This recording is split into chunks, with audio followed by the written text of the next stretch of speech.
Thanks for watching this live stream of Marion High School athletics on the Wildcat Gameday.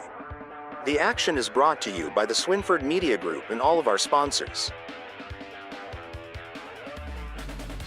Watermark Auto Group, John A. Logan College, Black Diamond Family of Businesses, Illinois Army National Guard,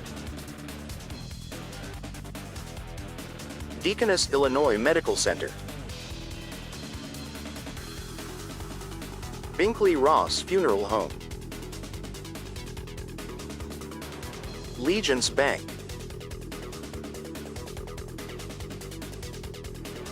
First Southern Bank, Bank of Herrin, Banterra Bank,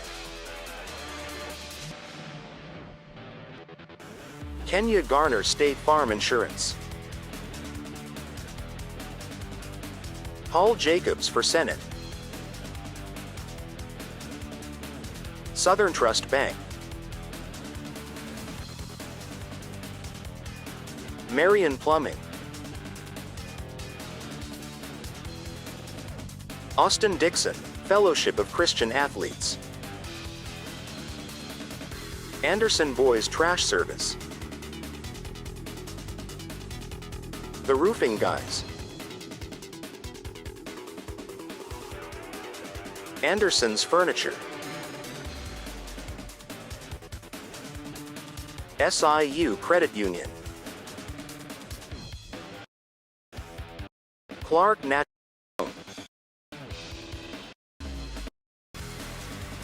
Kemper CPA, Wit Wisdom, The Hub Recreation Center, The Print Shop, Blush and Ivory Bridal Boutique,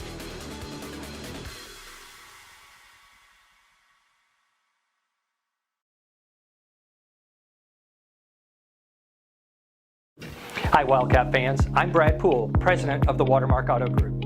I invite you to come experience the fastest, friendliest, and fairest car buying in our little corner of the world.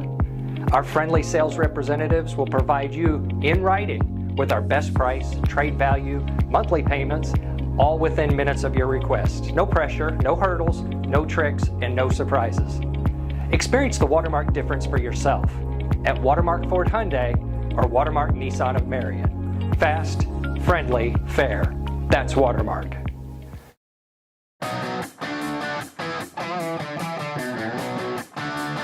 The teachers are really good, they're understanding. All our faculty here teach from experience. I love it. It's so hands-on. They want to see us succeed. There's so many options, so many things they can choose from. I wasn't just another statistic out there. My advisors and my professors have been very helpful. I've felt completely at home from the first day. Everyone has been so welcoming and helpful and encouraging. It's made it really easy. So I would for sure recommend John A.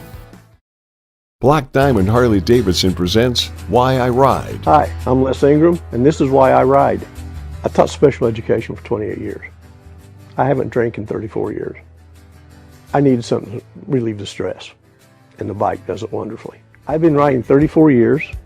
I currently have, through the Harley Owners Group, Ride 365, I have 649,607 miles. As a matter of fact, I don't want to go anywhere unless I'm traveling on the Harley. Hey y'all, it's me, Willie the Wildcat. I'm here to tell you about the official Wildcat Game Day shirts brought to you by Swinford Media Group. Whether you're cheering under the Friday night lights or packing the gym for basketball season, these shirts are the perfect way to show your Wildcat pride. Order yours now at swinfordmediagroup.com.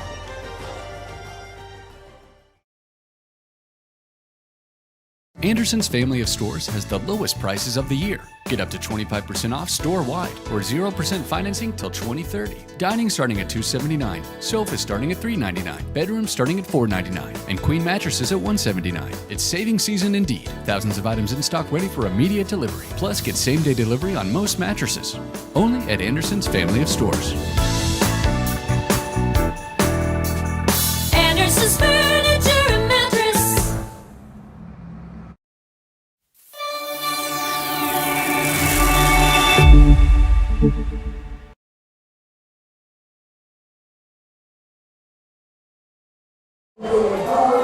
Hello and welcome to Week 8 of the high school football season. This is the Marion Stars Wildcat Gameday live stream production of live Marion High School football here on the Marion Star Facebook and the Swinford Media Group YouTube channel. Alongside Gage Johnson, I'm Riley Swinford. Ross Swinford is here on the controls. Bill Swinford will be down on the sidelines reporting tonight. Gage, it's hard to believe here we are in Week 8 of the high school football season with just tonight and one more week guaranteed in the 2025 football season. Next week, this season has flown by. Yeah, it really has. It feels like not too long ago you and I were heading to Harrisburg for the Week 0 scrimmage to get a glimpse of what the Wildcats would look like this season, and now 2 months fast forward and we're here. But when you get to Week 8 of the high school football season, sometimes you can have meaningless games. Sometimes you have two teams out of the playoff chase, and it's more of a formality to finish up the season for the seniors' careers and start building for the future by getting your guys' experience. Or sometimes you have one team that's already punched their playoff ticket and can start resting their players in a game that they've favored and the other team is already out of it. But tonight, that's certainly not the case. Coming into this Week 8 matchup, there's a lot to play for. Marion is 4-3, and a win would put them at 5-3, which makes the Cats playoff eligible. The IHSA says you have to have 5 wins to be considered playoff eligible and 6 to be an automatic qualifier. So a win tonight, heading into senior night next week at home versus Mattoon, where they could win out and leave nothing up to chance and debate. A loss here tonight would make next week a must-win scenario and would come down to playoff points to determine their fate on if they can make the 5A playoff field. So we know it's a big game for the Wildcats for sure, Gage, but the host Terriers on the other sideline tonight also have this game circled on their schedule too, right? Absolutely. Carbondale enters play tonight 3-4 and is in that spot we just talked about. They can't afford any more losses if they want to make the playoffs. They're in a must-win spot tonight against the Wildcats as they have 5-2 Muscuda next week, so it's certainly not going to get any easier for them. But a win tonight would set up a chance to play for their lives with the season on the line next week at home. A loss tonight makes next week's game not as meaningful. Oh, and as if we needed any more reason to hype this game up, tonight's Carbondale's homecoming game with their festivities this week. The situation Marion was in just last week that we talked about, how you always want to win on homecoming. And then you factor in the fact that Carbondale and Marion are longtime South 7 rivals, probably the longest steady rival, along with maybe Mount Vernon still on Marion's schedule since they don't play Herrin anymore and Centralia is exiting the conference here soon. So a big game all the way around. We said that last week too, Riley, and boy, oh boy, did last week's game turn out to live up to the hype. Absolutely. Here's hoping we are in for another good one here tonight. We've got bragging rights on the line, postseason berths up for grabs, and 2 Route 13 rivals separated by 20 miles meeting up on the football field here tonight at Blyer Field in Carbondale. It's the Marion Wildcats and the Carbondale Terriers on Carbondale's homecoming, coming to you live on the Marion Stars Wildcat Game Day. Our Binkley-Ross Funeral Home pregame show is next. Don't go anywhere. At Legence Bank, we make it easy to achieve your financial goals. Working with small businesses, farmers, and individuals, we strive to be your partner in convenient, local, and personalized banking solutions. From investing in your priorities to helping our community grow, we're committed to making a difference at Legence Bank. I always know I can count on the people at Legence to answer my questions and connect me to the services I need. We have you covered with a range of fraud prevention tools to keep your accounts safe and secure. With real-time debit card alerts, advanced encryption, and card controls, you can stay one step ahead of fraud with these security features. Legence Bank supports you on and off the field. Go Wildcats!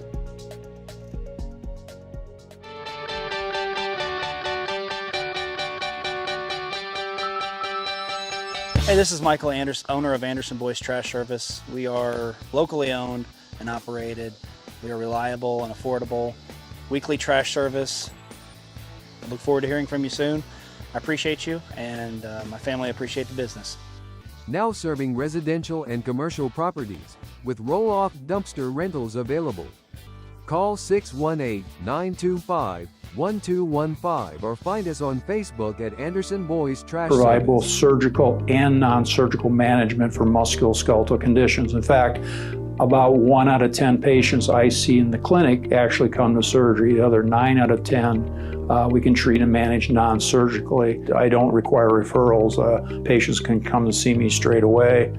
My philosophy, again, is optimize non-surgical treatment before I perform surgery. Once I do surgery, unfortunately, I'm a perfectionist. My wife gives me a hassle. If I'm in the room and this picture on the wall is crooked, I will fix it, even in your house. I think part of that is the masonry background, because everything's got to be, again, plumb level and as close to perfect as you can achieve. You can shoot for perfection, accept excellence. That's my rule.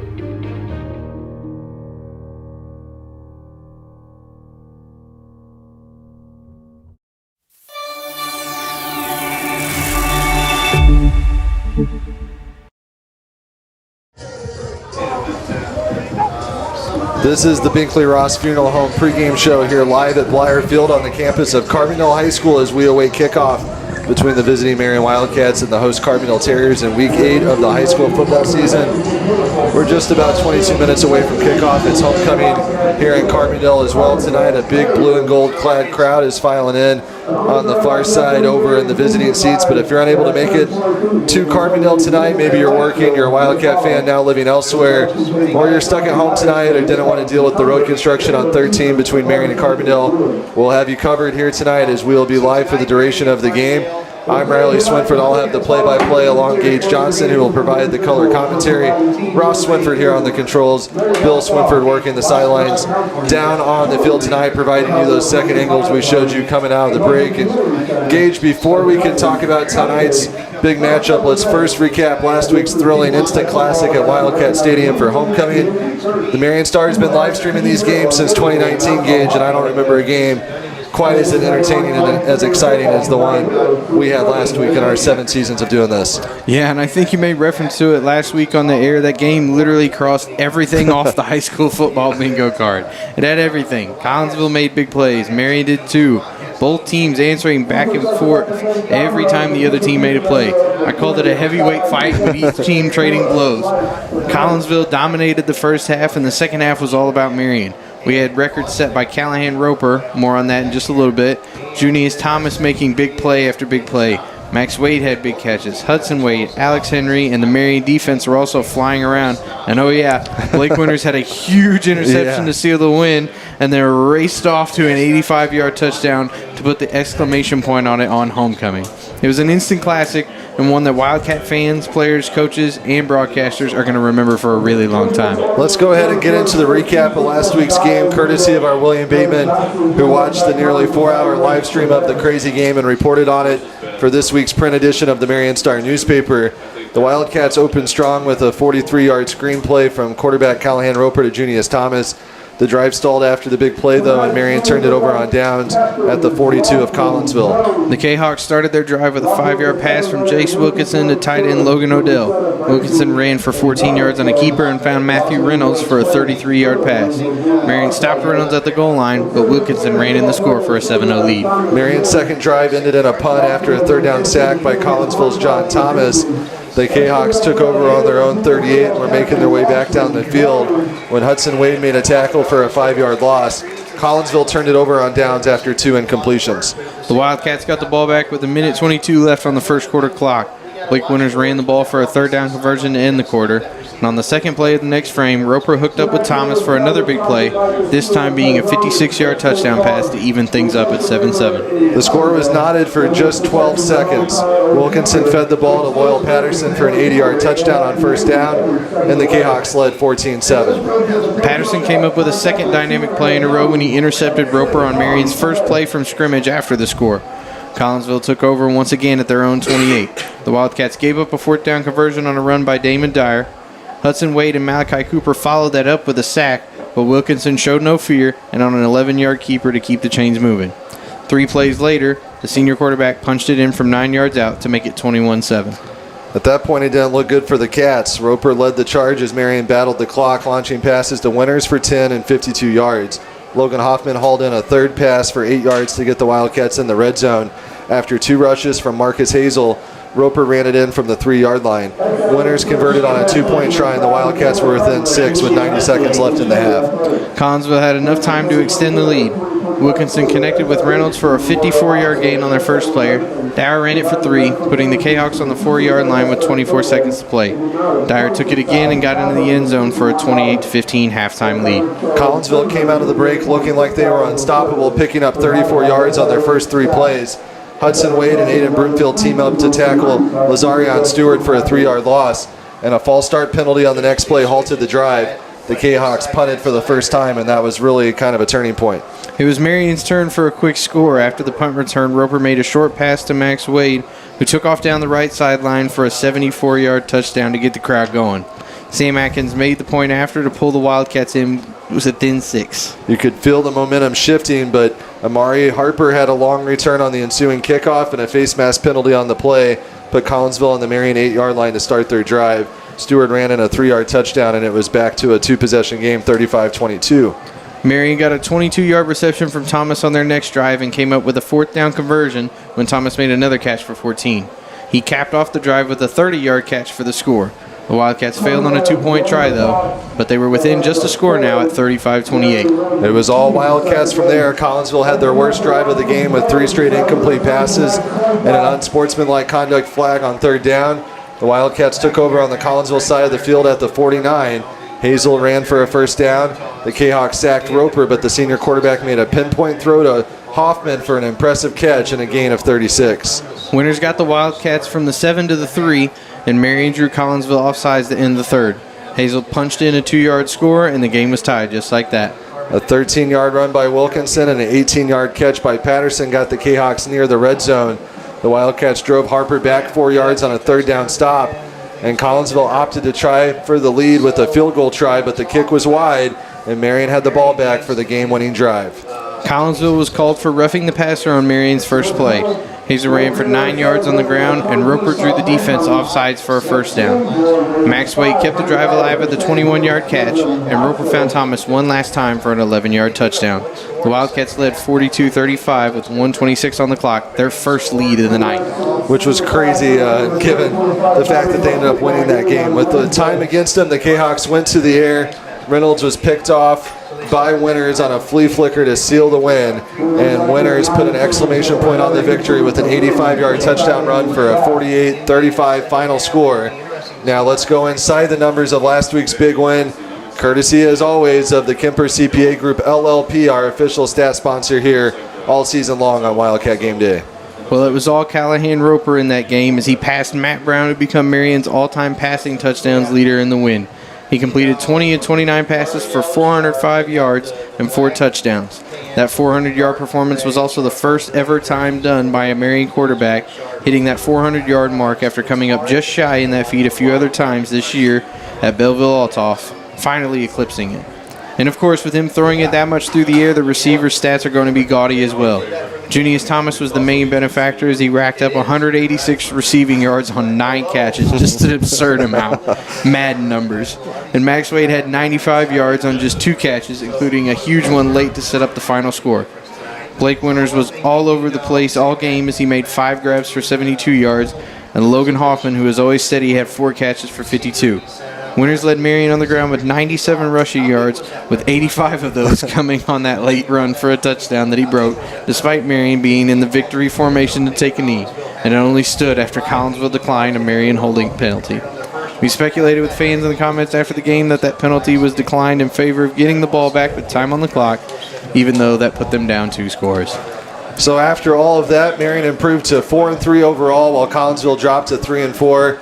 And now Collinsville's in a must-win to make the playoffs with tough games tonight against Cahokia, who's 6-1, and next week at home against Triad, who is 4-3. Marion ran 51 plays for 19 first downs and 586 all-purpose yards, with 20 pass completions for 405 yards and 20 rushes for 117 yards last week.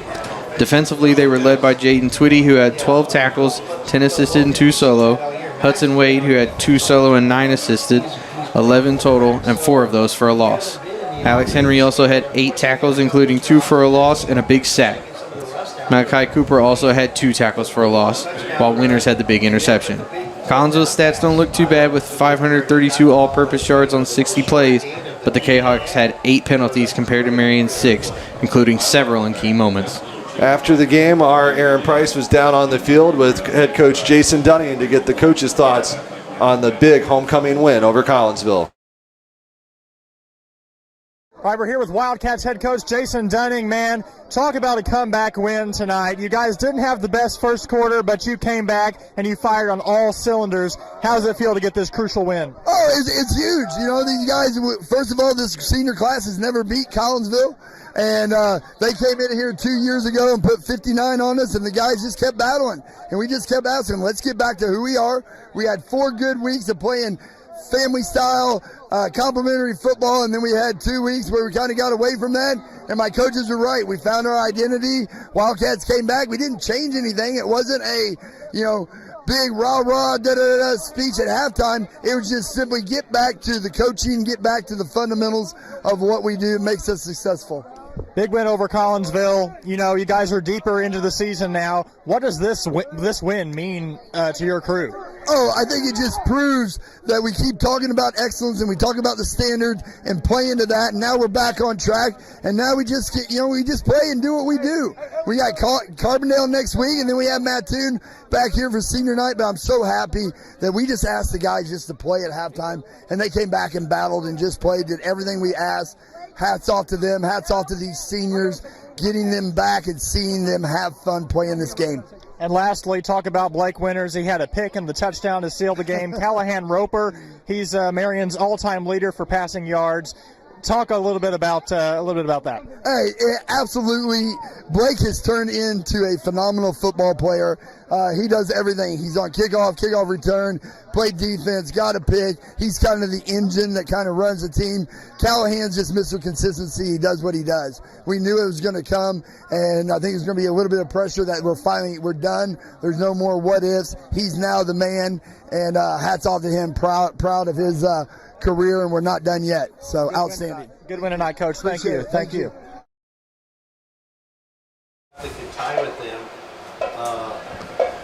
So now it's time to name our Legence Bank players to bank on. Gage, we have 5 players to bank on here tonight. Well, in all the years of the Marion Stars Wildcat Game Day live streams, we've never had 5. Count them all. 5 Hub Recreation Center players of the game, but that was the case last week. We did our thing where we took nominations in the comments down below, and with all of them rolling in and all the outstanding performances in the homecoming win, how could we narrow it down? So here are those 5 that we're banking on to have another big game tonight. First up, number 10, senior Blank Winters, taking on the backfield and being a defensive back. He had 5 grabs for 72 yards, rushed for 97, and had that key interception and touchdown run late to seal it in the final minutes last week. Number 2, senior wide receiver Junius Thomas, a guy it seems we always talk about as a player to bank on. Last week he had another huge game, getting the go-ahead score to give Marion the lead for good, capping off another huge game. 186 receiving yards on 9 catches and 3 scores. Max Wade, senior wide receiver last week, had a couple of big catches down the stretch during Marion's comeback. He had a touchdown grab, a long of 74 yards to start Marion's rally in the second half. Fourth, we have Hudson Wade, the senior linebacker. He's the defensive leader for the Wildcats and had several big plays on defense to key the rally last week on homecoming against Collinsville. Had 2 solo tackles, 9 assisted, making it 11 total with 4 of those coming for a loss. And last but not least, the man we always expect. Absolutely. Number 2, senior Callahan Roper, the guy under center. A guy we always seem to name as a player to watch because he's always having big games. He's what makes Marion go.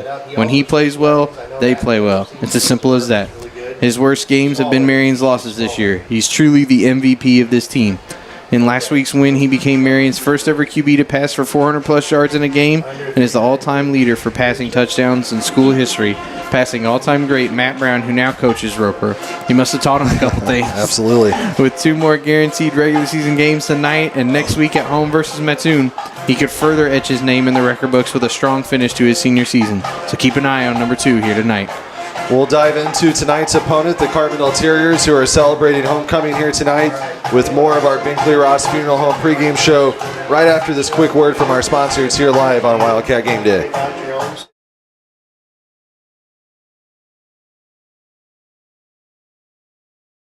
At the Hub, we're not just a fitness center. We're a community powered by people who care. Our dedicated staff will guide you every step of the way on our world-class fitness floor. Dive into fun in our aquatic center. And with our fitness and aquatics classes, there's something for everyone. Join us for family events that bring our community closer. We're people-powered and we are here for you, creating a fitness experience that feels like family. Join us today at the Hub, where health and happiness meet.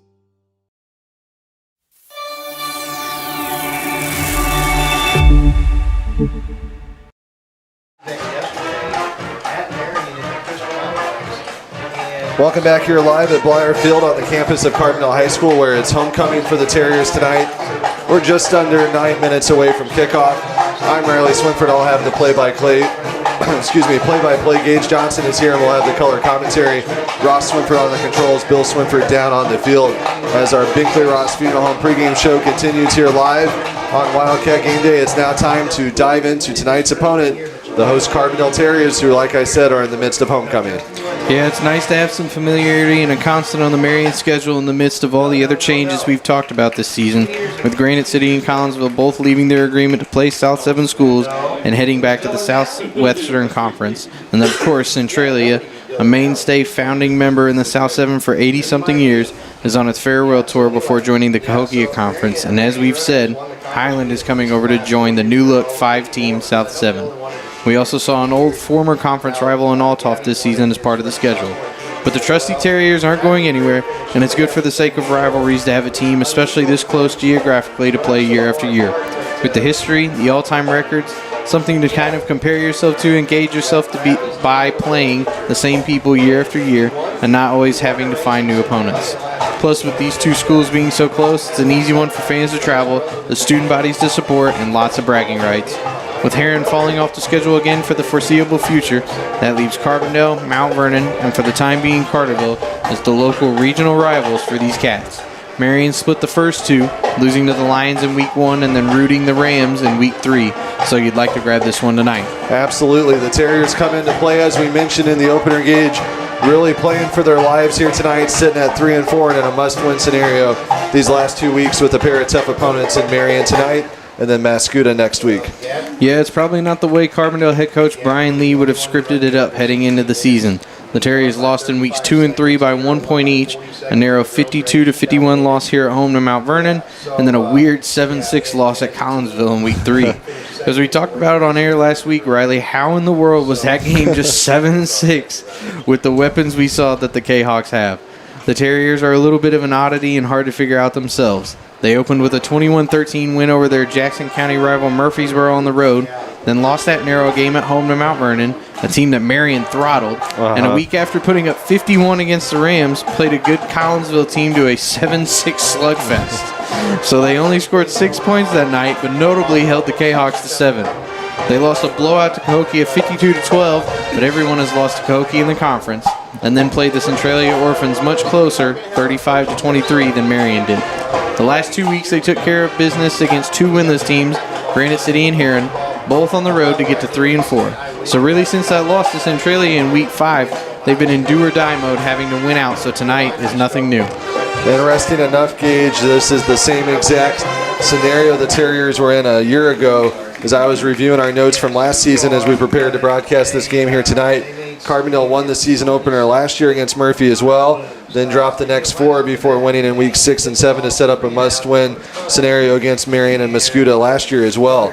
How'd it go a year ago? Well, Carbondale lost to Marion at Wildcat Stadium 44-42 in a thriller on Marion's homecoming, and then lost a heartbreaker 42-38 to Mascoutah in the finale to finish the year 3-6. So really on paper, Gage, this is a team that for 2 straight years you might sit back and wonder why the records look the way they do on paper and say, oh, well, they haven't been very good. But if the ball maybe bounces their way 1 or 2 more times, they could really be looking at back-to-back playoff berths and much different records and results. Right. They've been coached by Brian Lee, who's been here since 2015-2016 school year. In his first year, they went 0-9, but since then, he's been building things back up. In 2016, they went 2-7. 2017, they went 3-6, and after that, completely turned things around. Absolutely. With 2 back-to-back seasons of playoff berths, going 8-3 in 2018 and 8-2 in 2019. They went 2-4 in the COVID spring season before going 5-5 and making the playoffs again in the fall. In 2022, they went 2-7, but then turned things back around in 2023 with a 7-3 season, having a first-round playoff loss to Hillcrest. In 2024, they went 3-6, and right now they come into this one tonight 3-4. So overall at Carbondale, they've been 43-56 in 10.5 seasons so far.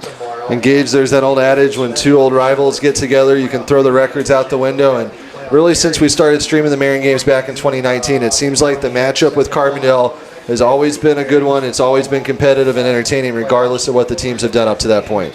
Right. In 2024 at Marion, they got the win on homecoming night, 44-42. In 2023 at Carbondale, it was a 32-26 Carbondale win to help knock Marion out of playoff contention. In 2022, Marion won 40-7, and then in the fall of 21, Marion won 33-14.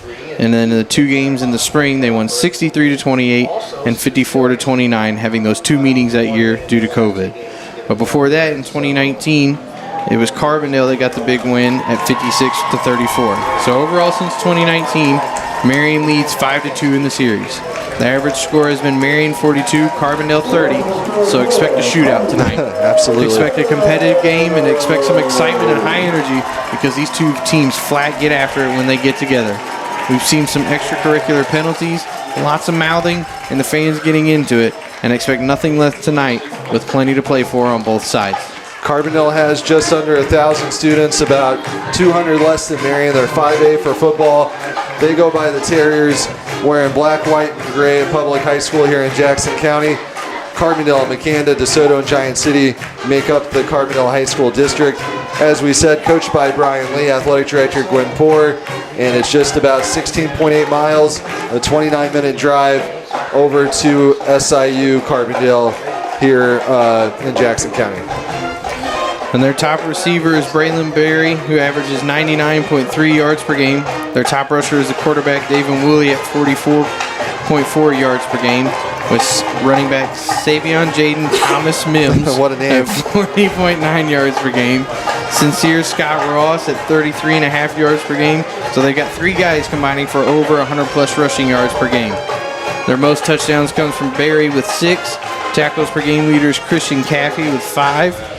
And then Emilio Iceby is the sack leader with 1.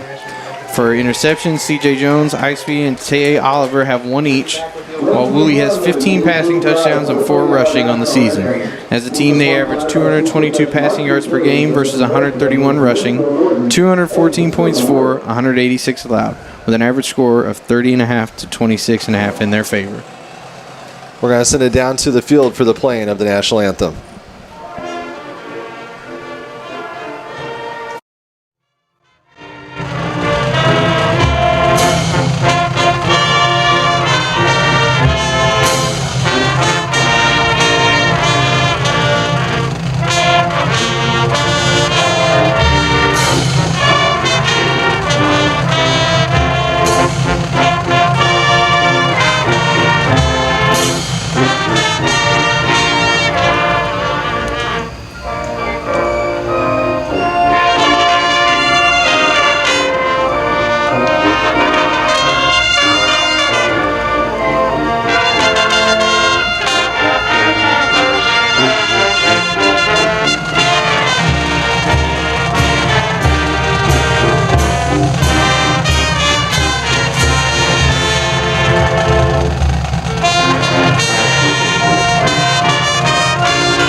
That was the national anthem by the Carbondale High School Band.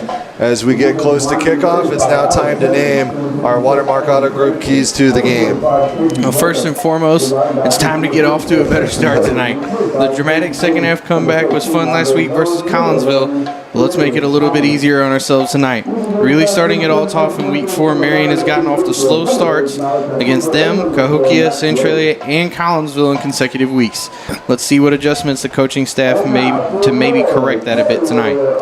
Try to put Carbondale away early. This is a dangerous team, and you don't want to look past their record. Like we said, they're 2 one-point losses away from being 5-2 instead of 3-4. They're playing for their season tonight. All the pressure is on them. If you let them hang around and get confidence on their homecoming, they could be dangerous down the stretch. So kill that confidence early, take the crowd out of this, and don't give them any reason to think they can win out and make the playoffs. Number 3, Marion has to play complementary football. We heard Marion coach Jason Dunning talk about it last week in his post-game comments. Marion is at its best when it's balanced, spreading the wealth, and not just airing it out for those big home run touchdown passes all the time. Mix in the run and make the play calling a little more unpredictable. Take the pressure off of Roper and company. And lastly, set yourself up for success heading into week 9. A win tonight would make Marion playoff eligible at 5-3 and a chance to secure a bid and improve seeding next week. A loss tonight puts Marion at 500 at 4-4 and would make next week a high-pressure must-win to eke into the playoffs at 5-4 and likely travel far for a round 1 game if they get it. Things get easier if you take care of business tonight. That has been our Binkley-Ross Funeral Home pregame show here live on the Marion Star Facebook. We're ready for football now, and the Wildcats will receive to start this game. Carbondale will kick right to left. It will be number 24, Aiden Davis, kicking away for the Terriers. They wear their home black jerseys with white numbers and white helmets. Marion in all road, and instead it's a weird squib kick of sorts as the real kicker stepped out of the way and the number 12 delivered in. It was fielded by Logan Hoffman, and he's drugged back to the 30, and an interesting start to this one. I can't say I've ever seen a pump fake on a kickoff before. Davis got out of the way, and Huck Borenpole stepped up and did the kicking. So we're already off to an interesting start here, Gage, so buckle in. This one might be another good one. Yeah, might have some mind games up their sleeve on this homecoming night. But either way, like we said, Marion needs to get off to a good start here early. I think first, right away, like we talked about, you really want to establish that ground game. I think at the end of the day, you're going to be kind of living and dying by the pass game. Right. But if you can mix some things in and try to take some pressure off Roper, see what kind of time he can get, and let his receivers slowly get going, I think that's your best bet. So as I was saying, Marion's wearing the all whites. I got distracted by that weird kickoff. But Marion's in the road whites, blue numbers, gold trim, blue piping on the pants with a gold stripe, blue Marion helmet with the gold Marion emblem on it. It's a screen pass to Thomas on first down, and that's how this game gets underway, as it takes a group of Terriers to bring down Junius. He got to about the 34, so that actually might be a loss of 1. Yeah, tried to come back across for that screen. With the way the blocking was kind of set up, it probably would have been more beneficial to get outside, but play didn't happen that way by design, so not the best start, but not surprised to see them go to Thomas here early. Second down after no gain. They spotted it back at the 35. That's where we stay. Roper to pass again on second down. Looks off Thomas. Now he wants Atkins on the deep ball, and Atkins making his presence known. We were told off air on the pregame that Sam might try to play some offense tonight, and I think that is indeed playing some offense. Yeah, that's one way to do it, and that's how you set up that play. They looked like they were going to go right back to it with Thomas again. Nope, that was the play all along, to see Atkins streaming down the side of the field, and Roper hit him with an actual dime. Other guys stepped up last week, but it's good to see Sam Atkins back. He'd been dealing with an injury and limited to just kicking, but he is indeed lining up at wideout tonight, and he's out to the left alone on the far side of your screen. This time they hand it off to Winters. He's met at the line by a group of black jerseys for a short gain, so the first rush of the game goes to Blake Winters. Yeah, I like seeing him go to that right after the big pass, hoping they kind of go for maybe one more play before they try to air it out again. Got Hoffman out to the right, Atkins out to the left. Thomas stands on the 30-yard line in front of Roper. He claps his hands in the shotgun. Wants to go back to Atkins, and why not? Jump ball forward in the end zone, broken up. Nice pass coverage there by Javion Oliver. Clean pass coverage, no flag thrown. Yeah, not a bad ball there either. Tough window to get it through, but had a chance. not a bad idea, but now you find yourself in a third down spot. So got to find a way to convert here if you're not going to go for the field goal, as we haven't seen Marion do that too much this season. 3rd and 9, 10:26 to go in this opening quarter. Marion got off to a good start on this drive with a completion to Thomas, then the long one to Atkins, but now they find themselves having to execute a 3rd down to keep this drive alive. It might be 4-down territory as Thomas goes in motion. And they blow this one dead on a penalty, our first flag of the game. False start on the Wildcats. He redoes his signal. He first called it against Carbondale and then had to re-motion. So now instead of just 3rd and 9, it's going to be 3rd and long. He was just trying to do a little dance. But not the break that the Wildcats needed right here, because now you have to go back to one of those big plays. As you see Atkins making this one right here. A nice way for him to get jump-started after being off the field as far as receiving goes. That replay coming right in front of our guy down on the field, Bill Swinford, working the sidelines for us tonight. 4 receivers set now, 3rd and 14. Roper with time. Now he has to scramble a bit. Gets rid of it. Wants Thomas, and it's through his hands, incomplete. And a good read. They had Thomas going across there all along, but I think kind of waited a little bit too long as it brought.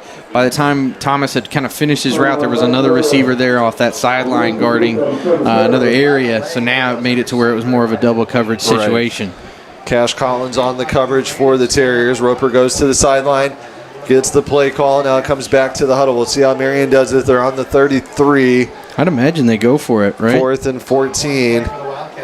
Yeah, not much reason to punt it here. It looks like they're going to keep the offense on the field. 4 receivers set. Winter stands to the left of Roper. Looks at the play card on his left wrist. Now he snaps it. With time. Looking. Wants Hoffman. Hoffman alone. Falling into the end zone to catch it. And I believe he's going to be down at the 1. Either way, what a catch. He was all alone on the bottom right of the field, and Roper with time to find him. And Marion not only gets the 14 yards they needed for the first down, they go 32 yards all the way down to the 1 where they'll have 4 tries to punch it in. A First Southern Bank first down in a big way there for the Cats on 4th down. And that was all by Hoffman's doing, too. Kind of ad-libbed throughout a little bit and found himself in open space. Now Blake Winters trying to force his way in, and I think he is driven back shy of the end zone, no gain. Carbondale's done a nice job on the short yardage situations, but it's been the big plays right after we talked about complimentary football gauge, not always going for those big home runs. Marion, I think, hit 2 home runs on this drive. Yeah, now they need to hit the single right here and run it in for a couple yards. Find a way to get that early start that we've been talking about that they've been lacking these last few weeks. This time Blake Winters can't be denied as he forces his way in, standing up, and Marion just over 3 minutes into this game strikes first, just under 3 minutes I should say, strikes first, and it's courtesy of a Blake Winters 1-yard run to cap off a drive that featured big catches by Sam Atkins and Logan Hoffman. Yeah, and this is what we were talking about, mixing in the plays, got the schemes kind of flipping and getting everybody else involved here early on. And now that Marion finds himself early on with a lead, which is something they have not been able to do for a long time. Yeah, talk about getting off to a better start. I think this is it. Marion took all of 2 minutes and 59 seconds to come out and strike first here on Carbondale's homecoming. The small crowd that is here for Carbondale's homecoming, quiet down below us in the home side on the press box as Atkins kicks the PAT through the uprights, courtesy of Anderson Boys Trash Service in Marion. Marion leads 7-0. Good start for the Wildcats here on the road in Week 8.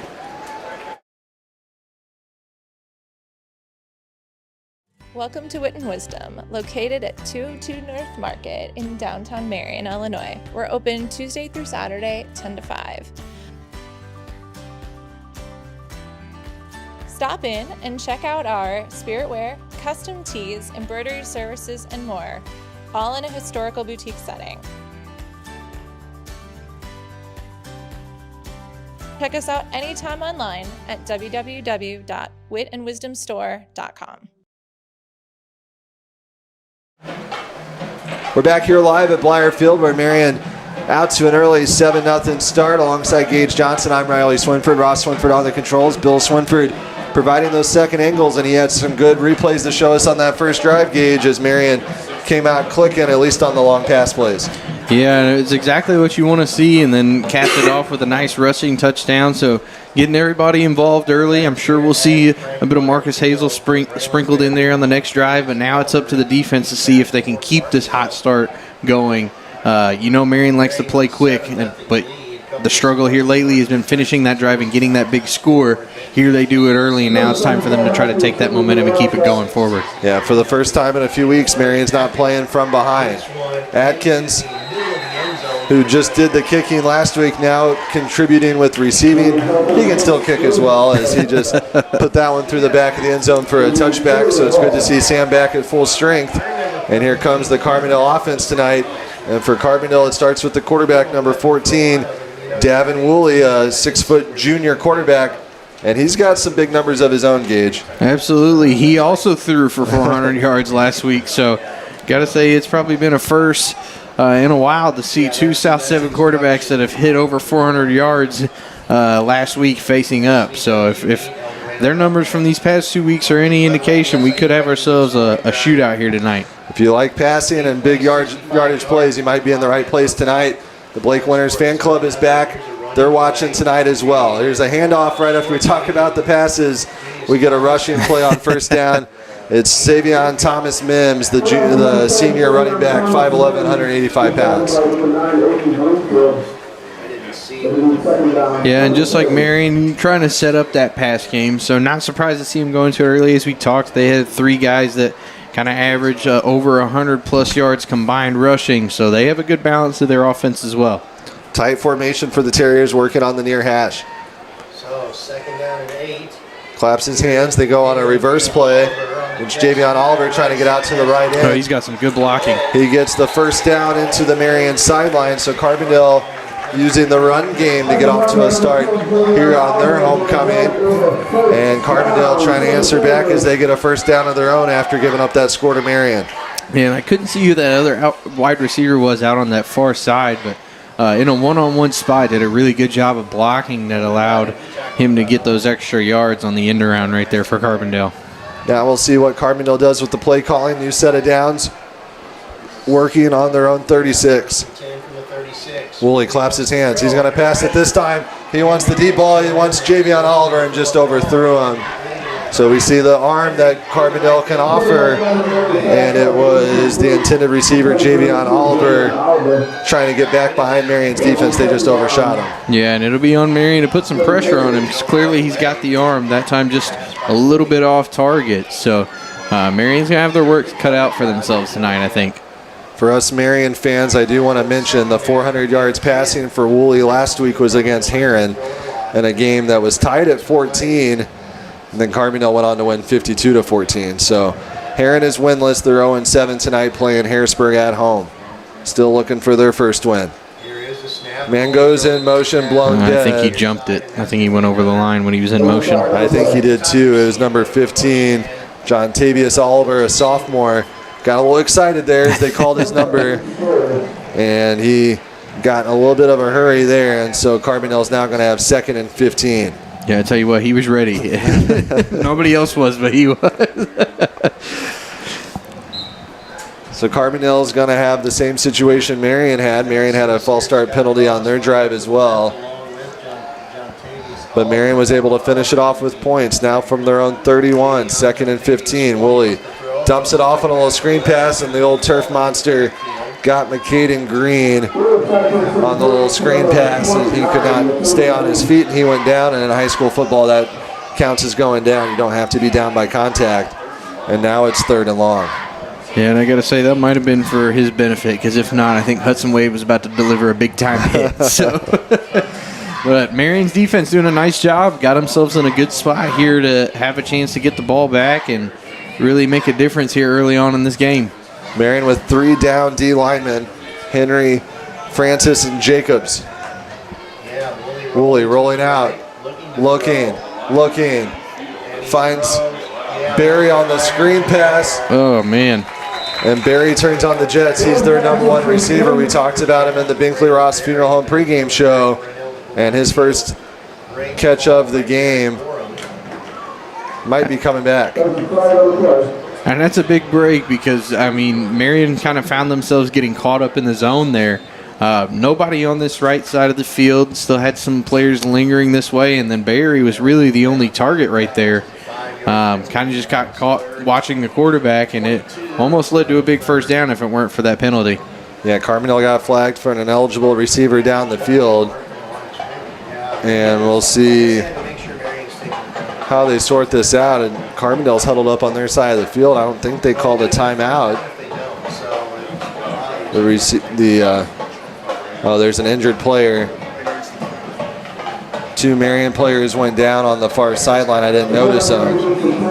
Looked like Malachi Cooper and Blake Winters were injured on that last play for Marion. So we'll hope those 2 guys can get some attention from the trainer, Mike Stroud, and get back out there soon.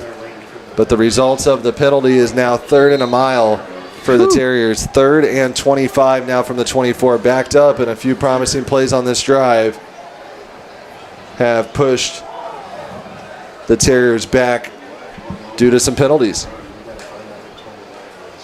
3rd and long. Spinning to the sack. I believe Alex Henry is back there. And it's Alex Henry with another tackle for a loss, adding to his career totals. And that drive, which had its moments for Carbondale ends in disaster gauge, is now they'll definitely have to punt away. Backed up to a 4th, and they haven't updated the scoreboard, but more than 30 yards. Oh, yeah, back to almost where they started this drive out. But nice job of Marion to take advantage of the Terriers' mishap. Should have been a first down for him, but now put in a spot where they got to punt this one away. And he might have a chance to return this one. We're going to see a return, but wrapped up quickly by Barry was Hoffman, number 1 on number 1. And it was a 4th and 30 situation from the 17. Marion caught it at the 45 and then got to about the 40. We'll see where they put it. Looks like the 41. And Marion's offense is back on the field with a short field, with a chance to add to this already 7-0 lead. So this could be the opposite of what we've seen the last couple weeks, Gage. Instead of digging themselves a 2-possession deficit, Marion could build a 2-possession lead. Absolutely. Scoring here would be huge.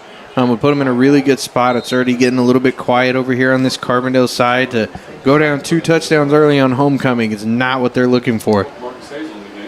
There's Hazel. You talked about how he might get involved, and he does as he runs for a First Southern Bank first down on his first touch of the game. Marcus Hazel making his presence known. Yeah, and if you've got to pick like the most underappreciated or like most improved player, it's easily Hazel. Yeah, since the beginning of the year. Barely involved early on, but as he's gotten more and more snaps, he's made an imprint on the ground game for this team. We saw Blake Winters get injured on defense, so they mix in Thomas on a handoff. And there's some extracurriculars before the whistle's blown as Thomas was driven back by a group of Terriers. And now it looks like Blake is going to come back onto the field. He's a little hobbled as he rejoins the action. But good to see Blake back for our fans in the comments below. Blake Winters is back in the action as he lines up next to Roper to his left. He's got Hazel to the right, 2 receivers out to the right. It's Henry and Hoffman. Atkins alone out to the left, and they swing it to Hazel. Nice little running back screen pass, and he's going to get inside the 5 and stiff arms his way out of bounds. And Marcus Hazel, Gage, having himself some highlights on this drive. That was a picture-perfect stiff arm. I mean, he tossed that dude to the ground.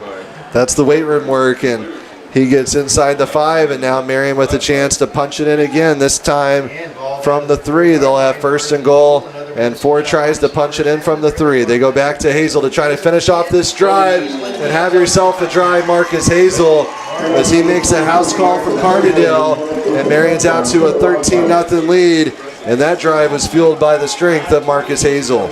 I mean, like we said, just continually finding a way to make an impact for this team, solely charging the ground game, now putting himself as easily the lead rusher on the night. Absolutely. He finds the end zone, an early candidate for Hub Recreation Center Player of the Game honors as well. We'll name that in the post game. Last week we had 5. See how many guys we can give it to this week. Keeping Olivia over there at the hub busy on Monday mornings when she goes to post those. Roper to hold, Atkins to kick the PAT, and it's good, and Marion has a 2-possession lead. And a must-win scenario for Carbondale, sitting at 3-4. Marion's came in and taken a 2-possession lead. They're playing for playoff eligibility as well, and it's looking good early here in Jackson County.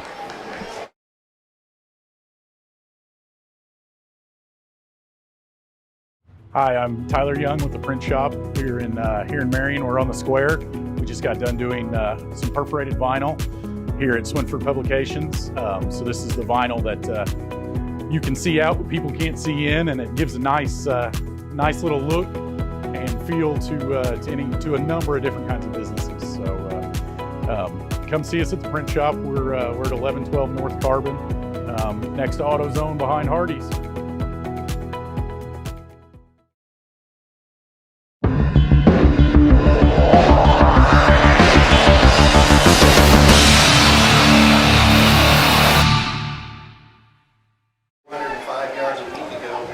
This is the Marion Stars Wildcat Game Day live from Blyer Field in Carbondale, where the Wildcats are out to a convincing early 2-possession lead, 14-0, and it's safe to say, Gage, one of our Watermark Auto Group keys to the game has been answered as Marion's off to a much better start than we've seen. Yeah, and one of the best starts of the season at this point. So just an impressive showing from Marion so far, and you look to keep it going. And I think it's funny, we talked about both the quarterbacks, the big 2 400-yard games last week, and just like that, you see 2 rushing touchdowns. So, like we said, at number 3 of our Automark keys to the game, there's some balance for the Wildcats just like that, and they look to see the defense keep it going on their side now. Now they're trying to get key number 2 on that list, and that's putting these Terriers away early, and a stop here would go a long way to achieving that goal, as Carbondale had some moments on that last drive, but penalties got in their way, and let's see what adjustments they've made. Quarterback Davin Woolley has an arm. He threw for over 400 yards last week against the Herrin Tigers. Marion cannot let him get in a rhythm. He's going to try it here on first down. He swings it out. It's complete to Javion Oliver. He breaks a tackle, still on his feet, gets out of bounds, and that's a first down for Carbondale. And Javion Oliver is a junior. Woolley, the quarterback, also a junior. So this might be a dangerous Carbondale team a year from now. Yeah, some nice moves by him. Really didn't have much going off that completion right away, but made a nice move to get to the outside and give Carbondale the first down. The old yards after catch there for Javion Oliver, 6 foot, 150 pounds. Carbondale now taking their time. They get up to the line, can't get Marion offside, so now they get the play call in. 1 receiver out to the right, 2 bunched up on the bottom of your screen to the left for Woolley. Scrambling. He's just going to throw it away. That was a dangerous ball as Junius Thomas had his eyes light up, but it got out of bounds before Thomas could get to it. And now it's 2nd and 10. Yeah, and I think there was some confusion for Carbondale right there. Not quite sure who the target was. He was taking off downfield on that left side, and he was the only receiver over there to throw the ball to, unless he's going to throw across his body all the way towards that Wildcat sideline. So, interesting play there. Carbondale going to need to regroup. Carbondale working on the near hash. Tight formation. They send a man in motion. That's Sincere Scott Ross. Now another guy goes in motion. That's Oliver, who had the big catch. They hand it to him. He tries to get along the right end on the wide receiver reverse. And just back to the original line of scrimmage. Aiden Broomfield, number 9 for Marion and White, forcing him out of bounds. And now it's a 3rd and long. So much like that first drive for Carbondale, they have their moments. They've been unable to put together a full drive. And let's see if Marion's defense can get off the field with another stop. Yeah, and if you're Marion, you can't count on another big penalty right here to keep them from extending this drive. So another big play right here would be huge. Really giving Marion a chance to put Carbondale away early here on homecoming. Keep an eye on Braylon Berry. That's their top receiver alone. There near the bottom of the screen, number 1 in black. Now Oliver goes in motion. Now they reverse it again. A little trickery to try to keep this drive alive, and Scott Ross, number 7, ended up with it. But that was a lot of work for just a couple yards. Yeah, an interesting play call. Now Carbondale in a really rough spot because you go for it, you put them in a rough spot. even if you punt, you still give Marion good field position. So just not an ideal situation for the Terriers, but everything going right so far for the Wildcats. Absolutely. It looks like Carbondale does send their punting unit out onto the field. Marion has Hoffman really deep, so they must be expecting a pretty decent punt here for number 18, Dylan Clough. Here is the kick. Hoffman comes up to field it, makes a couple guys miss, follows a couple blockers, gets out to the far sideline and plows his way forward, getting back nearly to the 50, and a nice return there from Hoffman, who we've seen line up in punt return coverage more here recently. Yeah, and there hasn't been too many, I'd say, this season where you've had necessarily a chance all the time. But some good blocking so far on these first two returns for Marion's allowed Hoffman to try and create something, this time obviously being the bigger success, putting them almost at midfield. And this is really an early chance where you can kind of flip the game on its head if you're Marion. If you find yourself up 3 scores right now, it's going to be a really hard hill for Carbondale to climb tonight. 1st and 10 from the 48. Roper rolls and now throws it back to the other side. It's Thomas on the little screen, shaking, Bacon, still on his feet, spinning, still on his feet, Gage. He never went down, and Coach Dunning says, whoa, slow down, bud. As Coach Dunning, I think, had the best coverage on Thomas we saw. Right?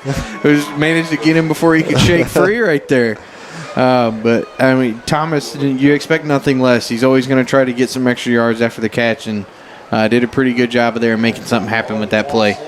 Picked up 6 before he stepped out of bounds, or that play was blown dead, and now they go back to Hazel. He had a nice drive on Marion's last possession and picks up the first Southern Bank first down. Callahan Roper pointing, move those chains, and Marcus Hazel, you can tell he's came to play tonight, as every time he touches the ball, he's running with a full head of steam. Absolutely, and I feel like he's moving a little bit quicker than normal tonight. A stocky guy that's definitely a power back by definition, but showing off some speed here, especially in that little slip screen that they had earlier before that big old stiff arm. So Hazel continuing to show off his skills tonight. 5'7", 200 pounds for Hazel, a junior. He'll be back next season. They go to him. Nice blocking, finds a hole right up the middle, lost his helmet. No helmet, no problem. Move them chains, Marcus Hazel says. If not, it's real short. Right near that marker, maybe just about half a yard shy of that marker, so it's going to be second and short now. He has to come off the field for at least a play due to losing his helmet.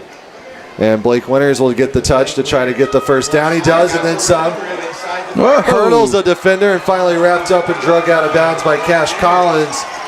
But Marion does have a few big passing plays in this game, but it's the strength of the running game that's impressing me right now. Yeah, absolutely. It's definitely not the strength when you have a quarterback like Callahan Roper, but Hazel's really kind of set the tone, and Winters filling in right there with a big play. Wouldn't be shocked to see him go back there again with Thomas in the backfield too. We'll see if Bill Swinford down on the field got a close-up of that one. He was right near that hurdle just a moment ago. This time they mix in Thomas, so we're seeing them go to Thomas more and more on the handoff. Hazel comes back on now. He's got his helmet all strapped back on. Thomas is going to take a blow. So 2 yards there for Thomas. Yeah, and I wouldn't be shocked with that sub to see Hazel maybe get a touch or two, and them hope to kind of air one out to Thomas or one of our other receivers on the sideline whenever he comes back in. Marion working now from the 23. Roper claps his hands, looking. He's got Atkins near that sideline, near that first down marker. And there is a penalty on the play. Here's a look at that Blake Winters run, coming right into your living room, almost knocking over Bill Swinford. Be safe down there, Dad. Don't let these guys come over and knock you down. But that was one that our fan club in the comments, I'm sure, will like to see, as Blake Winters hurdling a defender here on Carbondale's homecoming. Now another penalty marker. Offside on Carbondale. So Marion's going to get even more free yards. And this is similar to what Collinsville gave Marion last week, Gage, in that rally, as Marion made Collinsville pay for penalty yards last week. Let's see if they can do the same here and take a 3-possession lead in this first quarter. Absolutely. It's been a picture-perfect start for Marion so far. This would be a really big knockout blow, I feel like, for the Wildcats if you can take a 3-touchdown lead in the second quarter. 1st and 10. They want Atkins in the end zone, and it's tapped out of bounds. Incomplete. Nice job there on the coverage. I couldn't tell. That was John Tavius Oliver, I believe, on the coverage. Yeah, and I like the idea. You want to get Atkins involved, try to get him a touchdown, get some more confidence, having been out of receiving for so long. But in this spot of where you're at on the field with how the ground game's going, seems weird to kind of test an athletic cornerback in a one-on-one situation right there. It is 3rd and 10 from the 12. They give it to Hazel. Hazel dragging the pile, trying to get enough yards for a first down, and Marcus Hazel came to play here tonight in Carbondale. Yeah, and I mean, hey, if it ain't broke, don't fix it. I mean, Hazel's got to be inching close to the 100-yard rushing mark already, and we haven't even finished the first quarter. We've got a Blake Winters fan club in the comments. How about some Marcus Hazel love in the comments down below as he's putting Marion on his back. They do give to Winters here, and he's forced out of bounds. Roper thought he got the first down, and I believe he did. So it'll be 1st and goal inside the 5 now. First Southern Bank first down, courtesy of our guy Blake Winters. We know our commenters down below love to see that. And here comes Hazel, and I'd have to imagine we're going to see a smash mouth handoff right up the middle right here to him. Hazel trying to get his 2nd rushing touchdown of the game. Number 26 in white. And it looks like Broomfield's in, so maybe someone else will be running the football here. Mm-hmm. A 3rd rushing touchdown here. The number 9 special. Here is the snap. But they do give it to Hazel, and Hazel finishes it off with 6. So maybe they wanted to fake everybody out, including the announcers, as Broomfield usually is a short yardage quarterback keeper specialist. But he shared the love that time, and Hazel has 2 touchdowns already in this first quarter. And Marcus Hazel, who continues to get more and more confident week after week, off to a good start. Marion up 20-0 here with 1:19 to go in the first. Yeah, I mean, this really could not be a better start for Marion. I hate sounding like a broken record, but I don't think any of us could have seen, with the way that these past few weeks have gone, Marion coming up in on Carbondale's homecoming night and putting up a big lead like this, essentially getting ready to go into the second quarter, barring any crazy plays from Carbondale's offense.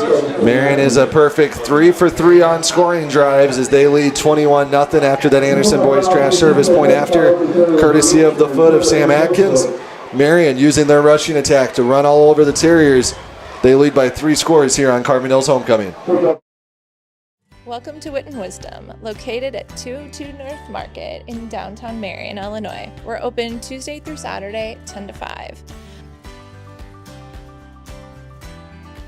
Stop in and check out our spirit wear, custom tees, embroidery services, and more, all in a historical boutique setting. Check us out anytime online at www.witandwisdomstore.com.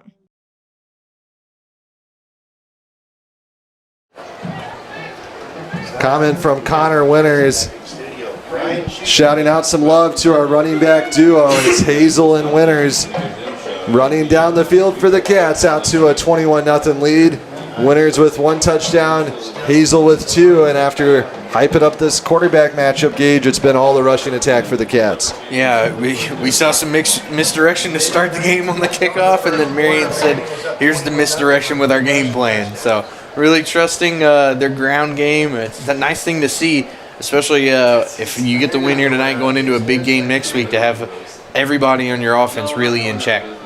Marion trying to become playoff eligible, trying to get that elusive 5th win and put themselves in a position next week against a 1-6 Mattoon team to potentially get a good playoff seed, and possibly at 6-3 you could start maybe talking about a home playoff game. But one thing at a time, we got to finish off this win here as Marion is on their way to it, but Marion's got to put together a full game, and last week it was 1/2 against Collinsville, the previous weeks against Centralia and Cahokia, they had struggled. And against Althoff the week before that, Gage, they had got out and spotted Carbondale 10 points before playing, Althoff 10 points before playing much better. So let's see if the Wildcats, for really the first time since those lopsided wins over Mount Vernon and Granite City, can put together 4 quarters. Absolutely, and I think more so just playing with a lead. It's not something Marion's done very often this year. So being able to take a play and keep your foot on the gas is going to be big for them as they start the drive with a big team sack right there. Alex Henry, Caden Jacobs, and others in on the sack. And as good as this offense has been, Gage, you don't hold a team scoreless without some good defense. We're talking about the running backs and our commenters down below showing plenty of love, but let's see some love for this defense too, because Carbondale has been held scoreless this quarter, and we talked about them being kind of an oddity of their own right with some of the scores, and we'll talk about that more as the night goes along. But this is a Carbondale team that's been a little bipolar. They only had 6 points against Collinsville, but they held the K-Hawks offense, which we saw was very good last week, to 7 points. They were in a 52-51 shootout with Mount Vernon.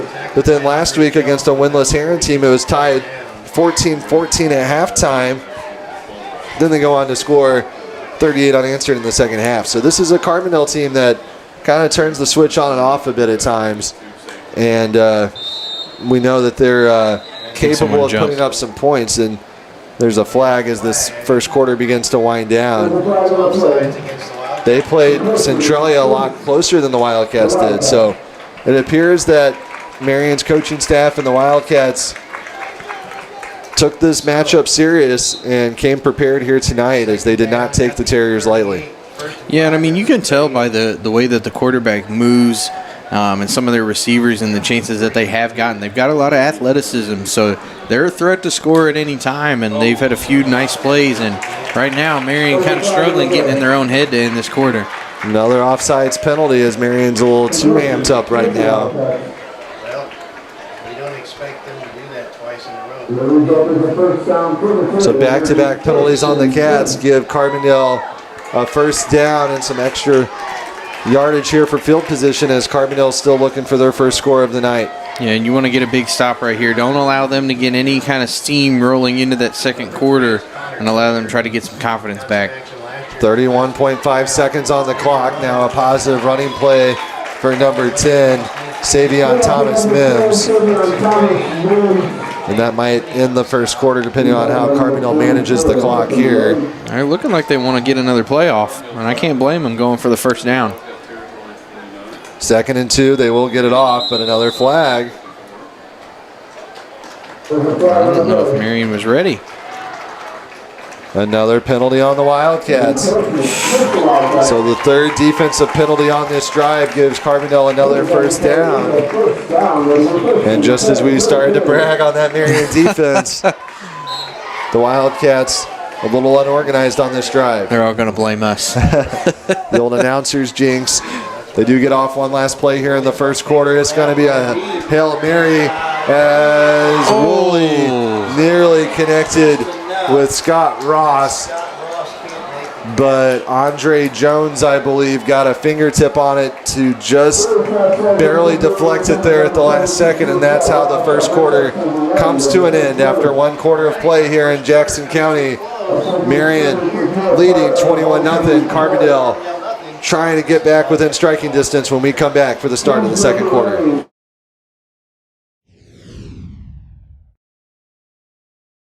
Since 1999, Clark Natural Stone is a family-owned business that strives to not only offer you the best selection of rock and mulch in the country, but also provide you with the best service. Clark Natural Stone Slinger Truck is a great option when you need rock, sand, or gravel placed in an area not easily accessible to a conventional dump bed. To schedule your delivery or to ask any questions, call 618-997-3889 or visit our website, clarknaturalstone.com.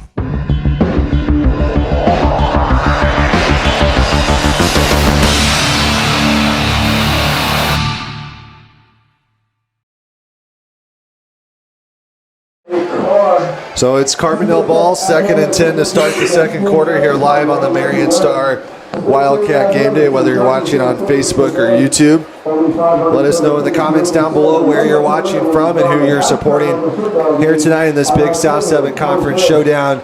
Alongside Gage Johnson, I'm Riley Swinford. Ross Swinford working the controls. Bill Swinford down on the sidelines. We've got our full team here for this Week 8 showdown as Marion's trying to get win number 5. Carbondale's going to hand it off, and a ball comes loose down on the turf as the Carbondale ball carrier, Savion Thomas Mims, was frustrated with himself. He did fall on it, so crisis averted there for the Terriers. Yeah, I think now that puts them, though, at a rough spot, now needing a big conversion.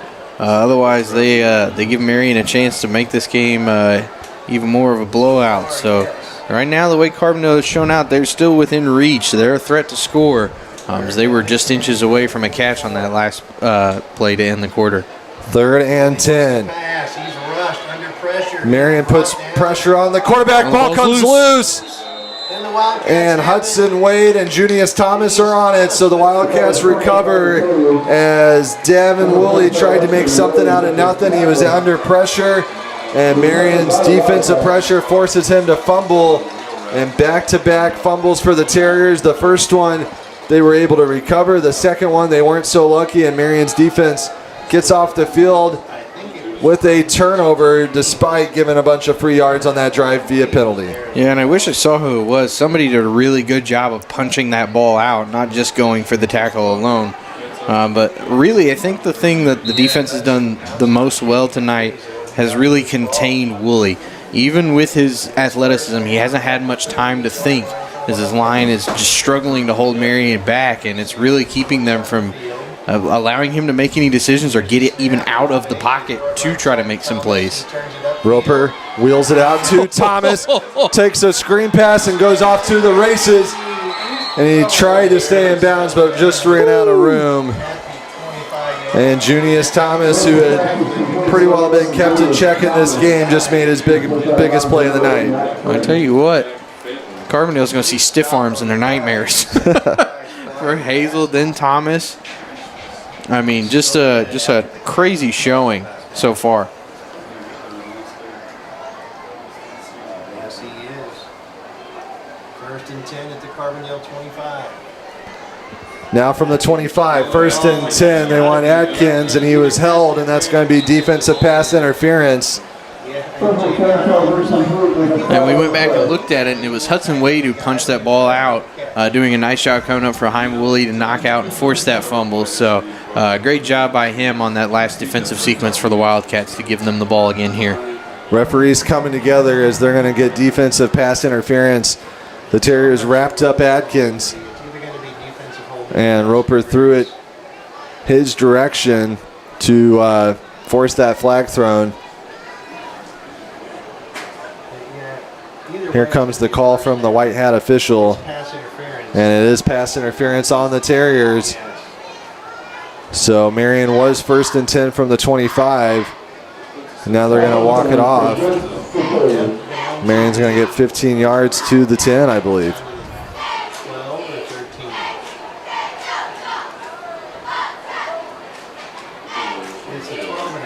They're going to put it on the 12.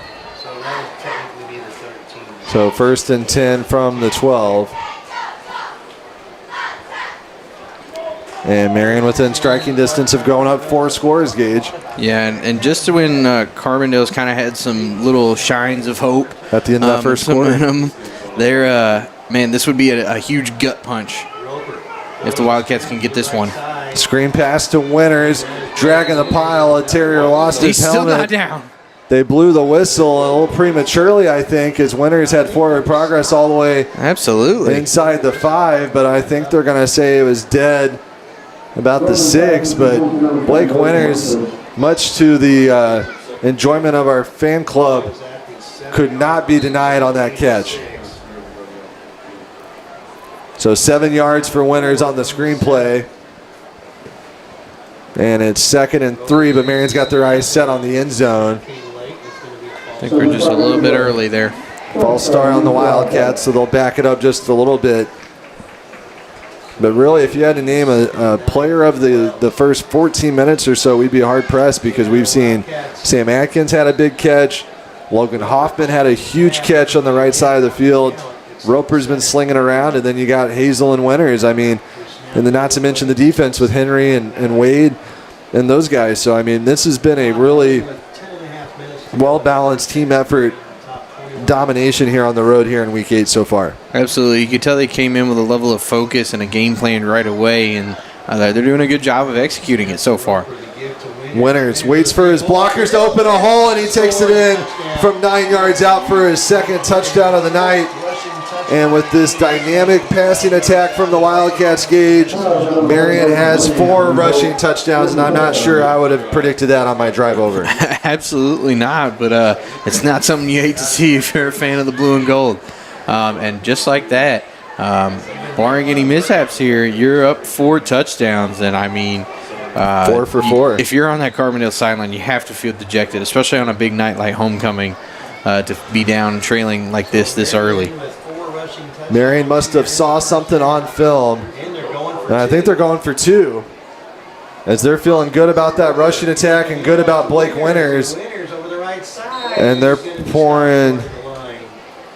Nope, he's going to be stopped. He says no good. I was about to say they're pouring salt on the wounds, but Carbondale did hold there for their first stop in that situation of the night. You can't blame Marion there for going for it, because Marion had really been having their way on the ground. And as I was saying, Marion must have saw something on film that they could run against these guys. And so far that is certainly true, is due to the strength of their run game with some passes sprinkled in.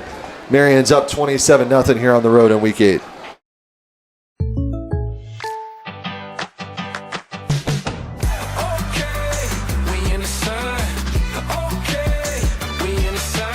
Contact Kenya Garner for an auto quote today.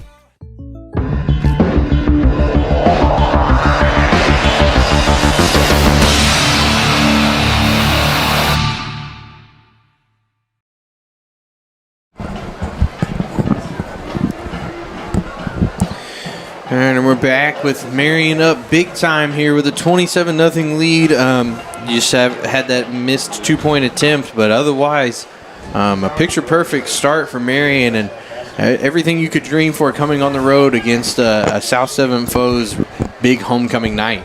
Absolutely. Just about 14 minutes in this game, Marion's already scored 4 times, and that failed 2-point conversion moments ago really the only blimp in their night so far, as they have been perfect on their scoring drives. The defense has forced a penalty. Carbondale's had to punt it a few times as well, and there is a flag on the kickoff. And we're seeing flags flying everywhere tonight. Yeah, this referee crew's been busy tonight, and they get Marion offsides on the kickoff. You don't see that often. Yeah, for a game with as much running as there has been, man, it just felt like the flags have dragged this one out a bit. But again, Marion's got all the momentum on their side. This is exactly the kind of start that they really wanted, setting themselves up. If they can hold on and really, I think this is a good experience to get some time with the lead, playing with the lead, game especially management. going into next week. If you're able to have another good early start like this, learning how to play with that lead and not be overzealous with it, but also understand, all right, we got to finish business. Line drive kick is fielded by Braylon Berry, and he is tripped up just across the 30, so Carbondale's offense still searching for points. Really, you would think here you're in a must-score situation if you're Carbondale. If you let this get much further out of hand, you're going to dig yourself a hole that you won't be able to get out of. Absolutely. It'll be interesting to see what kind of play calls they go with. We've seen a mix of runs, and we've seen them try to go downfield a bit too. They haven't succeeded. As you see Winters right there breaking into the end zone for that last touchdown. But now it's up to the defense to see if they can give that dynamic duo on offense the ball again. 10:07 to go in this first half. Woolley swings it out to Berry. Stumbling, trying to stay on his feet, and he's forced out of bounds by Thomas. Andre Jones in on the coverage as well. And Carbondale gets about 6 yards on first down. goes in 42 with a gain of 9. And now Marion slow up to the line as Carbondale hands it off. Shaking and Bacon still on his feet and stops shy of the first down, Javion Oliver. And a common theme again, Marion's done a really good job of breaking through Carbondale's blocking, whether it be on a screen pass or up the middle on these runs on the line. Willie in the pocket, they really have not had much time to let plays develop tonight, and it's been the key to Marion's success on defense. Scoreboard says 3rd and 1, but it's more of like 3rd and 3 here. As Woolley keeps it on the quarterback keeper, picks up the first down and gets across midfield into Marion territory. And this is what we saw in the last drive before they fumbled. Carbondale does have some weapons, but they just haven't been able to put it all together yet tonight. Yeah, and if you're Marion, obviously up big, you want to keep them limited. You don't want to allow them to get a couple plays back-to-back consecutively, allowing them to try to get some steam, feeling like they can climb their way out of this deficit. Marion loads up the line there, but it doesn't work as Carbondale's Thomas Mims gets about maybe 4 or 5 yards, and Carbondale's starting to get in a rhythm, and we've seen it really for the last couple of weeks at Centralia against Marion, and then at home last week against Collinsville in Marion's favor. Is what a role momentum can play in football. Absolutely. And Marion's got most of it right now, so if they can hold on, they're going to be feeling pretty good about what they've done so far tonight. On 2nd and 5, Woolley's going to keep him himself as he breaks a couple tackles and falls forward near that first down marker. He needed the the 37. I think he's on the 38, so it's going to be a 3rd and short here. Kudos to him to try and extend that play. It's been to no fault for the offense for him being the problem, because he's really given it his all on all these plays. Just not had as much time to kind of delegate things for the Terriers offense. Needs about half a yard for that first down here on 3rd down. Quarterback keeper, he's going to get the first down. Gets out to the left side. Forced out of bounds. Blake Winters in on the coverage on defense. Jaden Twitty over there as well. And Carbondale threatening here to get their first points of the night. Yeah, they're moving the ball well. The ground game being most of their success. Like we said earlier, Woolley's a dual threat, and he's making it known right here. This is first really drive that he's been able to kind of get some room to operate. He's using it well. Woolley came into play tonight with 15 passing touchdowns, 4 rushing touchdowns. Claps his hands, hands it off.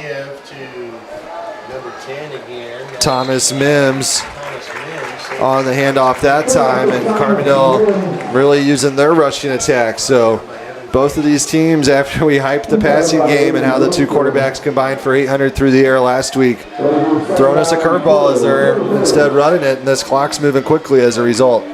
Yeah, and we talked about it before the game. There's kind of trio of backs using Woolley as one himself, being their second leading rusher, and they're using it to trying to take a page out of Marion's book, seeing that success from their side. Said, all right, well, why don't we give it a try? So working well for him so far.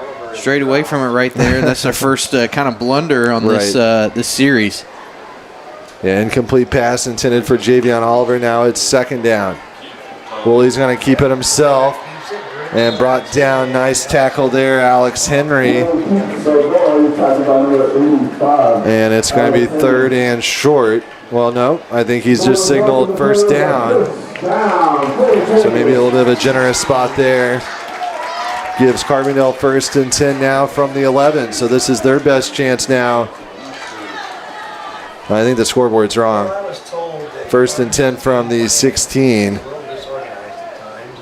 Intentional disorganization, and so that sometimes they... Receiver goes in motion. Woolley claps his hands, swings it out to Barry, gets blocking and is driven to the turf by Caden Jacobs. And this is a Carbondale offense now that you can tell some of those numbers on paper start to make sense as when they are fully engaged in working here at their pace, they can do some things well.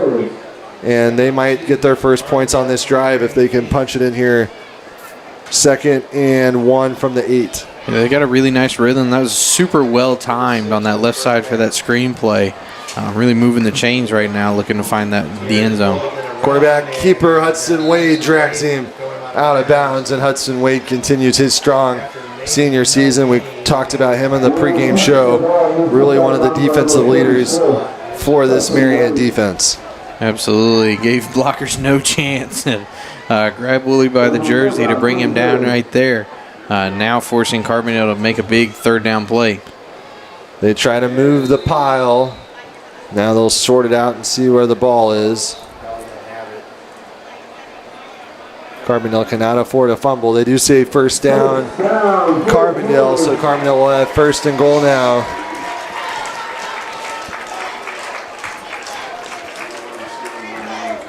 So I can't tell who for sure was in the middle of that, but we're going to give that to Evan Francis. So 1st and goal from the 6 for Carbondale.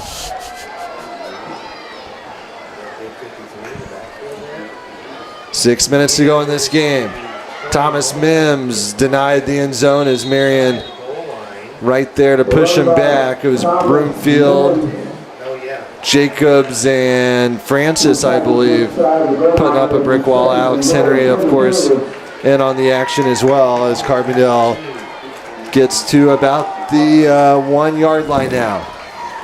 2nd and goal from the 1. They give it back to him and dropped for a loss, driving him back.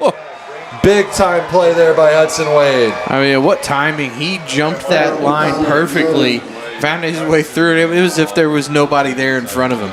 5'11", 185 from the running back, met by 5'8", 185, and that's just power on power, and Hudson Wade won that battle. And a lot of determination. I mean, the focus it takes to jump it that perfectly and know what their snap count is. Just an impressive showing from him so far tonight. 3rd and goal now from the 6 as a result of that big play. Woolley trying to get out to the left, and Junius Thomas shoving him out of bounds. And now a 4th down situation. If Marion's defense can somehow hold after giving up yardage all the way to the 1, this would be huge. Yeah, and I mean, there's been plenty of big defensive plays throughout the year, and in the grand scheme of things, in a 27-0 game, this doesn't feel like much, but what an impressive 4-down stand this would be if you can keep Carbondale out of the end zone.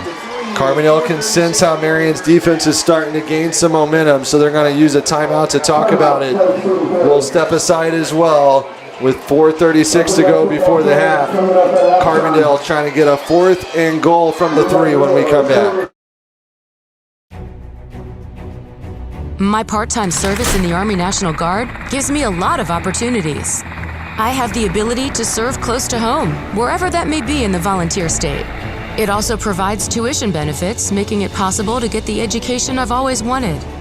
And since my service is part-time, I can pursue my dream job in the career field I choose. With part-time service in the Army National Guard, I really can have it all. Visit NationalGuard.com to find out more.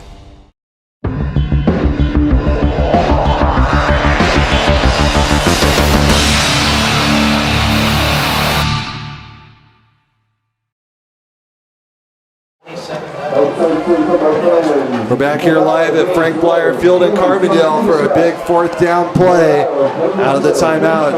Carbondale faced with a 4th and goal from the 3. Marion's defense trying to stand. Something has to give, and we'll see how this goes. Yeah, and I'd be shocked to see him go for a pass here.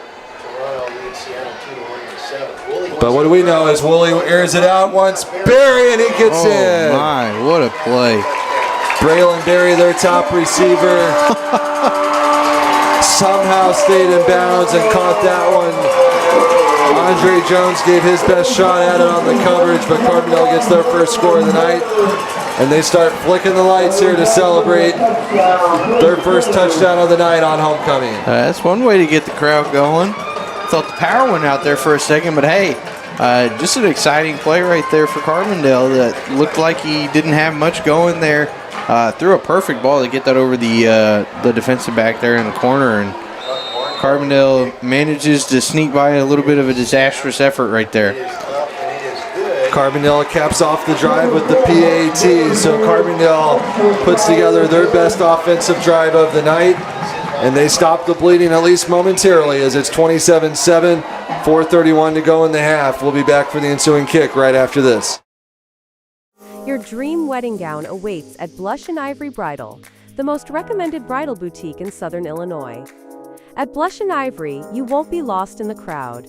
With every private appointment, the entire boutique is yours. Just you, your loved ones, and your personal stylist.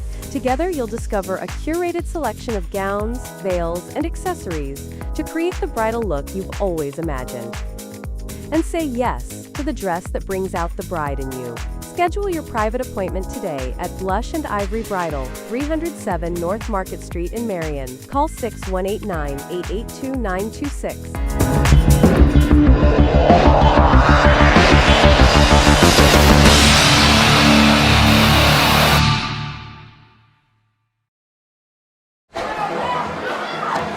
We're back here live at Frank Bleier Field in Carbondale, where Carbondale just got their first score of the night, courtesy of a long drive, Gage. Yeah, just under 6 minutes. If there's any way to kill Marion's momentum, slowing them down with a long drive like that on offense is one way to try and do it, and it allowed Carbondale to sneak through with that 4th down conversion for the touchdown. So nice job by Marion to try to kind of stonewall them there, but Carbondale now trying to find that momentum and keep it going forward to try and climb out of this hole on their homecoming night. Yeah, if they can get a stop here and make a quick drive, they can't afford a 6-minute drive. We've only got 4.5 minutes to go here before the half, but if they can get another stop and a score before the half, this game might get interesting. We saw a 2-possession score flip last week at Marion. Interesting formation here on the kickoff for Carbondale, as big number 77, who isn't even on our roster, was standing right next to the kicker. Now they pick it up and bring it back the other way. We saw some trickery on the opening kick, and now an onside kick, and they lay a big hit. That was awfully close to an early hit, too. And Carbondale comes up with it. Wow. Number 21, Andre Buck Miller, comes up with it, and then after the play, there comes a late flag, so I think some unsportsmanlike conduct on Carbondale's Javion Oliver for some over-celebrating, I'll say, after Carbondale recovered the onside kick. But we saw Carbondale start the game with some trickery on the kickoff, and after getting a score, they go back to it, and at least for the moment, it paid off. We'll see what they do after they sort this penalty out.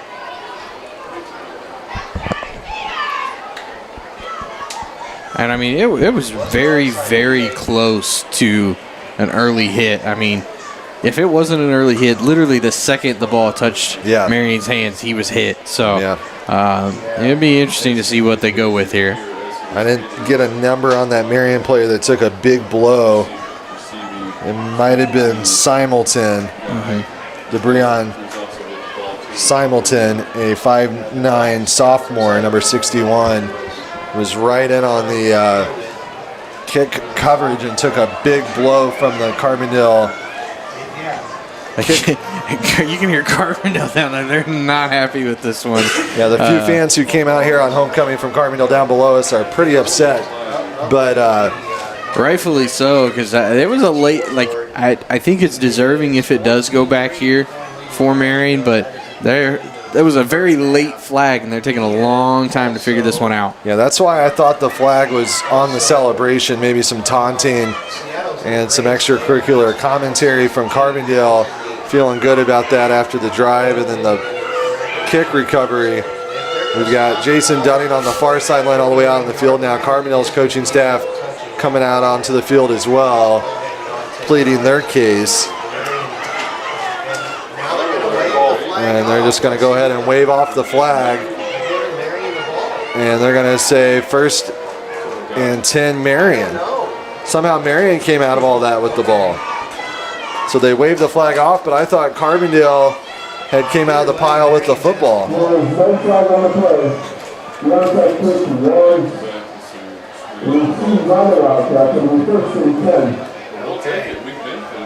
right. They say Marion recovered that one. Not quite sure, but the outcome I thought was going to happen, to be honest. So we'll take it. Yeah. The radio crew to our left from WGGH also confused by that outcome, but nonetheless, Marion ball, and I'll try to watch that back later and make sense of all that. But Junius Thomas wastes no time making us forget about that as he gets a first Southern Bank first down on first down. And that's the way they've involved Junius tonight, Gage. Those little screen passes and letting him really get the yardage with his legs after the catch. Yeah, when he has some open area, it makes a lot of difference. And you want to talk about some salt on the wound, Carbondale not getting it there and getting a nice play on that next drive from Junius. Carbondale is going to use a timeout. They can feel some of that disappointment and heartbreak starting to set in. The body language from their team not looking too good. So we'll take a timeout as well. 4:23 to go before the half. Marion in control here at Carbondale.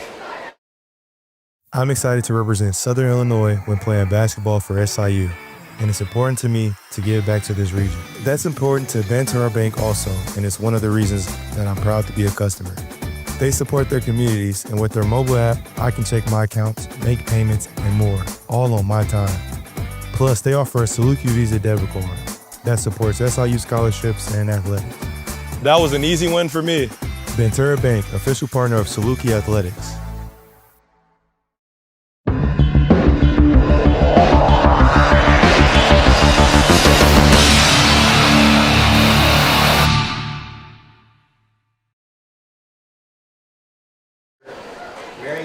We're back here live in Carbondale. Gage pointed out during our break, we believe that last timeout might have been called by Roper for Marion. So Marion used the timeout to get their offense organized.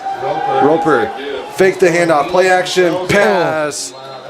Just cannot connect with Logan Hoffman. And the thing you can always count on, there is a flag on the play, but as I was saying, Gage, the thing you can always count on, Logan Hoffman's going to give up his body and give you everything he's got on every play. Absolutely, and right there, I think the pass is intended to be just a few seconds earlier. Hoffman wasn't able to get that separation until later. Pass just out of his reach. Yeah, ran out of room on that far sideline. And it looks like the penalty is going to go against Marion. I'm not sure. I think they got Marion for holding. Yeah, they got Marion for holding, so they back up 5 yards. Marion's offense was... Made me think they were going to the midfield there for a second. Marion's offense was expecting the worst, but just a 5-yard penalty. Now it's first down and 15. And not much there on the ground. As Marion tries to pick up those yards, lost by the penalty as Hazel, who's had himself a nice first half, gets to the 33, 3-yard pickup. And it's 2nd and 12. They go back to Hazel, met there by a group of Carbondale defenders and driven way back, but still on his feet. Yeah, and I think this is where you want that experience of playing with the lead, right? Because, yes, the ground game is working. It's what you want to do. I still think giving it to him is the play there. But you got a 40-second play clock with a 20-point lead. Don't give Carbondale another chance for a really long drive going into the half. You let 5 seconds off that play clock, and now you're looking at a short drive if you don't convert here. Carbondale will have the ball to start the second half as well. Keep that in mind. Carbondale trying to get a stop here. It's 3rd and 12. Roper talks to the sideline. They're going to have to use another timeout. Facing a 3rd and 12 with 3:08 to go before the half. Marion's going to use a timeout. We'll be back right after this. Do you feel like your business is sinking in accounting and payroll work? Are business taxes and confusing technology dragging you down? Call the experts at Kemper CPA Group. We'll answer your questions and give you the tools to keep your business afloat. Welcome you back. The coaches at Crown Brew getting coffee.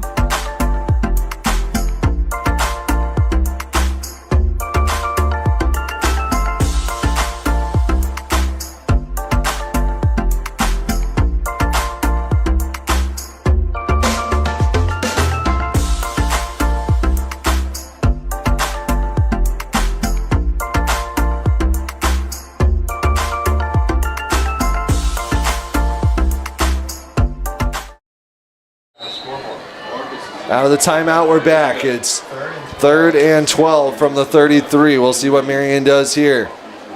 Roper drops back to pass. Rolls out to his left, looking. He's going to air it out, and it's picked off.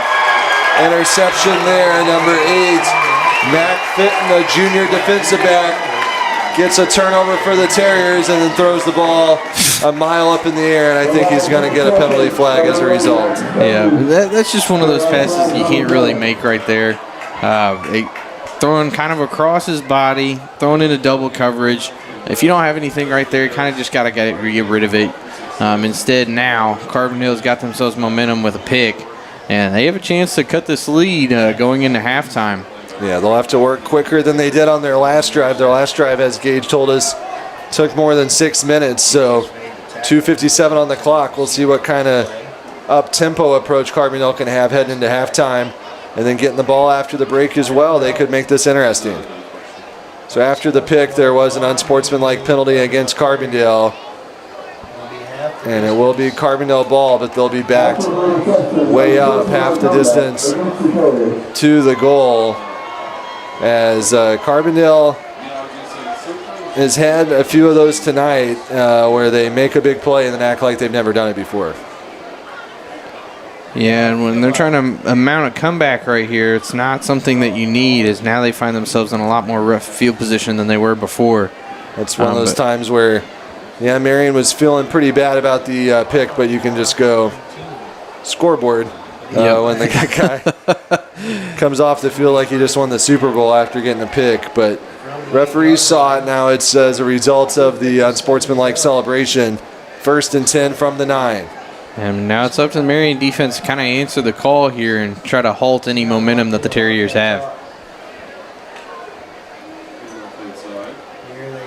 They hand it off to Thomas Mims and Junius Thomas and Blake Winters. Hudson Wade and Blake Winters, I should say, in on the coverage.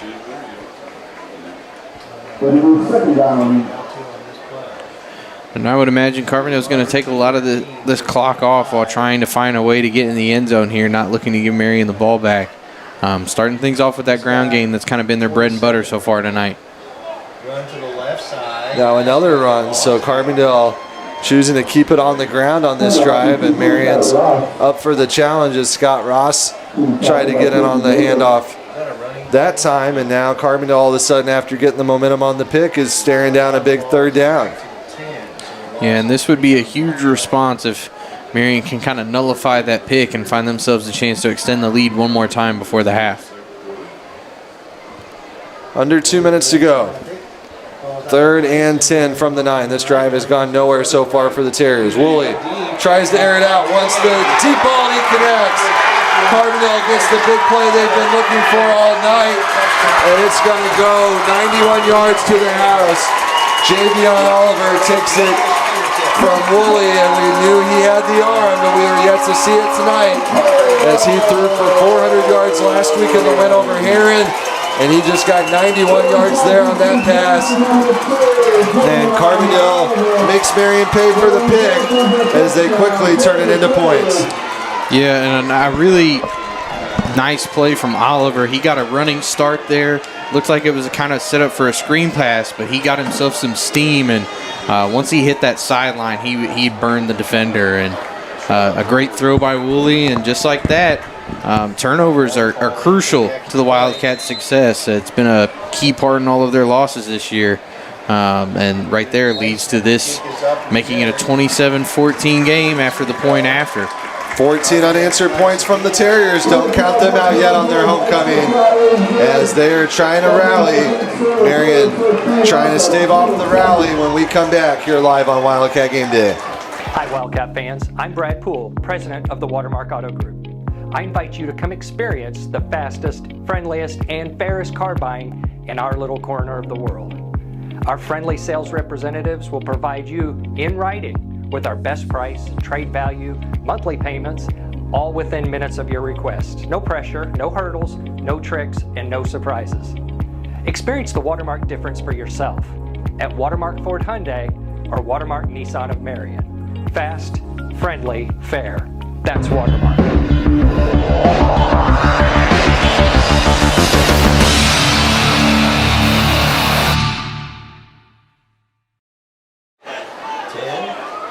Carbondale with the momentum right now at home on homecoming, as they last time they did this tried an onside kick. We'll see how they play it here.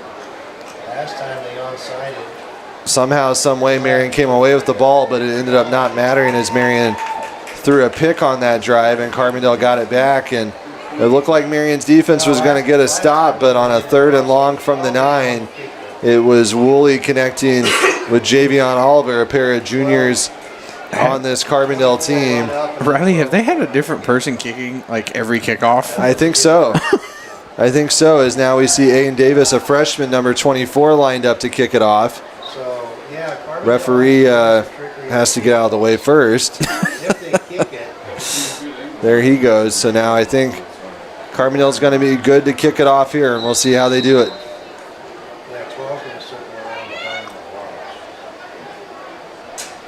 They've got a specialty for every type of kick. This one is a squib kick, and that was picked up by Thomas, who's still trying to make something out of it. Marion will have 1:33 with the ball. Carbondale's scoreboard here at Frank Flyer Field does not show us how many timeouts everyone has. I think Marion might have 1 timeout left. I think so too. They used 2, I believe, so far to this point. Yeah. And I think the big thing that Marion will need to do here is just be kind of conscious of the clock. Don't give Carbondale the ball back here. Even if you don't score, obviously you would like to and extend that lead. Make sure that Carbondale doesn't get a chance to cut this down to a 1-possession game going into the locker room. Marion's going to pass it on 1st down. Roper trying to shake off that pick. Nearly threw another one. Dangerous pass there. Cash Collins in on the coverage, and you can just tell Carbondale's starting to feel a little bit more confident, as they did not completely quit after they went down 4 scores, and Marion's been yet unable to deliver that knockoff blow. Yeah, the ground game was really working for Marion early on, and they've strayed away from it a lot here as of late. I'd like to see them go kind of back to it rather than to try to test these defensive backs they have. Yeah, if they went to the ground, they might be able to just run it out before halftime, but they're in jeopardy here of giving that Carbondale offense, which has big play potential, another crack at it. And there is a late flag coming in on that far side. Legal formation on the Wildcats, so Marion's going to back it up. And right now, Marion, which you said, Gage, had got out to a perfect start and was doing everything well, almost feels like it's taking a 180 and going the other way right now. Absolutely. You can tell they're rattled right now. That one score really made a difference, and then the pick. Now it's kind of set this tone on that Wildcat sideline, and they need some big plays to kind of pick them up. But now in a really rough spot, especially after the penalty, and you don't want to run that risk giving the ball right back with another pick here. So not quite sure where the Wildcats are going to go from here, but they got to play it smart so they don't give the Terriers a chance to find themselves in the end zone again before going back into the locker room. 2nd and 15 from the 35 after the penalty. 1:23 to go before our Johnny Logan College halftime show. We'll show you some highlights from last week's big homecoming win during our halftime show. Carbondale will be celebrating homecoming, so we should have an extended halftime. They give to Junius Thomas, and he gets back to that original line of scrimmage, and he is hard to bring down. Seems like every time he touches a Gage, it's about 4 or 5 seconds after the play before they finally blow it dead, as he is rare to go down under his own power. Absolutely, and it looks like Carbondale is going to take that timeout to kill the clock now, because they see that they've got themselves, if they get a stop, they have a chance to put another score up on the board. Carbondale is going to use a timeout. We'll use one as well. Carbondale trying to rally here on homecoming. Away Oasis Home Center is Southern Illinois' premier showcase for the largest selection of the best appliances, flooring, cabinets, and more. Visit Oasis Home Center, where inspiration meets unbeatable value. Explore our showroom and discover why we're the region's trusted choice for home upgrades. The Oasis experts offer up to 4 years interest-free financing and no money down options on the area's greatest choice of manufacturers. Oasis Home Center in Marion. Online anytime at oasishomecenter.world.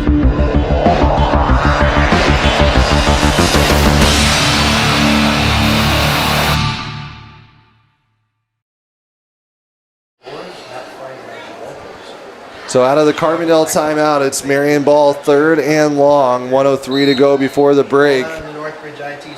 Marion with a couple pass attempts early in this drive, unable to get anything going, and they handed it to Thomas for about a 4 or 5 yard gain. Now facing a 3rd and long. Roper wants the deep ball, and Thomas can't bring it in.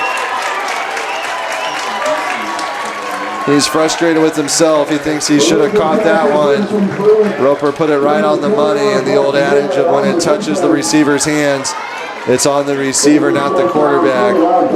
But Thomas was well covered there and had defenders all over him, so you can't fault him for not making that catch. He gave it his best effort. Now Marion's going to have to punt it with 57 seconds to go. Yeah, and it'll be interesting to see what kind of field position Carbondale gets and how they'll go with playing it here. They're just now sending someone back to receive it. Roper with a rugby-style kick. It's a low kick. It's going to be fielded and brought out. A big hit. Delivered Evan Francis and Logan Hoffman in on the special teams coverage. And Carbondale's going to have the ball with 50 seconds. And I think Evan Francis hit him so hard he's hurt himself. He's kind of holding his wrist right there. We'll hope he's okay, as Carbondale will have 50 seconds and 74 yards to go as they'll set up on the 36. There's that wrist that he's got taped that you could see right there. Sticking it out, though, ready to try to make another play for the Wildcat defense. Woolley, the Carbondale quarterback, can sling it. He's in the shotgun. He's going to take a couple shots at it here. Across the middle, ball hits the turf. Hudson Wade and Broomfield in on the coverage. Pass intended for 29. McCaden Green, a senior for the Terriers. Yeah, and we've seen the threat that they have going out wide, and while you want to be aware of that, you got to watch for that middle of the field right here in this kind of time management situation. Looking to kind of move the chains and give themselves a chance to really take the shot towards that midfield area. 45.3 on the clock. 2nd and 10. Marion sends the pressure. They dump it off. Number 7, Scott Ross, making a couple guys miss, breaking a couple of tackles. Finally brought down by Hudson Wade, and he's fired up on homecoming. There's a flag in the backfield, too. There is a flag. And it's coming back. There's all that for nothing in the big celebration. For naught, as Carbondale got called for an illegal block in the back. And Carbondale's fans down below us upset again. Yeah, a lucky break for Marion on what would have been a huge gain, as that would have really set up Carbondale with a nice couple of chances. Now working with a lot less time on the clock. Since the first quarter, 2nd down and 18 at the 20. Clock running. Carbondale's going to have to hurry it up. Back on their own 29 now. Woolley with time. He's going to heave it. Once Barry on the deep ball. Incomplete. Connor Tanner, number 3, junior defensive back, in on the coverage for Marion, and now it's going to be 3rd and long, and you would think this is Carbondale's last shot at it before they'd have to punt. Absolutely, and I would imagine they're probably going to try to take as much time off the clock, too. Wouldn't be shocked to see Woolley try to break out for a long keeper if he can't get the heave downfield. Yeah, if they can stay in bounds, they might not have to snap it again. 3rd and 18.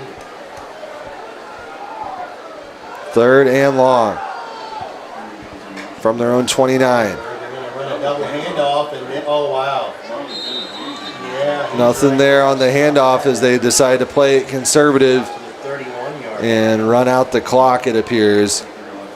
And that might be it for this first half. Ball at the 29, and that's going to go to 31 rather, and that's going to be the last play of the first. So that will do it for the first half, and a start by the Wildcats where they jumped out to a 27-0 lead with 4 scores on their first 4 drives.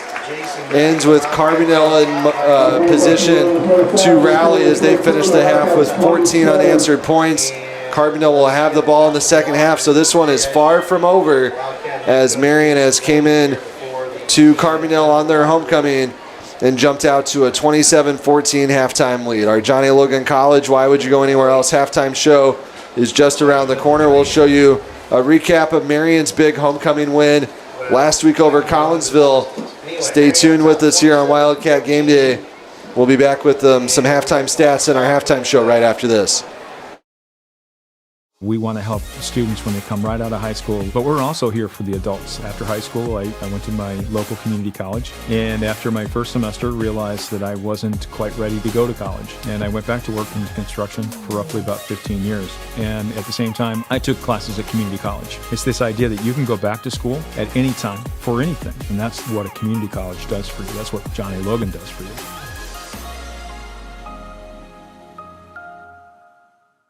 Provide both surgical and non-surgical management for musculoskeletal conditions. In fact, about 1 out of 10 patients I see in the clinic actually come to surgery. The other 9 out of 10 we can treat and manage non-surgically. I don't require referrals. Patients can come to see me straight away.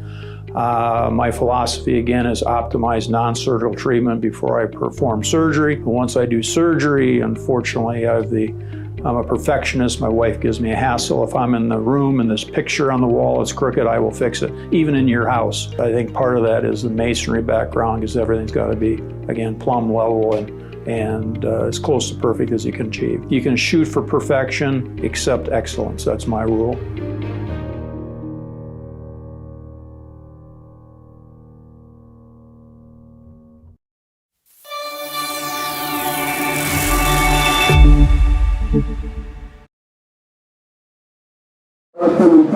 Welcome back here to Frank Plyer Field in Carbondale, where Marion has a 27-14 halftime lead. We do have an extended halftime, as it is Carbondale's homecoming here tonight. So as part of our Johnny Logan College halftime show, we're going to take a look back at last week's thrilling homecoming win over Collinsville. Our Ross Swinford watched back our live stream and compiled this look back at the homecoming game to remember.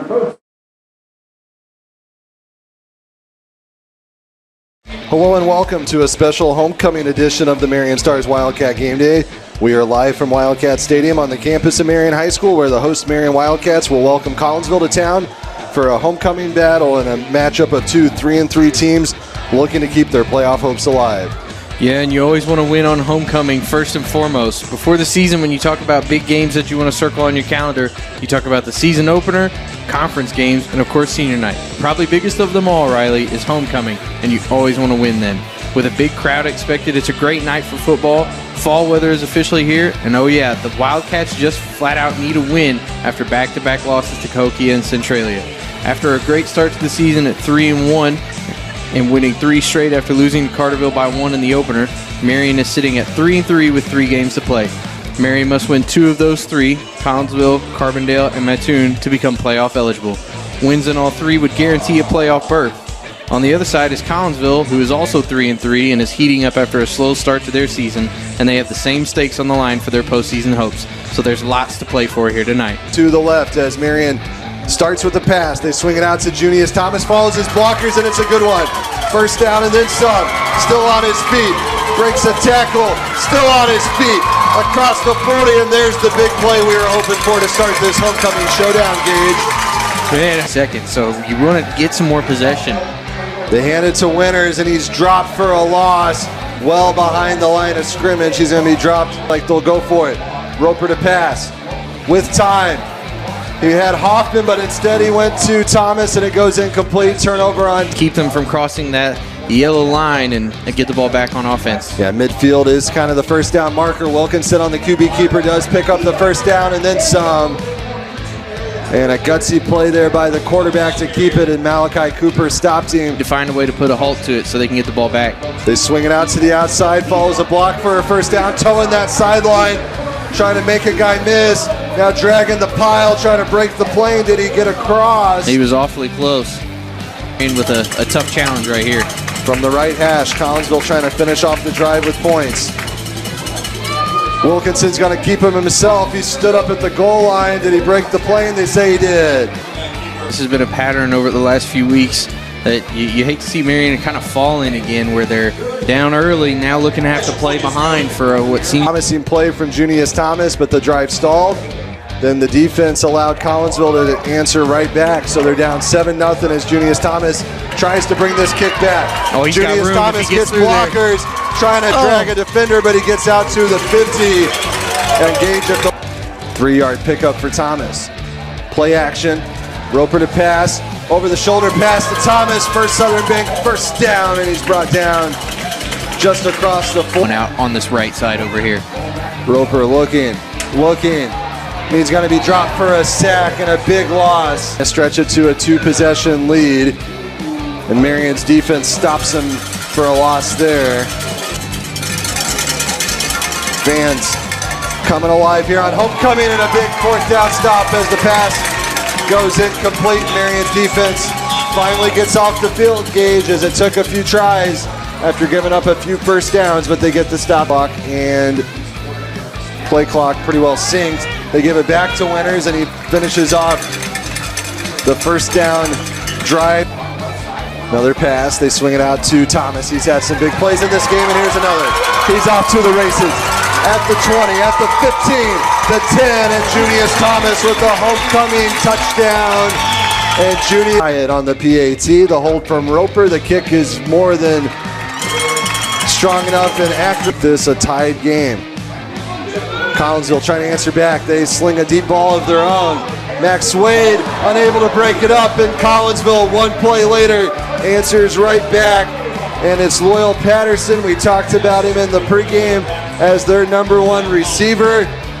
And it took all of 1 play on kicking into the Hex Center. Low kick. And Ryan Godiski will like that one as it stays off the roof as the Maniacs catch it. And this offense operating at quarterback as he's back on the field. A wild throw there. He might have been hit, and it's picked off. Loyal Patterson now picks it off, and he's going to have a return. He's doing it all. He's their version of Junius Thomas. There is a flag on the return, and Loyal Patterson still on his feet. We're not sure how much this one's going to stand.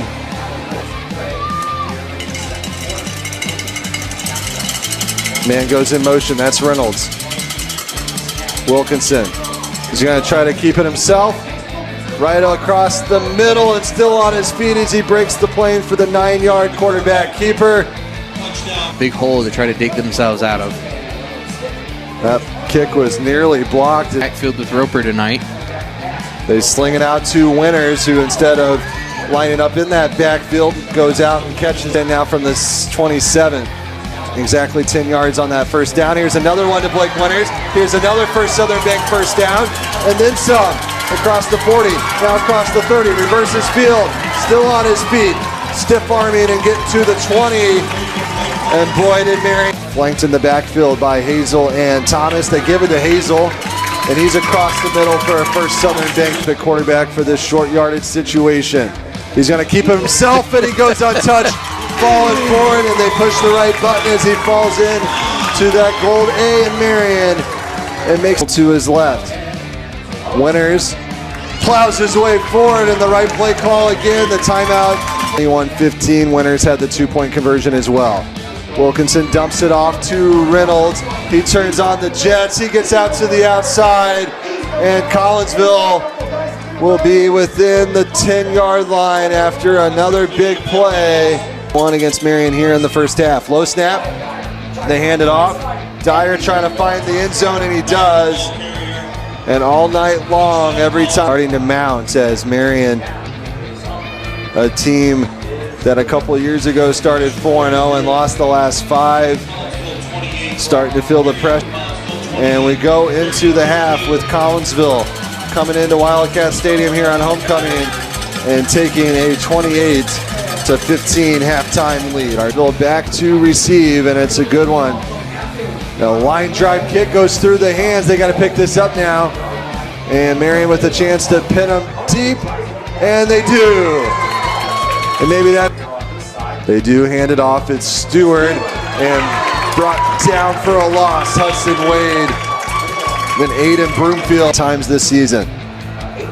6 receivers this time. They swing it out to Max Wade, who follows a blocker on the wide receiver screen and turns on the Jets. Max Wade on homecoming is going to go 74 yards to the house. And Max Wade just entered the conversation with 1 play for the Hub Recreation Center player of the game. And 1 offensive play was all the Wildcats needed in the second half. And man, that's got to feel good for him. He got hold is good, kick is good, and Roper to Max Wade for 76 yards. All of a sudden makes it a 28-22 game thanks to Mike Lander. They will just kick it away. I almost thought we were going to see an onside. Gage and I talked about it during the break. Collinsville botches the return again, but this time they're able to make something out of it. There is a flag on the play. This one might be coming back, as I might add. They hand it off. Stewart breaks the plane, and Collinsville in that way all night tonight. Kick is up and good onto the roof at the head. Now from the 28, Roper backing up. Now he's got Thomas with space. Thomas is going to turn on the Jets. He's got the first down and stiff arms his way out of bounds. So Junius Thomas back. Now he rolls. Looking. Steps up once. Thomas. Wow. And a heck of a catch on that far side for Junius Thomas. And I mean, like we've seen. Receiver set for Roper. Marion up to the line quickly. Steps into one. Once Thomas, and who else but Junius Thomas. 30 yards to the house. And Marion's offense comes back with a blow of their own. And point game, so why not? Broomfield, this time stuffed, and they can't get the tush push either. They go back to him, this time with room. Marcus Hazel with the first Southern Bank first down.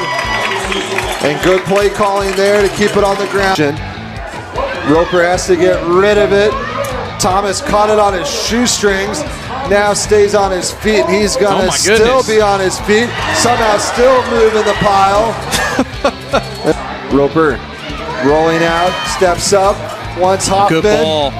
What a pass! Logan Hoffman, what a catch! Hoffman out to the left. They go to Hazel. Big hole across the middle. And he finds the house for a touchdown. And now a 1-point game. 5 seconds into the fourth quarter, we are tied, courtesy of the Anderson Boys Trash Service. Drops back to pass. Steps into one. Scott Patterson for the first down. Blake Winters and company trying to bring him down. He's still on his feet. Finally brought down at the 25-yard line. Matt Reynolds is going to try a 40-yarder. Wide left. Wow. Roper under pressure. They hit his face mask, and then he found Max Wade. Max Wade again on homecoming for the second time. Right one to the left. They go, no play action. Junius Thomas on the screen pass. Junius Thomas gives Marion the lead with the homecoming house call as he stands up as he trucked a Collinsville defender on his way in. Point after, Atkins is on the rough and good as it bounces. Collinsville is here for homecoming. Marion lost 57-0. The flea flicker with the game on the line. Picked off! Blake Winters picked it off. Game-sealing interception. Blake Winters. And Marion's going to win it. Marion's going to win it. Blake Winters, the season. That is a stat to circle if you're keeping track at home. Blake Winters is going to take a handoff, and he's going to go to the house. Blake Winters had the stealing interception, and Marion's saying, if you're not going to let us steal it, we're going to take it 85 yards to the house. It's coming back because of the block. Oh, man. I mean, either way. I bet our guys at home like that one in the comments down below. And let Marion have their touchdown. Okay. There's a Christmas gift from Collinsville. So Blake teams that has haunted the senior class and Coach Dunning over the last 3 years. After losing to Collinsville as sophomores on homecoming 57-0, Marion wins tonight 48-35 in one of the craziest high school football games you'll ever see.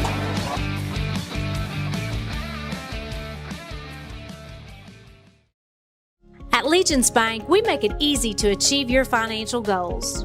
Working with small businesses, farmers, and individuals, we strive to be your partner in convenient, local, and personalized banking solutions. From investing in your priorities to helping our community grow, we're committed to making a difference at Legence Bank. I always know I can count on the people at Legence to answer my questions and connect me to the services I need. We have you covered with a range of fraud prevention tools to keep your accounts safe and secure. With real-time debit card alerts, advanced encryption, and card controls, you can stay one step ahead of fraud with these security features. Legence Bank supports you on and off the field. Go Wildcats!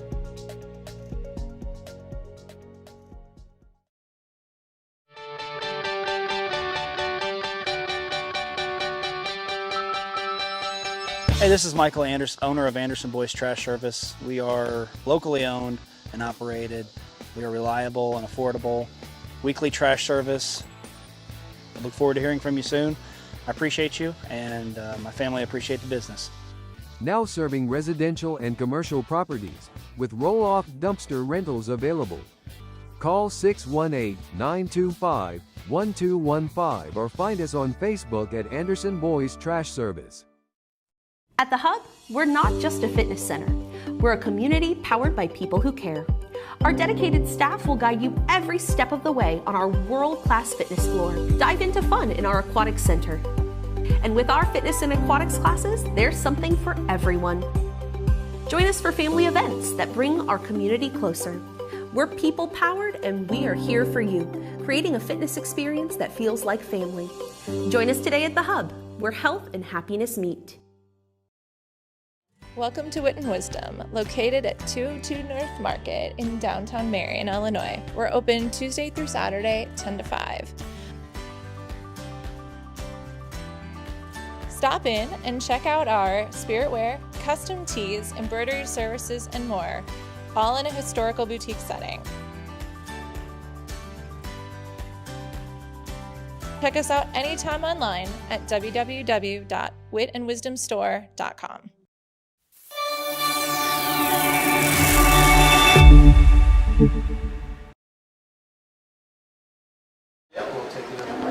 We're back here live with our John A. Logan College. Why would you go anywhere else? Halftime show alongside Gage Johnson, Ross Swinford on the controls. I'm Riley Swinford. Bill is down on the field providing our instant replays, and he'll have some post-game commentary from head coach Jason Dunning and our Hub Recreation Center player of the game, hopefully following a Marion Wildcat win here at Carbondale, where they're celebrating homecoming, and we have an extended halftime. And Gage, for the first portion of that first half, really the first quarter plus, it seemed like Marion was going to roll here on the road in week 8 to that 5th win. But after Carbondale got down 27-0, the Terriers said not so fast. Absolutely. Kind of seemed like Marion got in their head after some rough plays. Had that big pick, and then after that nearly had an onside kick recovered. And you could tell it had Marion kind of feeling the pressure. Led to them getting a couple of scores there. Had 14 unanswered with that Barry touchdown on a little fade corner route there in the back right, and then Oliver getting that running start on what looked to be a screen pass, but turned into a 91-yard touchdown. And barring some penalties right there, they really looked like they were set up to have another successful scoring drive right before the half. So Marion's got to wake up a little bit here going into this second half. So I think they definitely felt it themselves. Okay, you're up 27-0 on homecoming night. You want to start giving yourself your own flowers, but might have been jumped the gun a little bit, and you don't want to get too far ahead of yourselves here tonight, especially when Carbondale wants to get a win in front of this homecoming crowd. There are some highlights from that first half, and as you're seeing there, Marion's highlights came courtesy of the ground game. Let's go inside the numbers, brought to you by Kemper CPA Group LLP. 4 is the number, and that's the rushing touchdowns for the Wildcats. Absolutely, and that's kind of been the key to the offense that Marion strayed away from a little bit as these first halves started to come to a close. It was that big catch from Hoffman that set things up, but it was the winner's 3-yard run that got the first score on the board at the 9-minute mark to make it 7-0. And then Hazel had a 3-run-yard rushing touchdown of his own to make it 14-0. And then later we thought Broomfield coming in, it was only snap on offense for the night, so we thought it was going to him, but a nice job on the Wildcat to see that he wasn't the best option, and Hazel found himself another touchdown, which headed at that 3-touchdown lead going into the second. And then after a forced fumble by Hudson Wade, it was then winners again finding the end zone to make it 27-0. Not scoring on that 2-point conversion was winners also, but nonetheless, the rushing touchdowns, the ground game really set the tone for this game. And as Marion slowly started to stray away from it, Carbondale really kind of set the tone on their side through the air and mixing in some running here and there as well. It was Barry who got that 7-yard touchdown that finally put Carbondale on the board, and then, like I said, Oliver with that huge touchdown grab. But man, the fight from Carbondale, I don't think Marion saw that coming, and it kind of shocked them a bit. And now it's up to them to really kind of figure out how they're going to respond and really honestly learn how to play with a lead here, having not much experience with that at these last few weeks, Riley. 2 rushing touchdowns from Hazel, 2 from Winners. Marion had 27 first-half points without a Callahan-Roper passing touchdown, and they are still up 13, but it will be Carbondale ball to start the second half. They did put up some additional time for stretching and warming up coming out of the halftime break, so we'll go ahead and wrap up our John A. Logan College Why Would You Go Anywhere Else halftime show. We'll hear from all of our sponsors that make these live streams possible. Then we'll be back for the start of the second half right after this. Thanks for watching this live stream of Marion High School athletics on the Wildcat Gameday. The action is brought to you by the Swinford Media Group and all of our sponsors. Watermark Auto Group, John A. Logan College, Black Diamond Family of Businesses, Illinois Army National Guard, Deaconess Illinois Medical Center, Binkley-Ross Funeral Home, Legence Bank,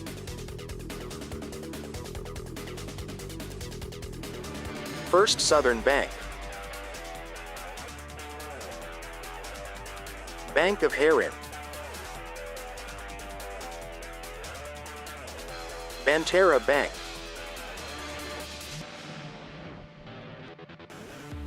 Garner State Farm Insurance, Paul Jacobs for Senate, SouthernTrust Bank, Marion Plumbing, Austin Dickson, Fellowship of Christian Athletes, Anderson Boys Trash Service, The Roofing Guys, Anderson's Furniture, SIU Credit Union, Clark Natural Stone, Kemper CPA Group, Wit Wisdom, The Hub Recreation Center, The Print Shop, Blush and Ivory Bridal Boutique,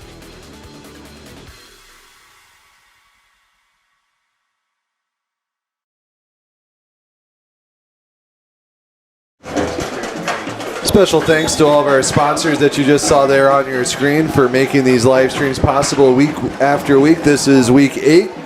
We'll be back home next week for the regular season finale. It'll be senior night at Wildcat Stadium against Mattoon, who came into play tonight 1-6, and then we'll finish out the regular season and wait and see what our playoff fate looks like and where the Wildcats go for the postseason. We'll hopefully be able to travel with them to live stream the IHSA playoffs as well, as Sam Atkins will kick left to right to start the second half, and it is a good one, as that one will go through the back of the end zone for a touchback. And here comes Carbondale's offense, feeling a little bit better about themselves in that first half, and we'll see if they can carry some of that momentum into this first drive of the second half. Yeah, and I think it's really crucial for the Wildcats to get a stop coming out on this drive. You don't want Carbondale to build on any confidence they kind of had started to gain there as the first half was coming to a close. So really, in turn, kind of want to punch them in the mouth defensively here so you can try to find your way back in the end zone and swing things back in your way. Make it seem like it's a lot steeper of a deficit. Our Bill Swinford has been down on the sideline. He said the Marion sideline felt a little relaxed after they got out to that 27-0 lead. Let's see if they can fire it back up here to start the second half. They throw it out to Barry, and he stiff arms his way past Andre Jones, and then Blake Winters and Aiden Broomfield force him out of bounds. As Braylon Berry, we talked about it in the pregame, he came into play tonight leading the Terriers with 6 scores. Yeah, and he's done a nice job being really the key catalyst for them offensively, making the most of their grabs. While he might not have all the flashy numbers, he does have their first touchdown on the night, like we said at halftime, and he's been one of their main weapons as we expected. Carbondale already with the first down on their first play of the half, looking for another, and they get it. Back-to-back completions from Woolley to Barry. And Carbondale's got something going coming out of the break as they are across midfield into Marion territory, all of 14 seconds into the second half. And I got to say, I've been impressed by Woolley when he's had time. I think that's really key for Marion to get that pressure to him, because when he's had that pressure to him, he's definitely gotten frustrated, made some rough plays. But right there, another good read. He's getting plenty of time back there to make the pass. Carbondale was a second half team last week against Herrin. The winless Tigers were tied with the Terriers at 14 all at the break before Carbondale had 38 unanswered in the second half to pull away 52-14. So this is a Carbondale team that can fill it up in a hurry if you give them some time. And Woolley so far firing all cylinders to start this second half. It's second and short. They hand it off here. And that was a short run for Thomas Mims, who was busy in this 3-headed rushing attack the Terriers feature, and another first down. And I believe that's 3 first downs to start this second half. And a minute into this half, Carbondale already into Marion territory, setting up now on the 33. Yeah, really in a nice rhythm. Kind of playing Marion's game, moving really quickly right now on offense. And they're spreading around, doing a nice job of getting everybody involved. Tight formation here for the Terriers. They send one in motion now. Woolley's going to drop back to pass with time, as we've been saying. This one's complete to Green, but Marion's got to start making Woolley speed up as Carbondale's offensive line is starting to protect, and that really has been a big difference to allow this Carbondale passing attack to operate. Absolutely. That was really key to that big start, honestly, was Woolley really having no time to let any sort of play develop, and right now, he's getting all the time in the world. He's going to keep it himself now. He's going to decide to pass. He finds Barry right there at the first down marker, and 5 first downs for Carbondale coming out of the halftime break. And the Terriers look like a completely different team to start this second half. Yeah, and you got to give it to Carbondale's coach. He's tried some trickery throughout this game, but you can tell he's not just going to stick with something that's going to not work for him. And they're trying something different right here. He's made some adjustments at halftime, and their offense looks really good right now. They mix in a run here. Thomas Mims, I should say, on a short game, but there is a flag near the line of scrimmage. Holding on the Terriers, so Marion catches a break there as Carbondale had been full steam ahead towards that end zone before that penalty will slow him down and back him up just a bit. Yeah, now if you're Marion, you really got to take advantage of that See if you can keep them from getting any kind of forward progression. Don't give them a chance to cut this to a one-touchdown game because it's really looking like that right now for them. Carbondale does have 14 unanswered points. Marion led 27-0 to start this game. Woolley rolls out to his left. Now he's forced out of bounds and drug out of bounds by Hudson Wade, who's been busy tonight. Yep, they're going to hit Caden Jacobs with a late hit there, I think, for that shoulder. Caden Jacobs came flying in at the last minute. That was a hard hit, too. They say he was already out of bounds. I think Hudson Wade was illegal, and then Caden Jacobs got called for the late hit personal foul. And they say it was a horse collar. I'm not sure. Interesting. I'm not sure I saw it quite like that, but Carbondale will get those yards back, and they're going to move inside the 10 now. And we'll have 1st and goal from the 6. And in a moment like More this like where Carbondale's really starting to get momentum, if you're Marion, you got to remember you've got the lead, right? You're in control of this game right now. You don't want to let frustration mount over to where it flips it the other way, because right now it definitely feels like Marion's kind of playing on their heels a bit. Right. No, Marion trying to avoid inverse of what happened at home last week on their homecoming. Carbondale trying to pull what Marion did against Collinsville and rally from 2 scores down on homecoming. Short gain on a quarterback keeper there. 2nd and 6. They say you got 1. So it's 2nd and goal from the 6, I should say. 9:14 to go in the 3rd quarter. Carbondale marching down the field coming out of halftime. Woolley rolls out, looking. Makes one guy miss. He's got his eyes on the end zone, and he falls, still standing up, breaks the plane into that black end zone, and Carbondale flashes the lights, and now 3 unanswered scores, 20 straight points from Carbondale, and all of a sudden, Gage, after Marion led by 4 scores, we've got a 1-possession game. Yeah, and it's been brewing for a while. Marion's just really struggling to swing things together, and the body language is showing they're frustrated and they're kind of confused, just really thrown off by Carbondale's response, quite honestly, not expecting them down 27-0 to come up and put a fight up like this, but now Marion's really going to have to show some resolve to not find themselves trailing here before long, so they're going to need a big drive coming up here soon. Huck Borenpole just put in the point after, and one thing to note, that failed 2-point conversion all of a sudden looms big as Carbondale's within 6, 27-21. Carbondale with 21 straight points rallying on their homecoming.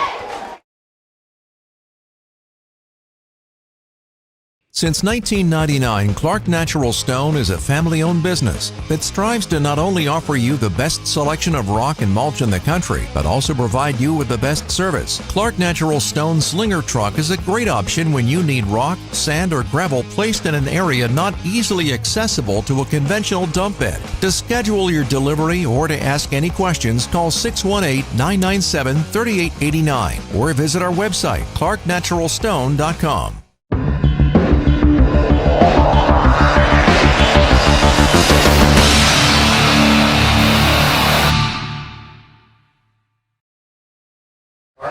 Yeah, another formation.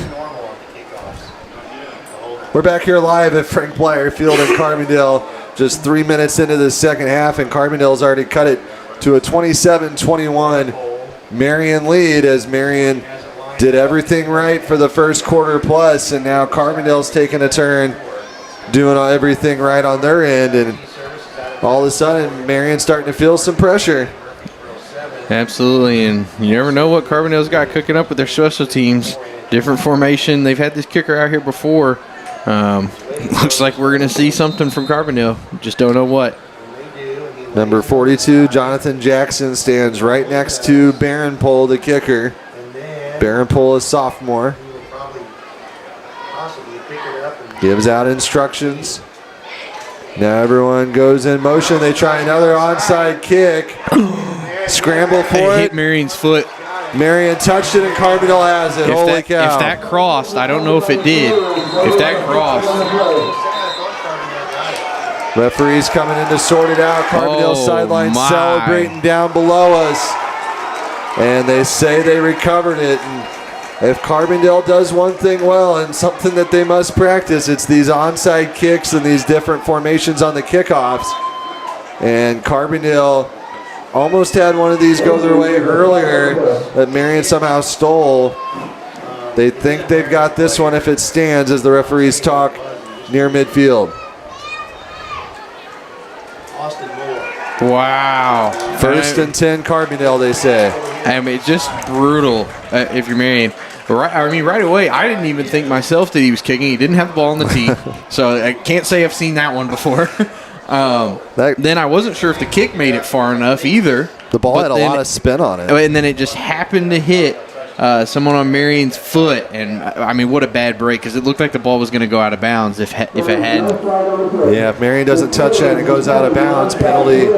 Marion gets the ball on the 35. Instead, Carbondale recovers and has first and 10 from the 48. All the momentum in the world with 21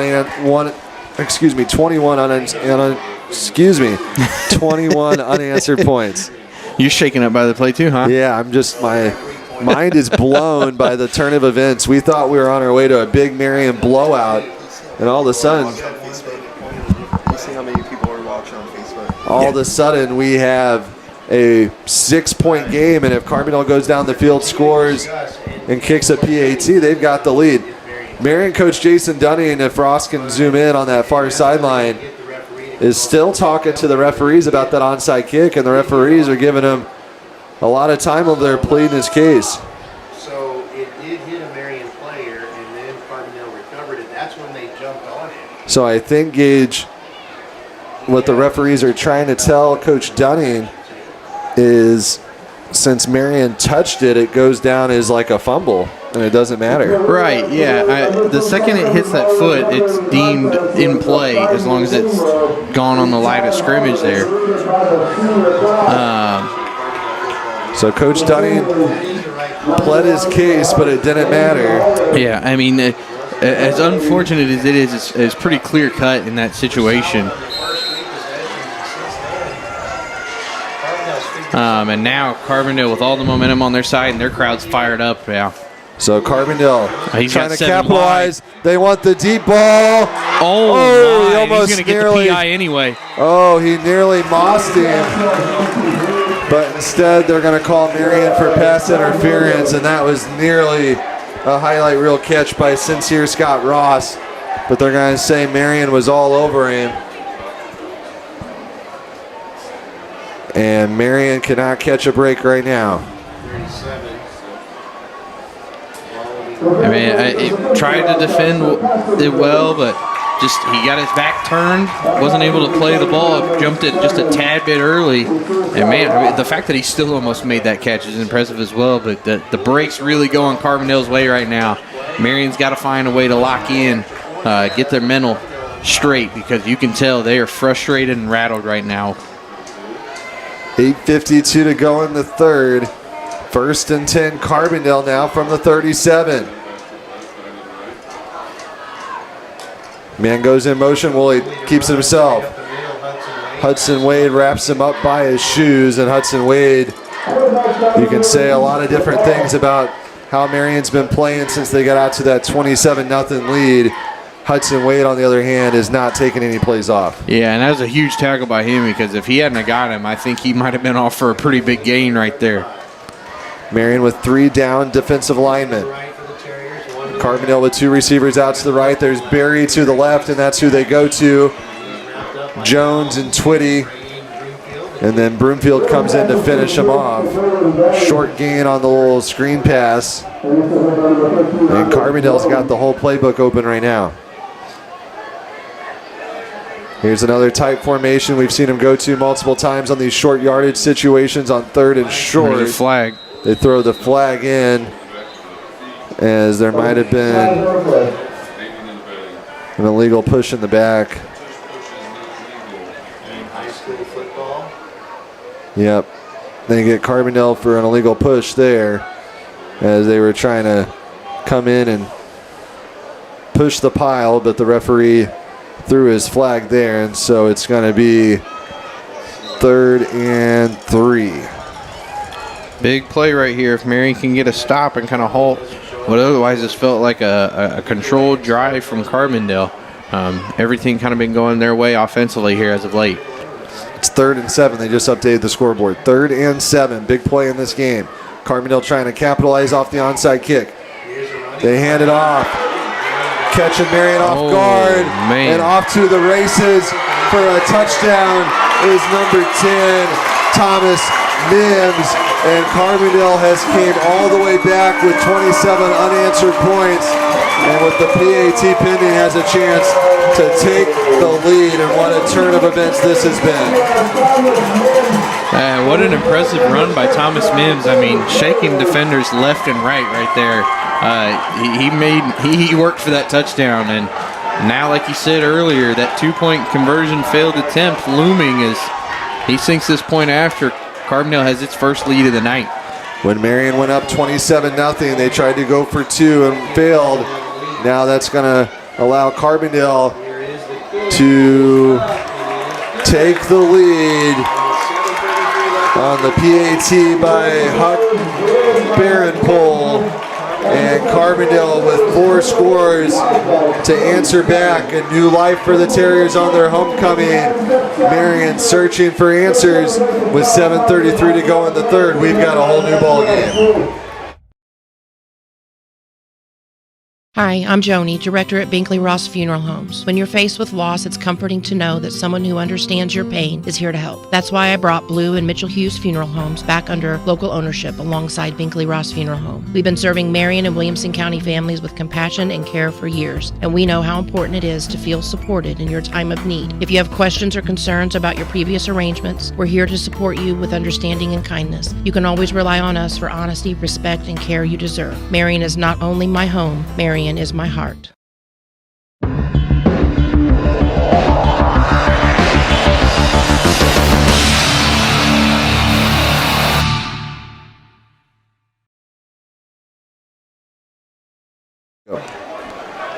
Carbondale out to a 1-point lead as they have came all the way back after Marion led 27-0. The Terriers looked dejected and all of a sudden got up off the mat as Marion was never able to deliver that knockout blow. The Terriers had just enough hope, and they have found a way on the strength of some special teams plays. So Marion is going to have to get their onside kick coverage in here just to be safe, as Carbondale has done a little bit of everything. And here's yet another formation and another kick and another weird outcome, as that was number 52 for Marion, Aiden Murphy. Probably the last guy Marion thought was going to field that kick, calling an onside kick. Is Carbondale, like I said, obviously spends a lot of time in practice working on kickoff situations, and they've tried something literally different every time tonight. Yeah, and hey, it's worked out for them. Found themselves now with their first lead of the night here shortly into the 3rd quarter. And if you're Marion now, you got to kind of look at this as a 0-0 ball game. Obviously, you're trailing 1, but you kind of got to wipe the You know what I'm saying. You got to wipe it out. You got to find a way to turn all those mishaps off right here and find a way to draw back and get some rhythm again. They go to Blake Winters on the screen pass. That's one way to do it. And Blake Winters is off to the races and forced out of bounds. But this one might be... No, it stands. I thought that referee was signaling penalty, but Marion gets the first Southern Bank first down they've been searching for, and a competitive answer. And what a response there for the Wildcats.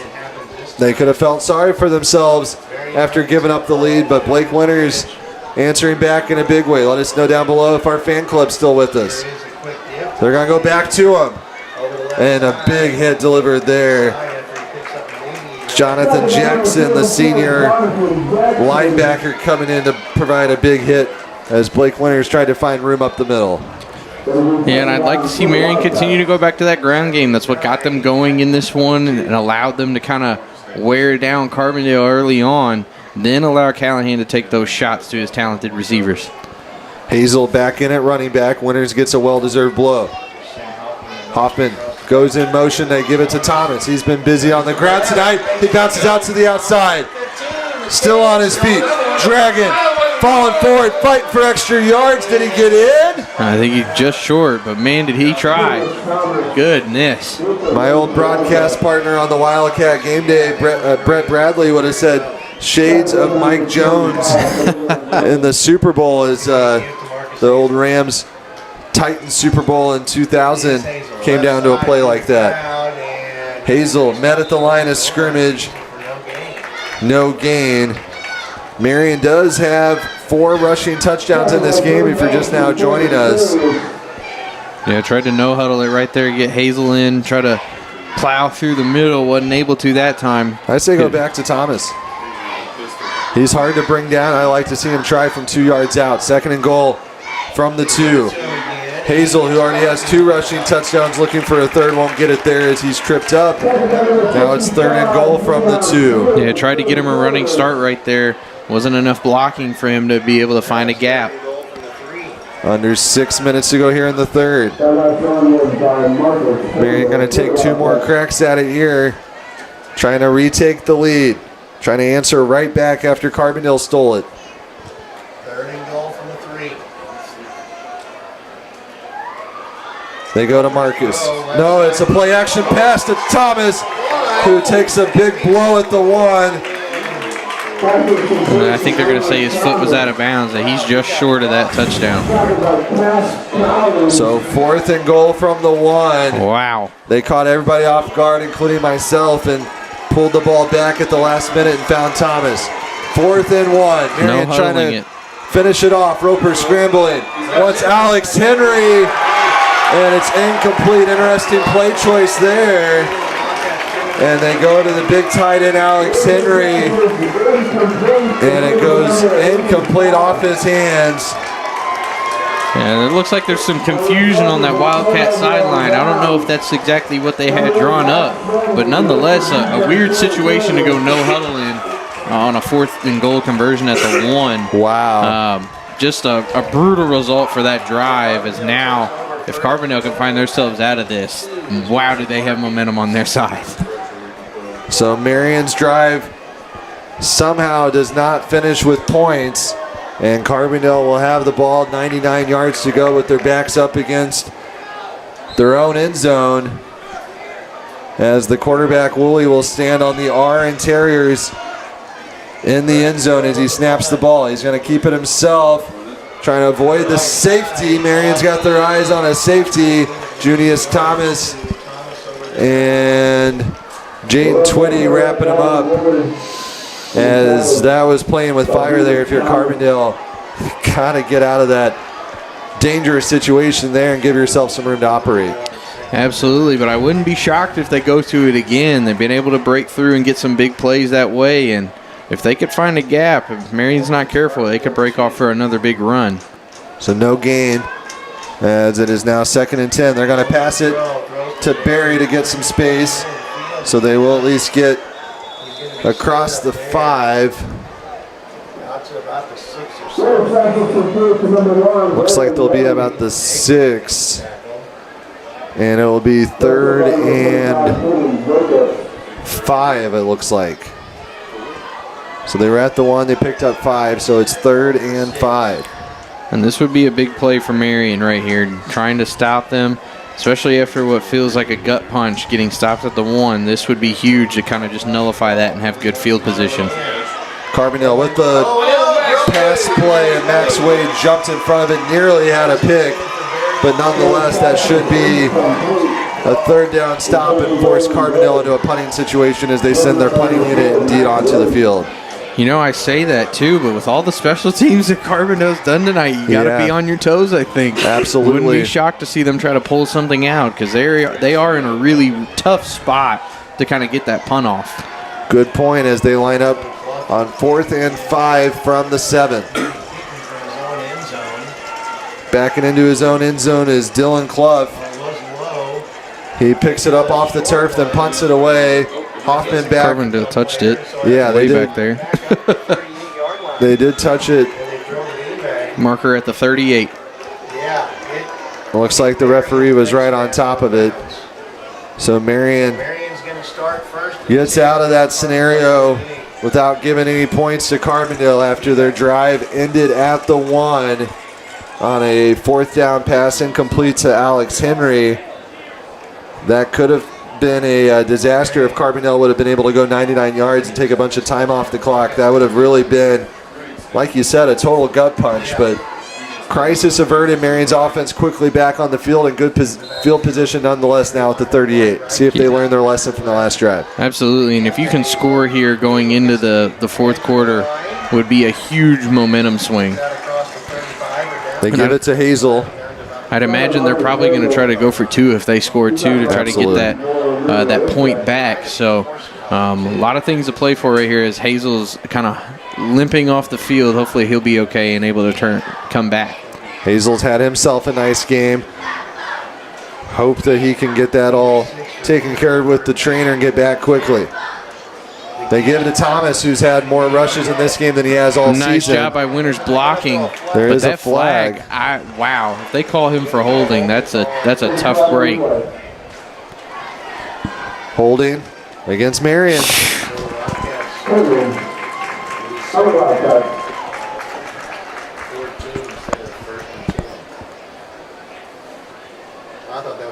So we've seen him go to Junius a couple times out of the backfield tonight. A different look for the Wildcats. And they might have to keep going to it if Marcus Hazel has to miss much time. Yeah, and that's a tough break because I really thought that was a great block by Winters. Now Marion in a tough spot where they're kind of forced to pass, I think, here.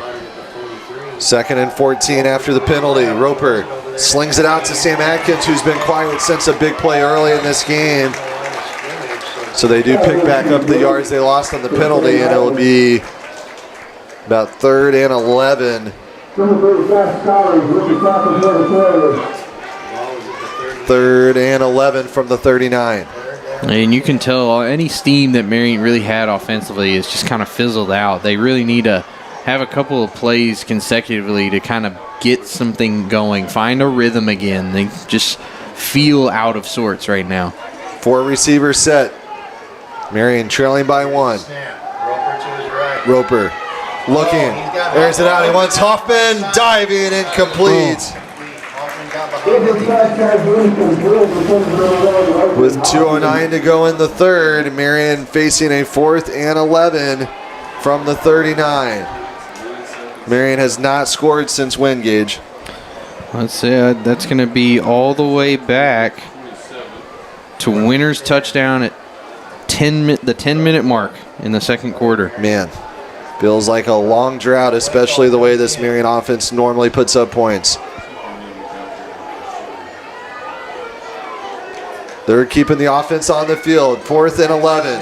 Roper steps up, wants Atkins, who went up and got it. And Coach Dunning pointing to the turf.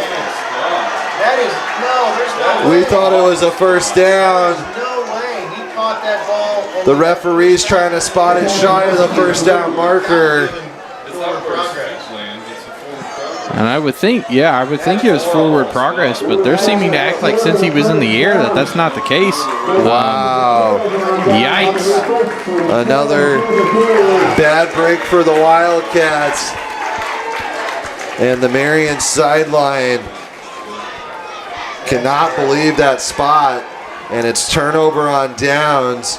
We thought he had enough for the first down. But from where we are up here in the booth on the opposite sideline, it was hard to tell. But a controversial call as Marion went for it on 4th and 11, and it looked like Sam Atkins went up and got it. And then the defender pushed him back. But I thought before the defender had pushed him back, he had already crossed for enough yards for a first down. Wow, what a break that is. Now all of a sudden it's Carbondale ball. And Marion's defense is tasked with holding them again as they hand it to Javion Oliver. Junius Thomas with the tackle. But a couple bad breaks for this Marion offense, unable to finish a drive. Ending at the 1, and then right as it felt like they picked up a big 4th down, a bad spot doesn't go their way. And Carbondale keeps the momentum. Yeah, absolutely. It would be heartbreaking if Marion's unable to kind of get a stand defensively. Had 2 possessions with really good field position. really feeling like their backs are against the wall right now with the way they're playing. Broomfield with the tackle. Thomas Mims picked up. They give him the first down, so another spot in question there. I thought he was short. They give him the first down. Everything going Carbondale's way right now. This game has been a tale of two games. All Marion to start, then all Carbondale since. Here is the give to They give to Thomas Mims. Broomfield and Marley Benavi in on the coverage. Yeah, and I think something that we're going to have to look at too here is the game's starting to get late. Carbondale doing a real good job of keeping the ball, taking time with their offense, having some pretty long possessions that are killing a lot of chances for Marion. They throw it out to Barry, breaks a tackle, forced out of bounds. Andre Jones, James Twitty in on the coverage. 56 seconds to go here in the third. Another first down for Carbondale. And kind of to my point, Ross, the last two Marion drives with the field position they had, both not lasting longer than 2 minutes. So really giving Carbondale ample time to kind of do what they want and take control of the pace of this game. Woolley's going to keep it himself on the quarterback keeper. Alex Henry, Hudson Wade, Benavi, and Broomfield finally wrap him up. 40 seconds and counting. Ball spotted at the 45-yard line, 2nd and 8. Wouldn't be shocked if we see one more play right here and that'd be it. Third quarter winding down, trying to get Marion offsides. They don't bite. Play clock and game clock, not a factor. Woolley looking. There's a flag. Falls forward near the first down marker, but this one. Look on number 77. I think he knows where that one's coming. They're going to get him for holding. The big fella not on our roster. Number 77 for Carbondale gets called for the hold. 8.3 on the clock. But Woolley's shown his dual threat ability. He's thrown it, he's ran it. And 19 combined touchdowns coming into this game. Man, what a nice break for Marion right there with that ball coming all the way back across midfield. Otherwise, looking at a really good spot going to start the next quarter is Carbondale. Second and a mile to start the fourth quarter, but Carbondale coming out at halftime has claimed the lead. The third quarter dominated by the Terriers. Carbondale trying to do what Marion did last week and mount a 2-score rally on homecoming. 1 quarter still to play. It's anybody's ball game. Don't go anywhere.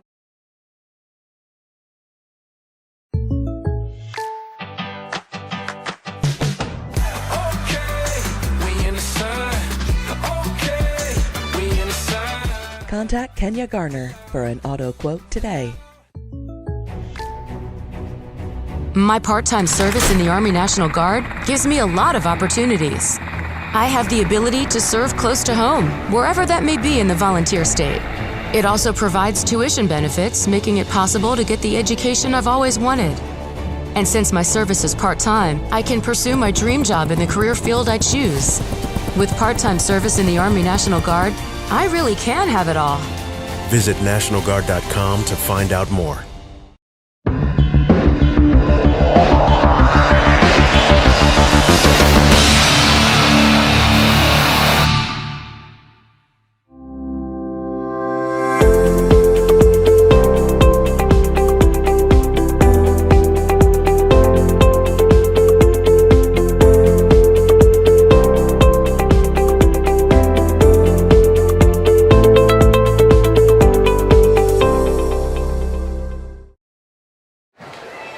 Carbondale with the ball to start the second quarter. 2nd and 18.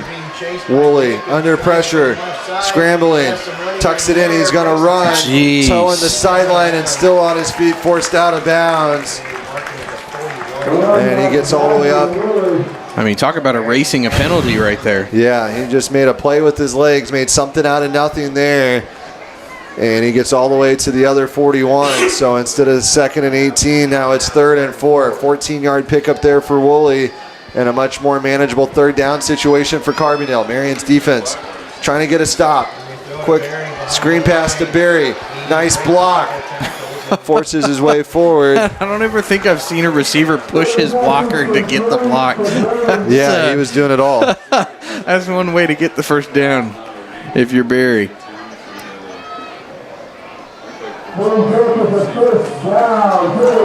So Carbondale keeping the momentum, trying to add to this slim lead.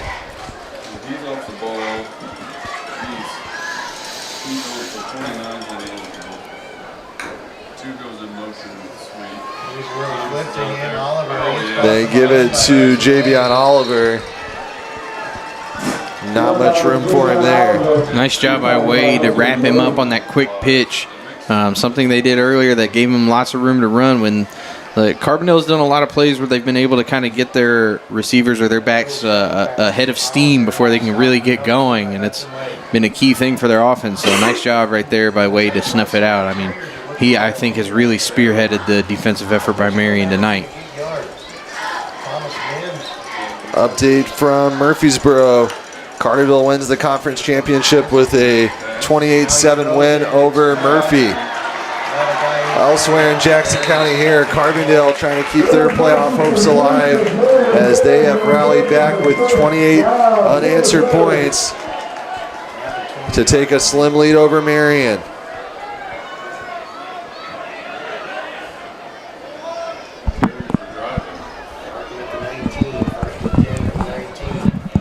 DeCoin 28, Nashville 18.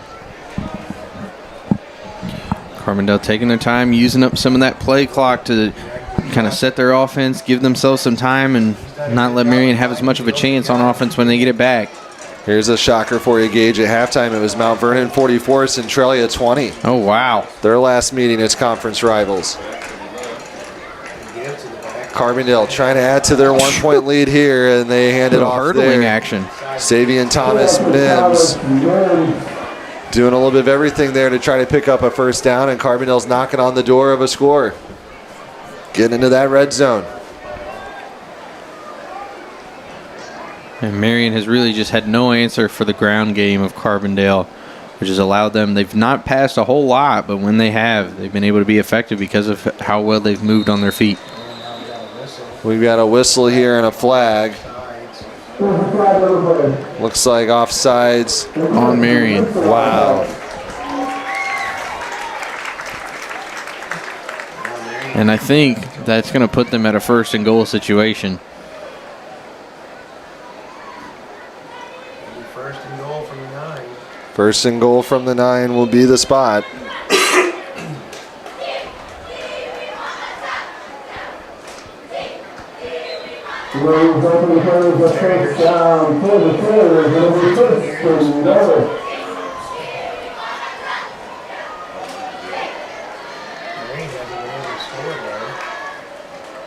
Woolley rolls out, makes one guy miss, makes another guy miss. Hudson Wade finally wraps him up at the 5.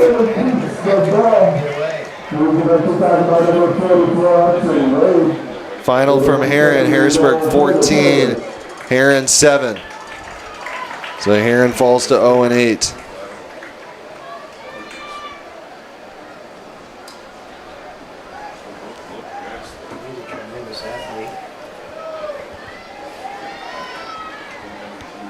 .9:12 to go here at Carbondale. Woolley tries the pass and complete through the fingertips of Barry. Andre Jones in on the coverage for Marion. Yeah, quick out route right there, trying to just sneak into the end zone with a little toe tap, but just out of his reach, had to try to make a one-hand grab and wasn't able to.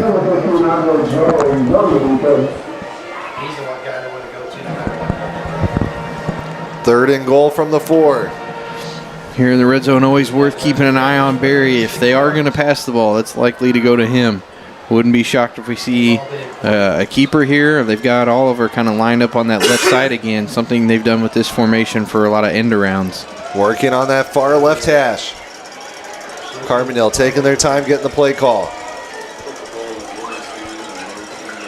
Looks like they flipped the side of the field. They want Barry isolated on that left side if they're going to pass. Everybody else in a tight formation. Now in motion goes Oliver. They give it to Thomas Mims, and he falls forward. And 5 unanswered scores now for Carbondale, and another crazy celebration as 3 penalty flags go flying up in the air.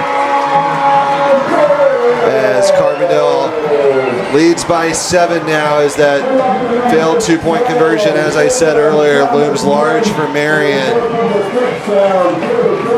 Carbondale with the chance to kick the PAT and make it an 8-point game and make it hard on Marion. If they are able to score, Marion would have to get the 2-point conversion to tie here on the road. We knew it coming in, despite records, previous meetings, comparable scores. When these two rivals meet up on the field, you can throw all that out the window. And despite what looked lopsided early with Marion out 27-0, Carbondale has made this a game now with 5 unanswered scores and 34 straight points, and they're going to try to tack onto it here as Carbondale will have a decision to make, being backed up after the unsportsmanlike penalty on the celebration, as that is the second time tonight, Gage, we've seen them chuck the ball up in the air like they just won the Super Bowl. Yeah, and I get the excitement. I mean, how can you not be excited as a team that's just put up 34 unanswered? But now, instead of forcing Marion to go for 2, you're putting yourself in kind of an interesting spot, having to go for 2 yourselves here. So it looks like they'll send Huck Borenpole. Oh, we're going to go for a field goal, huh? In for the long PAT. Okay. This is going to be about a 40-yard PAT. Kick is good. My goodness. So Carbondale with 35 unanswered points. And everything is clicking for the Terriers as Huck Borenpole, the sophomore kicker, just hit the longest PAT you'll ever see to make this an 8-point game. And Carbondale, with the rally that no one saw coming after the way this game started, now leads 35-27. I'm excited to represent Southern Illinois when playing basketball for SIU, and it's important to me to give back to this region. That's important to Banterra Bank also, and it's one of the reasons that I'm proud to be a customer. They support their communities, and with their mobile app, I can check my accounts, make payments, and more, all on my time. Plus, they offer a Saluki Visa debit card that supports SIU scholarships and athletics. That was an easy win for me. Banterra Bank, official partner of Saluki Athletics.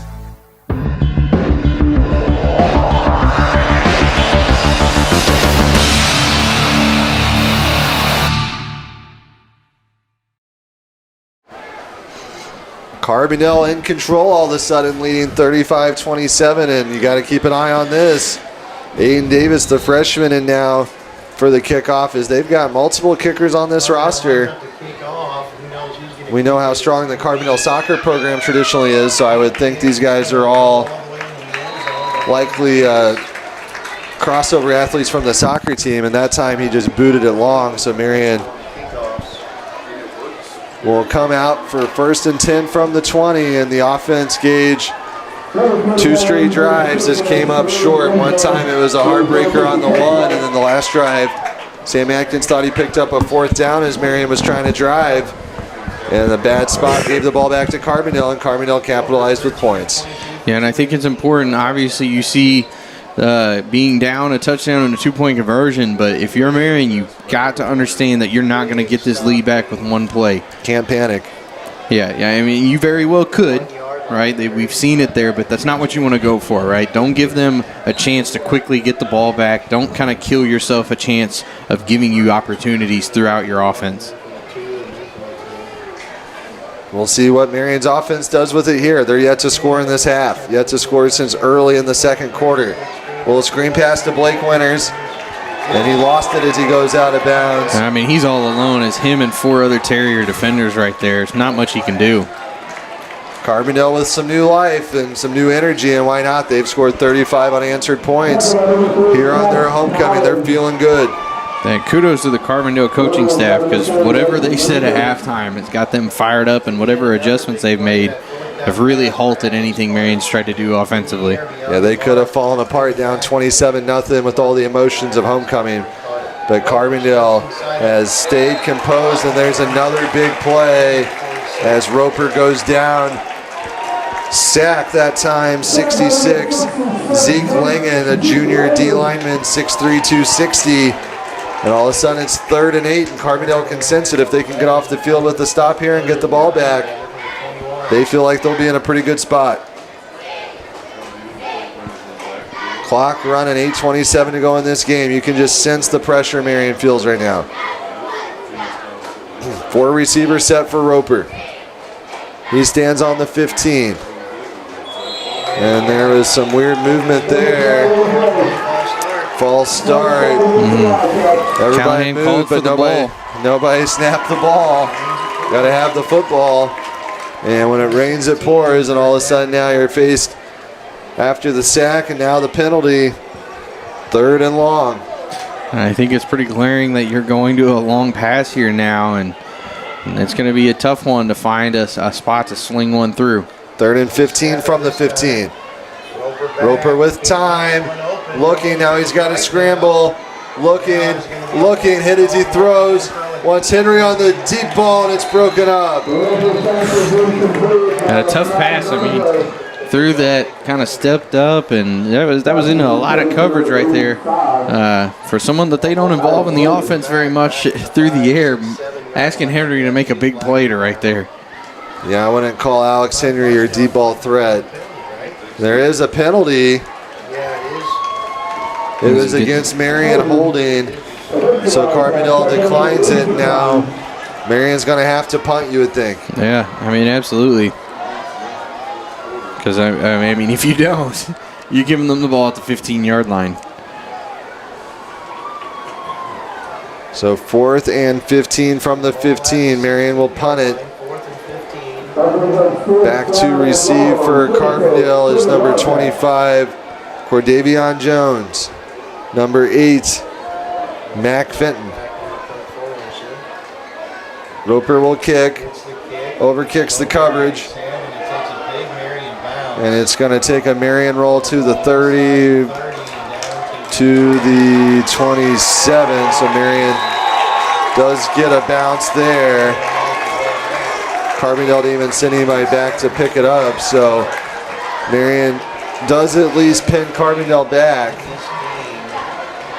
But now Carbondale with the chance to run some clock gauge, and this is where game management will play a big factor, as Carbondale has to feel like just as good as getting points is using a lot of time and keeping the ball out of Marion's hands. Absolutely. The run defense for Marion is going to have to shore some things up that they've not been able to do here in the second half if they want to be able to find themselves with the decent chance to get the ball back. Marion still has all their timeouts. 7:48's a long time, but if Carbondale can pick up some first downs and milk the clock, you're going to start feeling that pressure start to mount in for Marion. Absolutely. I mean, it's worth noting they've had a 6-minute possession in this game, so this is not out of the stretch for Carbondale to really kill this clock. A score quick, too, would also feel like a backbreaker. Tight formation for the Terriers. They give it to Thomas Mims, and he's drugged back and thrown to the turf. Caden Jacobs on the coverage. No gain. Carbondale's going to take their time up to the line every time, you would think. Absolutely. Using that 40-second play clock to their advantage.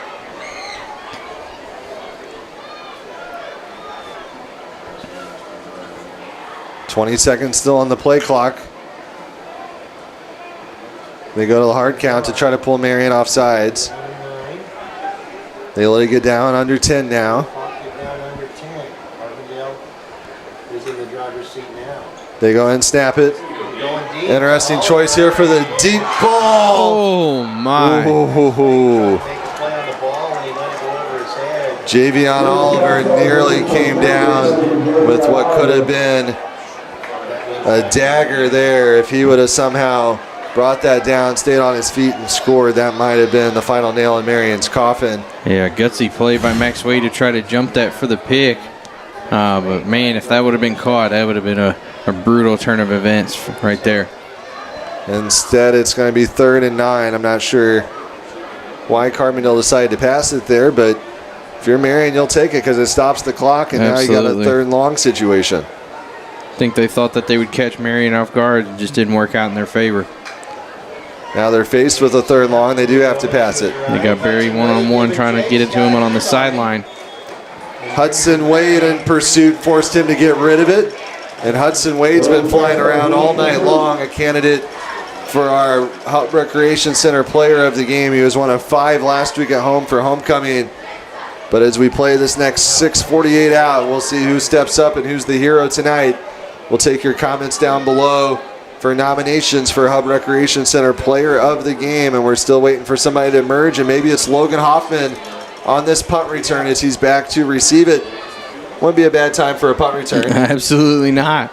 Just going to need some blocking. He had a big one earlier this game. If they can give him some time back there to operate, might be a good chance to set Marion up with some success here on a nice drive.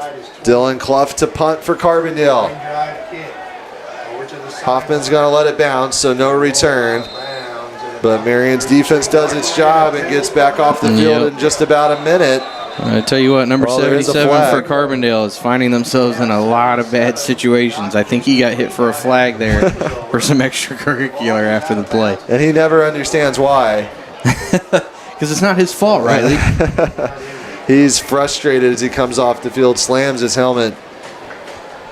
He's not on our roster, so we're not sure if he's new to the team or what, but he is frustrated with himself sitting down on the bench, receiving some encouragement from a teammate trying to tell him to keep his cool, but this might end up being costly on him. Absolutely. I mean, ball on the 30. Marion could find themselves almost at midfield if this is an unsportsmanlike like we think it is.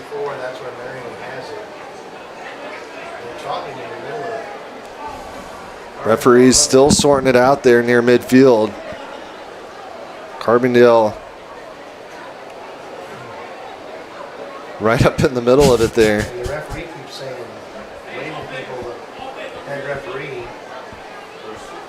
Personal foul against Carbondale, so Marion's going to get 15 free yards after the punt was down. So Marion really has been waiting for a break. They've had things not go their way in the second half. Maybe this is the break that puts them back on the right track to try to tie this game with 6:40 to go. Absolutely. And when Marion's looked for a kickstart on offense throughout this year, Junius Thomas has been that guy. I think that's who you got to kind of look for to start this drive here and then kind of build off of that. Find some way to fire up this offense, get that sideline going again. 6:40 is a lot of time. They don't need to try to score right away. They can play it conservative. Got Atkins one-on-one over here on the bottom of your screen. And it looked like some movement. Looks like Hoffman on that far side jumped early. And so Marion gives some of those penalty yards right back. And it's just felt that way, Gage, since about that 10-minute mark of the second half that you just were talking about when Marion got their last score. Marion just really seemed discombobulated since then. Yeah, just a lack of focus, struggling as they get Thomas right here. Man, he's giving it his all, isn't he? They go to him like you hoped, and he picks up some of those yards back after the penalty as they have just given the ball to Thomas a couple times tonight and said, here, try to go make a play, because they have handed it to him more tonight than the rest of his high school career combined.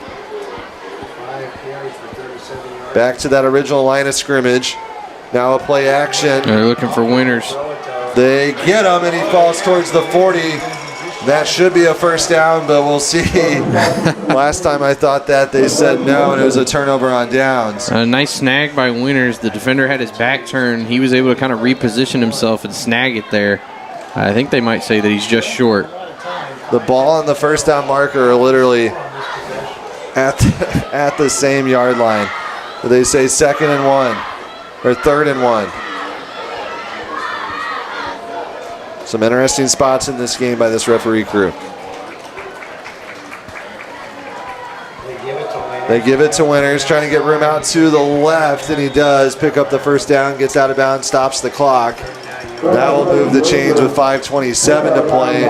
Marion's not only got to go down and score, they're going to have a 2-point conversion to tie this game. 0 for 1 so far in those situations tonight. Nice job by Winters there to get it to the outside and get the first down. Don't think he would have had much room to work going up the middle here. Marion really thinking things out here. Doing a nice job of taking time with their drive. And so far have been pretty conservative with the play calling. Here's a little out pass to Thomas. Still on his feet. He doesn't go down easy. I think he was out of bounds just shy of that first down marker on that far sideline. 5:19 to play. And I think what makes Thomas such a threat, as much as it is his quickness out in the open field, his ability to really break through defenders. Yeah. It usually takes 2 or 3 guys to get him out if he's not forced out of bounds himself. So just shy again of a first down, 2nd and 1. For a receiver look here for Marion. Winters in the backfield with Roper. Hazel, I think, is still out with an injury. Roper wants Winters. Tight window. Oh, my goodness. Oh, how did he catch that one?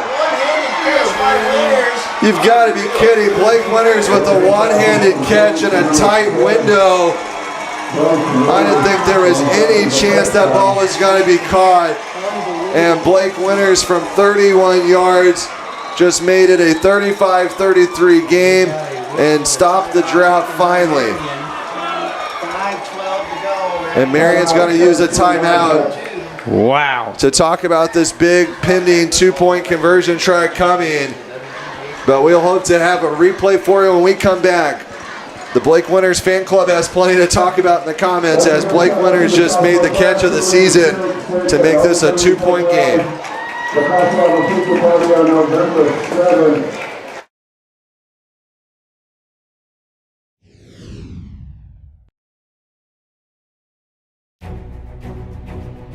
My part-time service in the Army National Guard gives me a lot of opportunities. I have the ability to serve close to home, wherever that may be in the volunteer state. It also provides tuition benefits, making it possible to get the education I've always wanted. And since my service is part-time, I can pursue my dream job in the career field I choose. With part-time service in the Army National Guard, I really can have it all. Visit NationalGuard.com to find out more.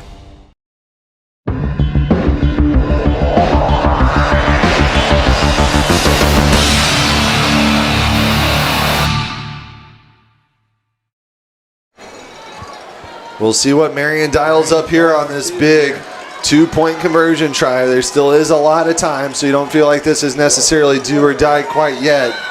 5:12 to play. Marion trying to tie the game. They're going to pass it. Roper swings it to Winters, who just made that big play. Stiff arms, and now he's drug out of bounds.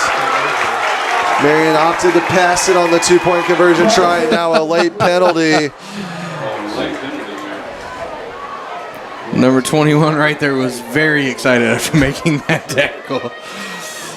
Carbondale has had some unsportsmanlike penalties tonight. We knew that was going to be a part of this game. We talked about it in the opener.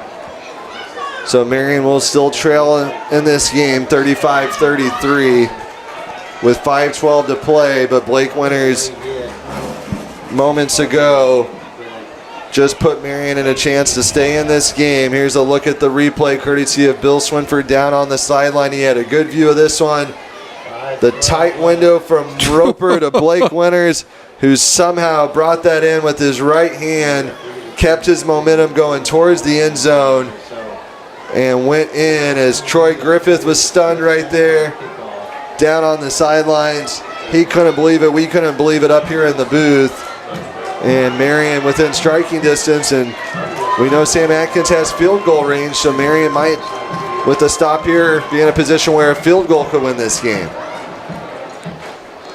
But they're going to have to enforce the celebration on the 2-point conversion stop here on this kick.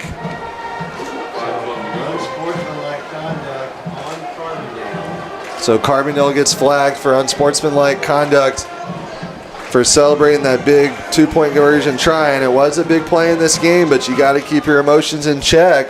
I can't believe with how many there's been that we haven't seen one player done for the night.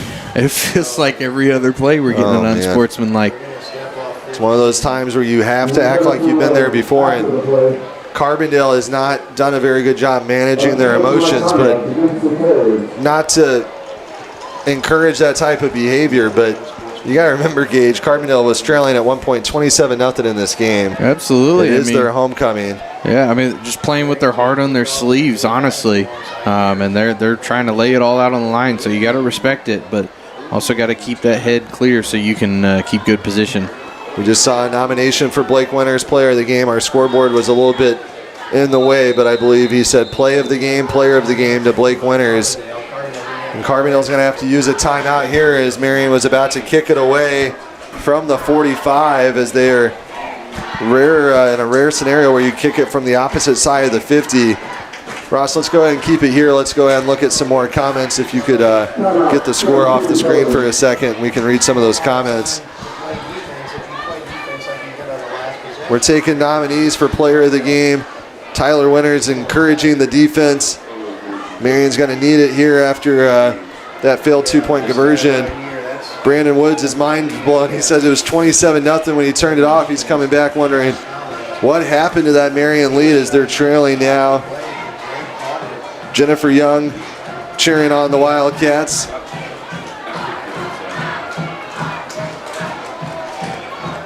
Quaterius Carr rooting on Winters. Lots of support for Blake in the comments down below. Dustin Edwards sending some encouragement to Callahan Roper, but here's Sam Atkins to kick on the other side of the 50, kicking from the 45 after that penalty was enforced. And we'll see what he does here. He does have enough of a leg just to boot it, but instead they go for the onside kick. We got it. Marion's got it. And Marion's got it. Wow, it went right to the guy. And who? Max Leahy. Gage, I told you as we came in tonight, there was no way this game was going to live up to last week's game that had the bingo card. We just now saw the second successful onside kick of this game, and with 5:12 to play, holy cow. We just got an update. Centralia coming back against Mount Vernon. It's 44-41 with 6 minutes to go there. Mount Vernon led by 20 plus at halftime, so a wild night in the South 7 here in Week 8. Marion's offense back on the field from the 33 after the successful gutsy onside kick. Snap to Roper. Now a penalty flag. Definitely a false start there. So Marion will back it up. A great field position. The onside kick was likely coming no matter what, Gage, after the failed 2-point conversion try, but the great field position is a direct result of that unnecessary unsportsmanlike penalty. Yep, absolutely. And right now you don't want to get too excited though, right? Still run your offense. Don't get too high right here. They give to Winters. Still on his feet. Finally brought down, short gain. If anything, they're playing behind the chains due to that penalty. And here's that onside kick, the replay right there. And man, I mean, that couldn't have worked out any better as that went almost right to Max Wade. Max Wade, the hero there, another candidate for our player of the game. But maybe if Marion can score here, whoever gets the go-ahead score will be our player of the game. Roper drops back, steps into one. Caught by Hoffman, getting back past that original line of scrimmage, and a late hit on Carbondale. Coach Dunning right there on top of it. Logan Hoffman hit while he was already out of bounds, and another costly penalty from the Terriers. Yeah, and then also they had Patton Steinsoldens in the backfield back there to block for Roper. He took a big hit as Roper was throwing there towards that sideline. Helped let that play happen, and now with the penalty tacked on to it, Marion's field position looking better and better. Steinsoltz, who's been a reserve this season, thrust into duty. I think Marcus Hazel is still out. I think he's sitting on that trainer's table on the far sideline, Ross, over there behind the Marion sideline. So Marcus Hazel's night's done. I believe his shoe is off. Jackson Fike saying, come on, Cats. Marion with the first down as a result of that late hit. 1st and 10 from the 18. Marion can smell it. 4:32 to go. They give it to Thomas. Cut back across the middle. 4 or 5 yards there for Junius. But yeah, there's Marcus Hazel. He's got his shoe off. I think he hurt himself with his ankle earlier, and now another down Marion player right on cue. So we'll have an injury timeout. We'll step aside. Marion trying to get a late score here to come back on the road at Carbondale.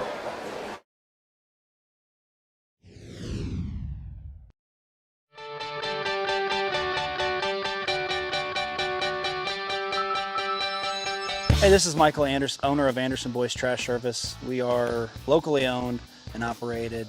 We are reliable and affordable. Weekly trash service. I look forward to hearing from you soon. I appreciate you, and my family appreciate the business. Now serving residential and commercial properties with roll-off dumpster rentals available. Call 618-925-1215 or find us on Facebook at Anderson Boys Trash Service. Provide both surgical and non-surgical management for musculoskeletal conditions. In fact, about 1 out of 10 patients I see in the clinic actually come to surgery. The other 9 out of 10 we can treat and manage non-surgically. I don't require referrals. Patients can come to see me straight away. My philosophy, again, is optimize non-surgical treatment before I perform surgery. Once I do surgery, unfortunately, I'm a perfectionist. My wife gives me a hassle. If I'm in the room and this picture on the wall is crooked, I will fix it, even in your house. I think part of that is the masonry background, because everything's got to be, again, plumb level and as close to perfect as you can achieve. You can shoot for perfection, accept excellence. That's my rule.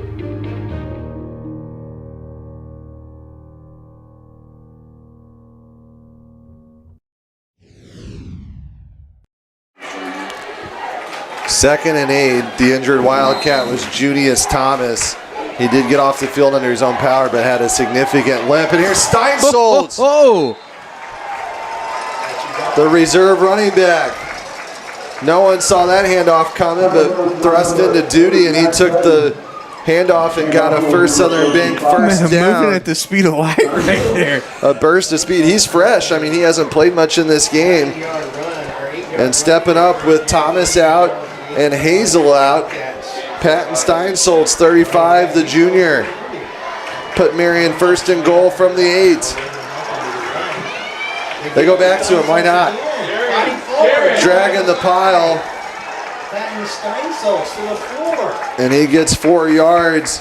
But it will have to be serious, Gage, to keep Junius Thomas out of this game. But if they can score without him, even better. And they're threatening here with 3:25 to go in this ball game. Yeah, and I mean, talk about a next man up mentality. Steinsoltz coming in has made a huge block on this play, and now 2 back-to-back big handoffs. I wouldn't be shocked if we see him get it again. Why not? Second and goal from the 4. Marion trying to regain the lead. They led at one point 27-0 in this game. They do go to him. Carbondale sniffs it out this time and drags him back. Good job there by Patton to hold on to that football, as that would have been absolutely detrimental there if we had a fumble. But a loss of 1 will make it 3rd and goal from the 5. Clock running inside 2:42 now. Roper getting the play call from Coach Vinoy on the sideline. Coming back to the huddle.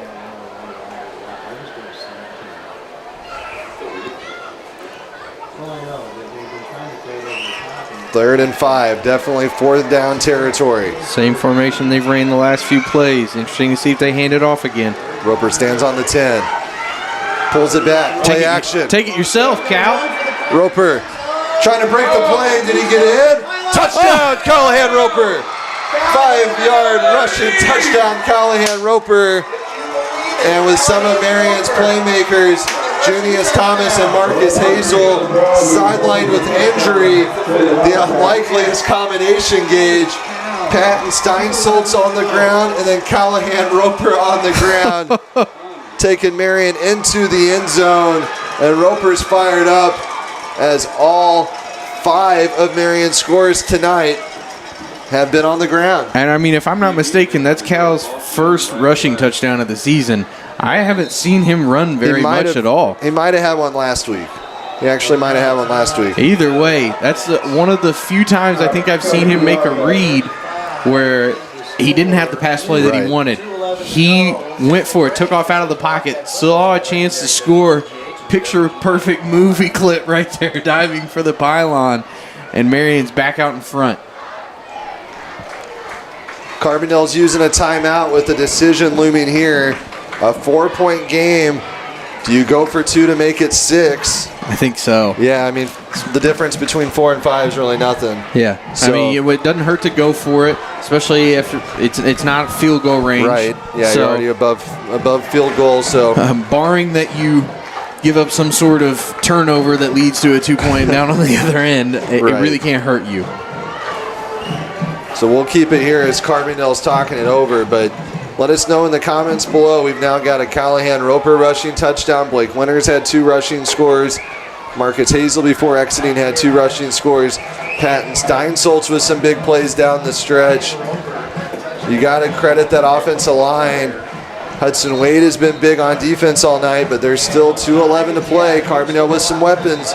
This game is far from over, so we'll need other players to step up and maybe throw their name into the hat. Maybe somebody here on this 2-point conversion try also becomes a candidate as they send Broomfield in at quarterback. He's the short yardage specialist, number 9 in white. Winners in the backfield with him. Exactly. And they've got Hudson Wade in to block as the up back. And they went to the hard count, and I think Marion might have got themselves offsides.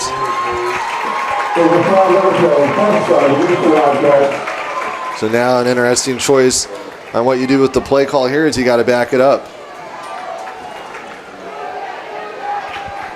They're going to send the first string offense back onto the field. Thomas is back in the game, so good to see him back. He is still probably playing a little bit under 100%, but good to see Junius back in this game. Nothing serious. Yeah, so if you only get one, Junius is coming back off now. If you only get one, you're up 5. Carbondale can just score a touchdown to win. If you get 2, they have to get the conversion. So this is the right call. They're from the 8 now. Man goes in motion. Now Roper's going to pass. Slings it just through the hands of Hoffman. Hoffman couldn't hold on. Roper put that one right on the money, but just a little too much for Hoffman to handle.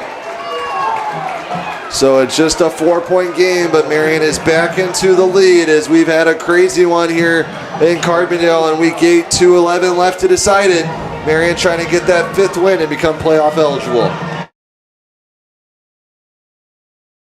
Hi Wildcat fans, I'm Brad Poole, president of the Watermark Auto Group. I invite you to come experience the fastest, friendliest, and fairest car buying in our little corner of the world. Our friendly sales representatives will provide you in writing with our best price, trade value, monthly payments, all within minutes of your request. No pressure, no hurdles, no tricks, and no surprises. Experience the Watermark difference for yourself at Watermark Ford Hyundai or Watermark Nissan of Marion. Fast, friendly, fair. That's Watermark.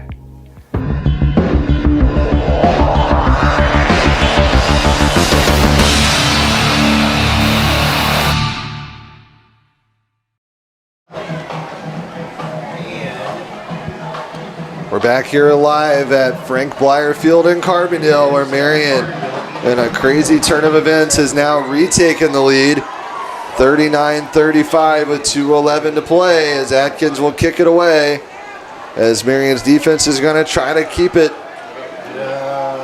at a 4-point Marion lead. It's still good. Atkins kicks it high up in the air. We will have a return as Barry fields it across the 10 and is wrapped up near that Marion sideline on the 20.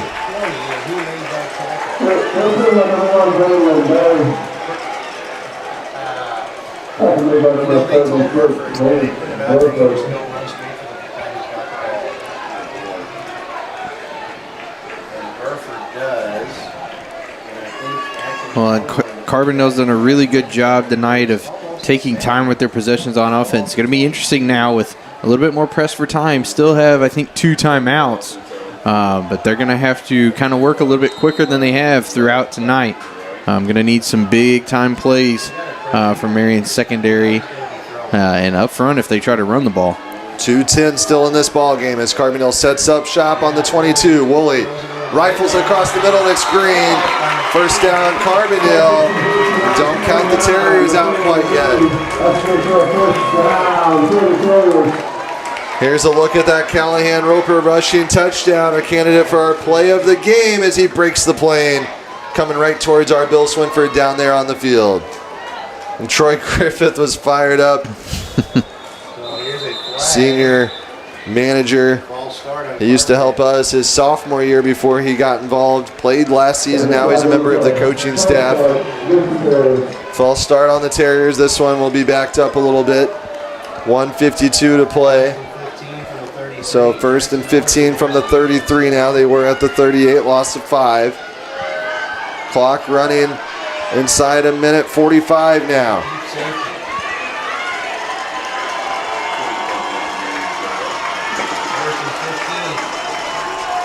Woolley looking, scrambling, still on his feet looking, throws it away into the Marion sideline.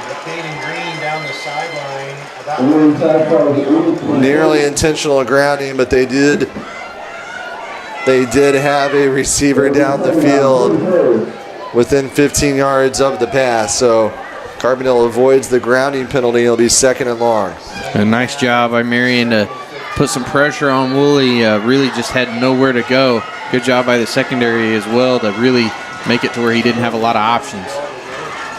Minute and a half to go in this game. Woolley looking, wants the deep ball, diving and incomplete. Max Wade in there to break it up. Pass intended for Javion Oliver. And now it's 3rd and long in the Marion sideline, and the Maniacs who made the short trip to Carbondale are fired up. Oliver is banged up on the play. Officials timeout as he is limping off the field. But nice crowd from Marion, blue and gold. There actually might be more Marion fans at this game than Carbondale fans, as Marion with a couple hundred fans on that far sideline as Ross pans the visitor section here at Carbondale. Big play looming right here on 3rd down. Going to need a big play for Carbondale if they want to convert, but they've been able to score in a hurry on some big plays here, so it's not out of the realm of possibility. Going to need a huge stand right here from the defense. A minute 23, 3rd and 15. Carbondale has to win to keep their playoff hopes alive. Pick! Interception, Jackson Owen. He wants to go. A big interception for number 89. Jackson Owen,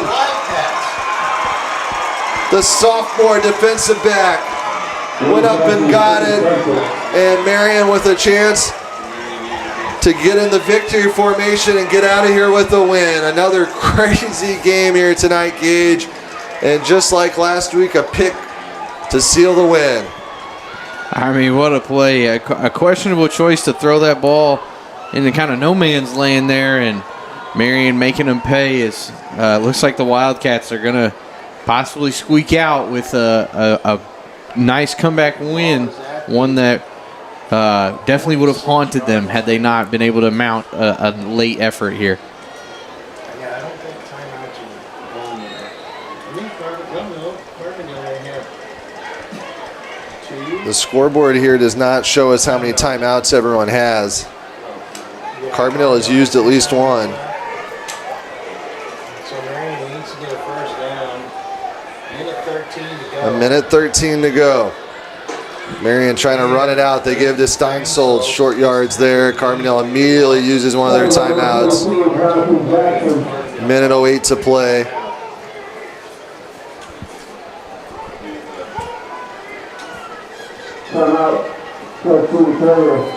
So Carbondale will have one more timeout.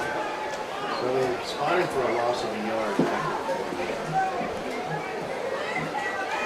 Let us know in the comments below who you'd like us to see, who you'd like to see us name as our Hub Recreation Center player of the game.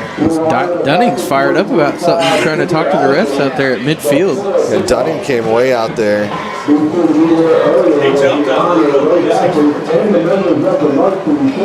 I'm not quite sure what. Yeah, the assistant coaches have Marion huddled up over at the 45. Dunning's out at the 50. Referees are trying to push him back. He keeps coming back. Looks like the referee might have gotten his playbook there. I'm not sure, or his rule book there, looking at something. Dunning still pleading his case. Well, I tell you what, if Dunning's not anything, he's entertaining. We'll hope to hear from him down on the field after the conclusion of this game. He really doesn't like what he's hearing. There's 5 officials on this game. He pled his case to every single one of them.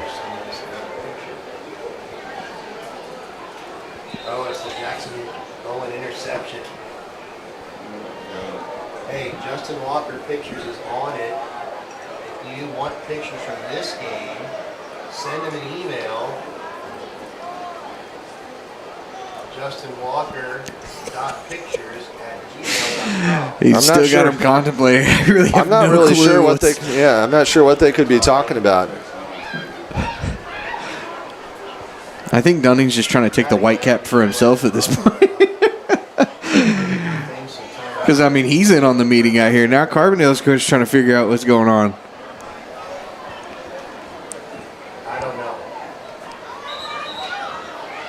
Now they're trying to give Carbondale's coach an explanation. And a whole bunch of nothing happens. Marion 39, Carbondale 45. 2nd and 11 after all that. 1:08 to play. Tight formation for the Wildcats. It is Broomfield back to take the snap. So Broomfield there. Picks up. Just got to hold on to the ball. Yeah. And that's what makes me nervous. Carbondale goes ahead and uses what we think is their final timeout. Yep.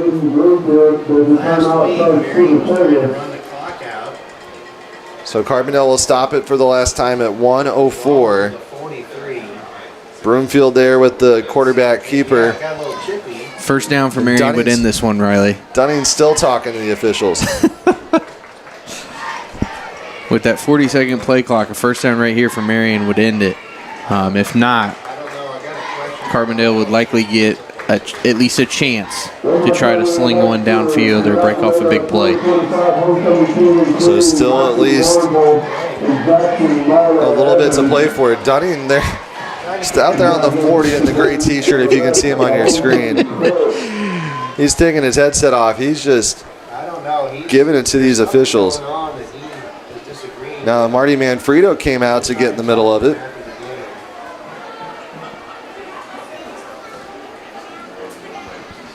Minute 4 to go now. That play 9 seconds before the timeout was called.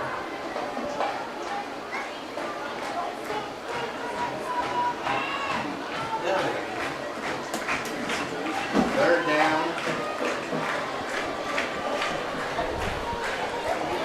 Oh, John says the officials are talking about the pizza place. So 3rd and 8. 3rd down and 7. Looks like Broomfield's still in at quarterback. This shows the trust they have in Aiden Broomfield. And Carbondale jumps off sides. Yeah, referee threw it to the Carbondale side. Offsides. Good job there by Broomfield on the hard count.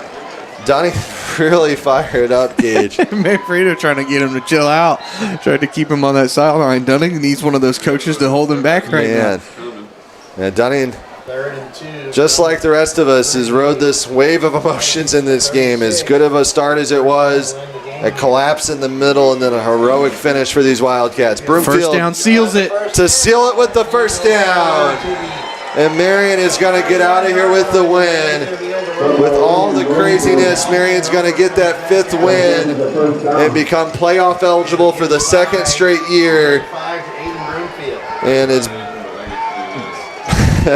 bad as this game felt at times tonight, Gage, all that matters is that W in the win column, and you get on that bus and you go home 5-3. Yeah, Carbondale really gave it their all on their homecoming night. I mean, what an incredible performance by them to claw back with that 28 unanswered.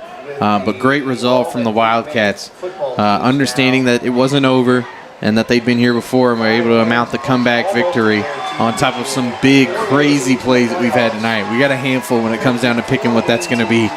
Roper takes the knee, so Marion will win it 39-35. There you see Roper and Dunning embrace at the 50. Max Wade gives him a hug. Coach Dunning is fired up now in a good way as he gets win number 5. Gets out of here with the win. Carbondale falls to 3-5.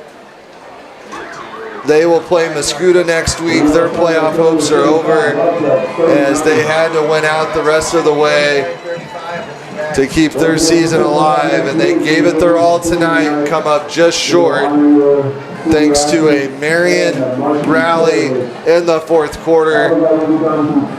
And it was the Callahan-Roper quarterback keeper that finally gave Marion the lead for good. The 2-point conversion try was no good, but Marion wins by 4, 39-35, and a crazy win for the Wildcats. I tell you what, anything can happen on homecoming, Riley. We'll be back to recap it with our Deaconess Illinois Medical Center postgame show. We'll name our Hub Recreation Center player, or should I say players of the game. We might have multiple. Last week we had 5. Stay tuned to see who we give it to tonight, as we'll recap our stats brought to you by Kemper CPA Group LLP, and we'll also have our play of the game. I might have just alluded to it, as there were some highlights early, a collapse in the middle, and then a great finish for the Wildcats as they go to 5-3, and we'll head home to play Mattoon for senior night next Friday night at Wildcat Stadium. Stay tuned. We'll be back to recap it right after this.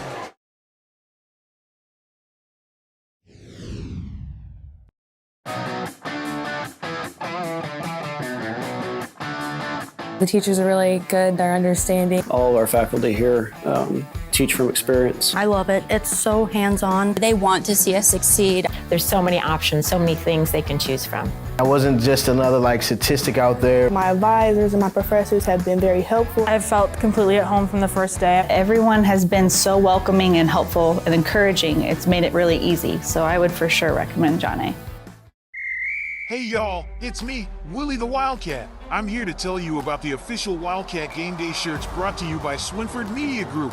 Whether you're cheering under the Friday night lights or packing the gym for basketball season, these shirts are the perfect way to show your Wildcat pride. Order yours now at swinfordmediagroup.com. Anderson's family of stores has the lowest prices of the year. Get up to 25% off store-wide or 0% financing till 2030. Dining starting at $279, sofas starting at $399, bedrooms starting at $499, and queen mattresses at $179. It's saving season indeed. Thousands of items in stock ready for immediate delivery. Plus, get same-day delivery on most mattresses. Only at Anderson's family of stores. Anderson's Furniture and Mattress.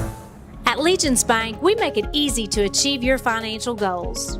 Working with small businesses, farmers, and individuals, we strive to be your partner in convenient, local, and personalized banking solutions. From investing in your priorities to helping our community grow, we're committed to making a difference at Legence Bank. I always know I can count on the people at Legence to answer my questions and connect me to the services I need. We have you covered with a range of fraud prevention tools to keep your accounts safe and secure. With real-time debit card alerts, advanced encryption, and card controls, you can stay one step ahead of fraud with these security features. Legence Bank supports you on and off the field. Go Wildcats! Hello, I'm Denon Davis. I'm a family practice physician at Deaconess, Illinois Clinic. I've greatly enjoyed practicing in Southern Illinois in general. Of course, I grew up here and I wanted to come back and provide care for the people I grew up with. A small town area to raise your children and to have a practice is hands down better than being in an urban area or city. When you come to my office and you see me, I usually try to be pretty detailed, especially on your first visit. I want to know everything about you. I usually will review your entire chart. Thereafter, you'll usually get an after visit summary that I provide that's got each problem typed out, and you get a print up of that every time you come and see me. I want you to know and understand everything that you come to see me for. The most rewarding part of family medicine is getting to know the people that you take care of, developing those relationships, and as I tell a lot of my patients when they come in, I treat them just like they are my family, just like I would my mom and dad.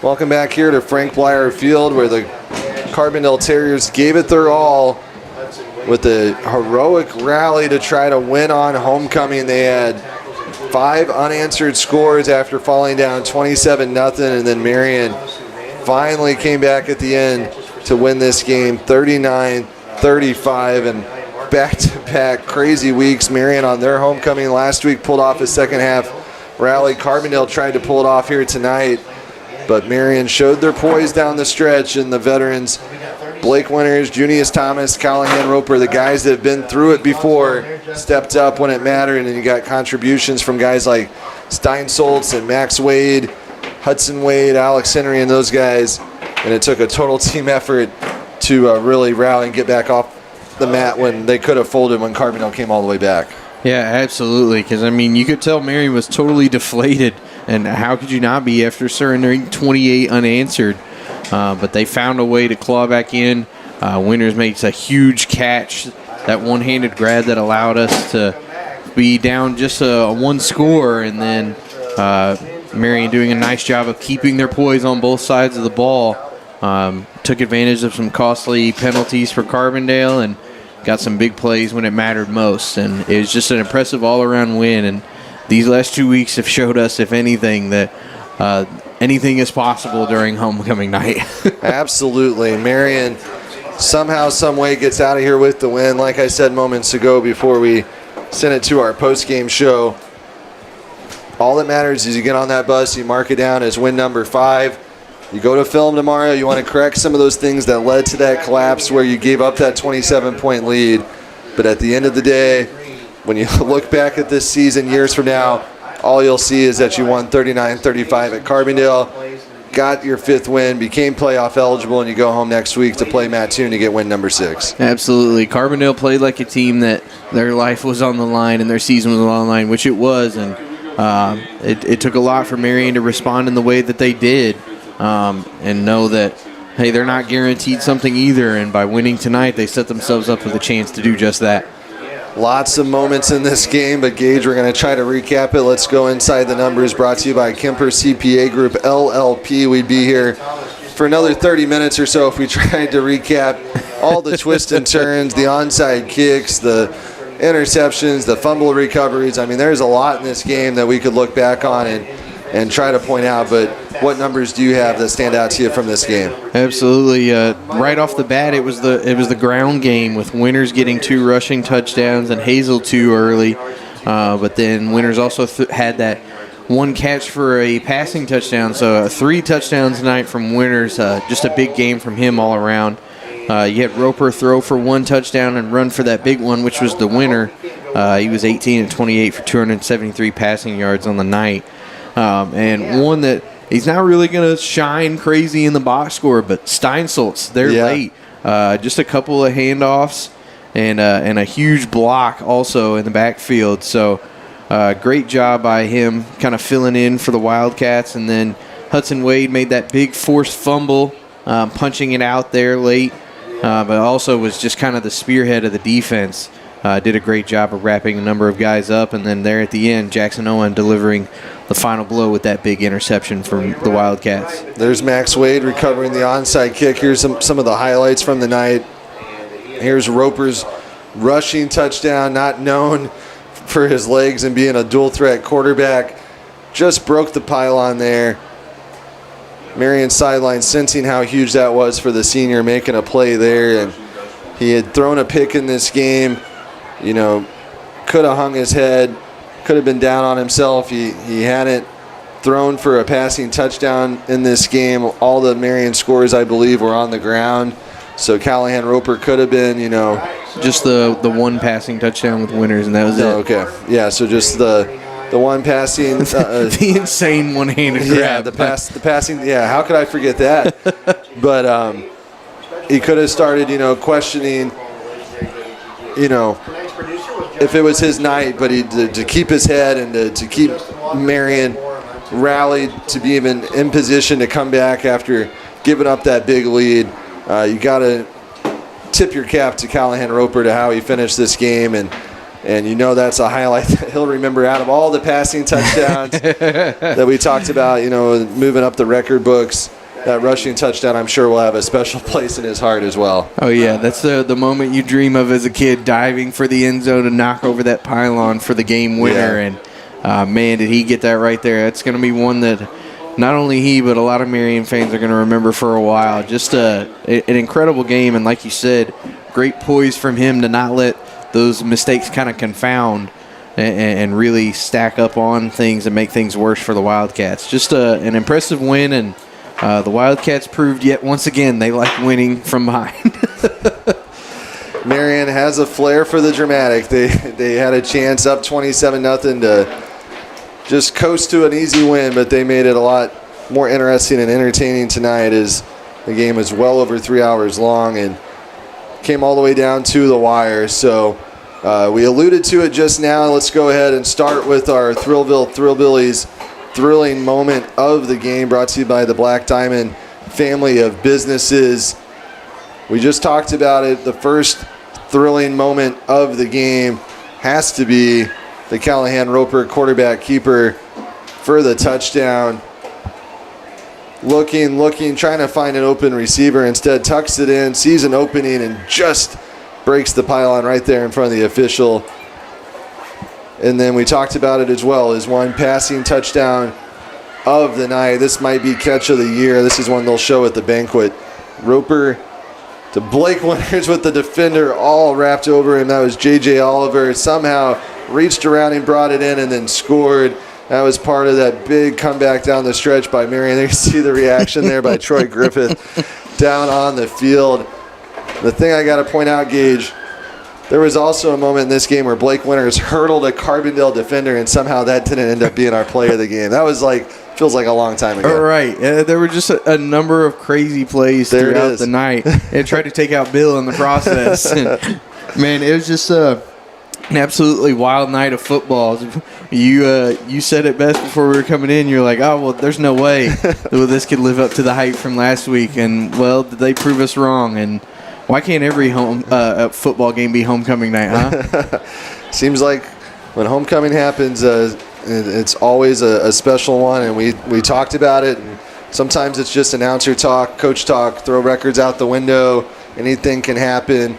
We said, there's going to be a lot of points, expect a lot of plays, a lot of extracurricular stuff, and check, and check. But let's go back to our Watermark Auto Group keys to the game. I think they got all of them except for one, if we want to go back and see how they executed those keys. We talked about it. They got off to a better start. 27-0.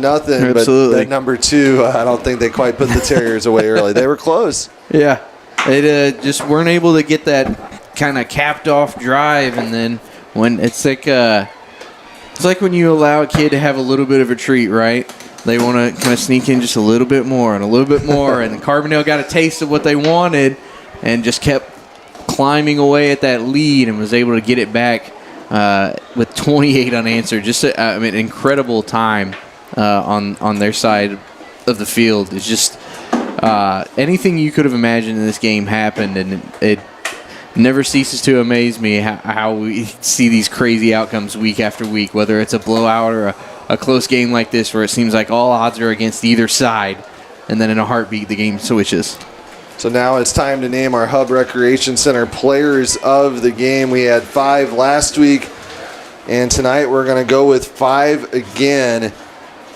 And it's some unsung heroes that you might not have nominated in the comments below. We made an executive decision here on the Marion Stars Wildcat Game Day, and we're going with the big fellas up front. Number 66, Levi Clark. Number 7, Devin Rogowski. Number 67, Zach Short. Number 56, Evan Francis.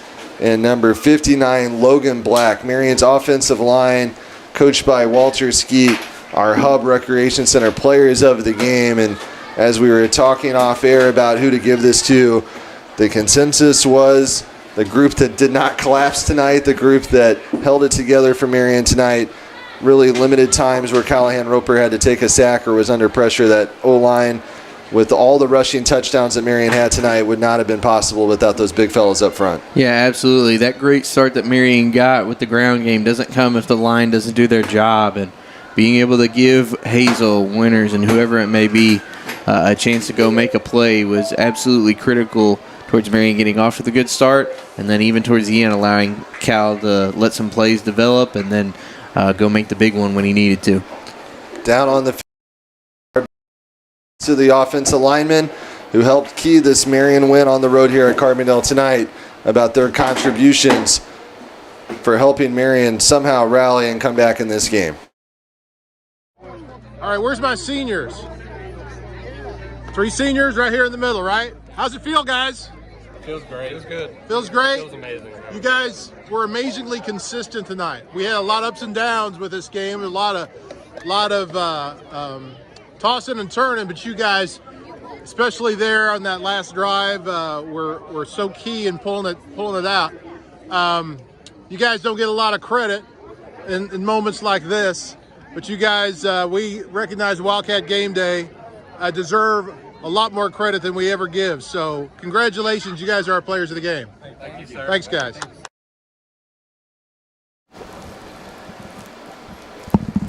Congratulations to the Marion offensive linemen, our choices for the Hub Recreation Center players of the game.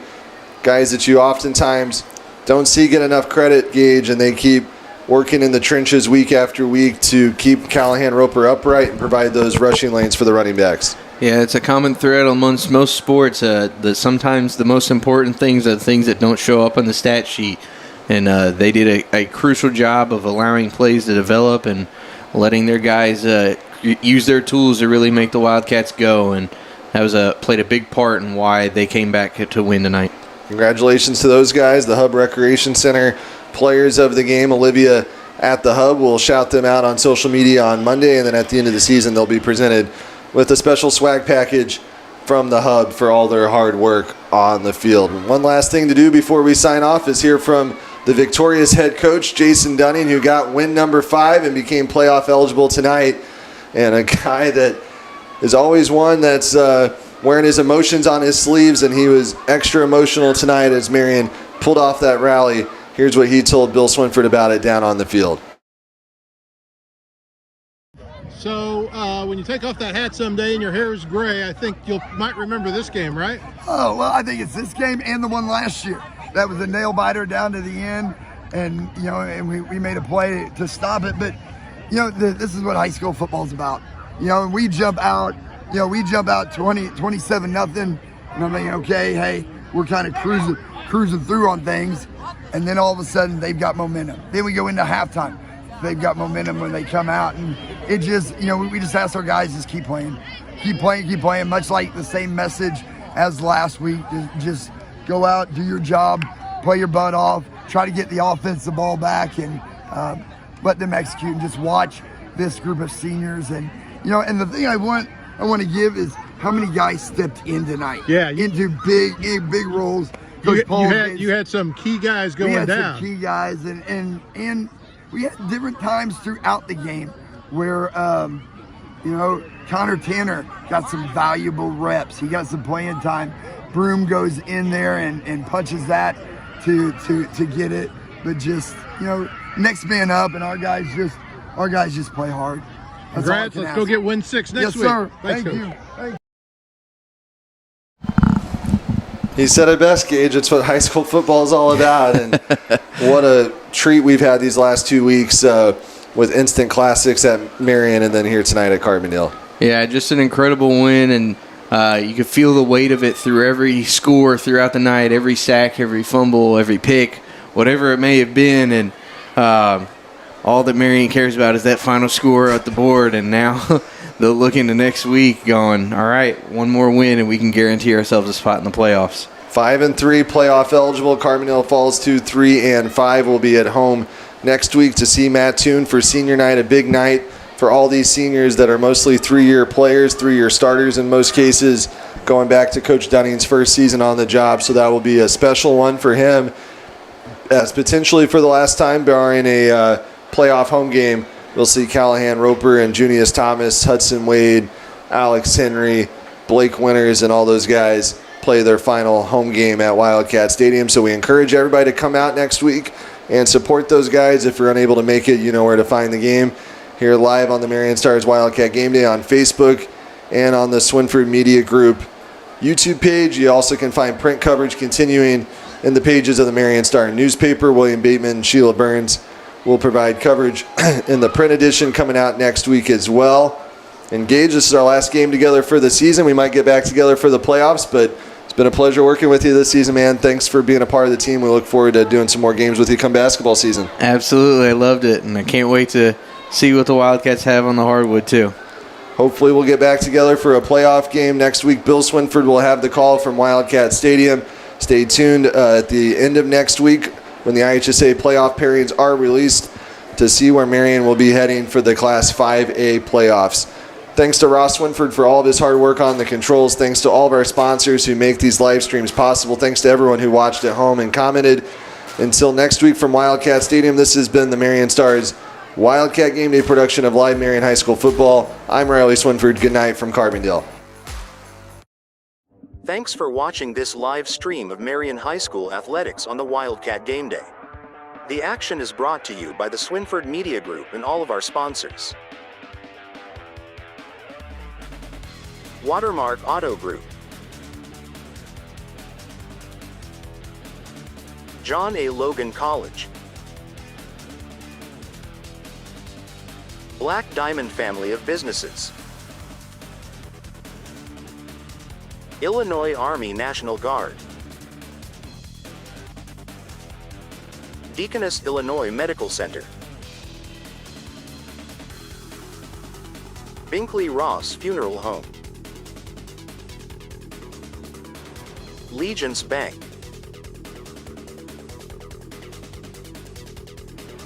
First Southern Bank, Bank of Herrin, Banterra Bank, Kenya Garner State Farm Insurance, Paul Jacobs for Senate, SouthernTrust Bank, Marion Plumbing, Austin Dickson, Fellowship of Christian Athletes, Anderson Boys Trash Service, The Roofing Guys, Anderson's Furniture,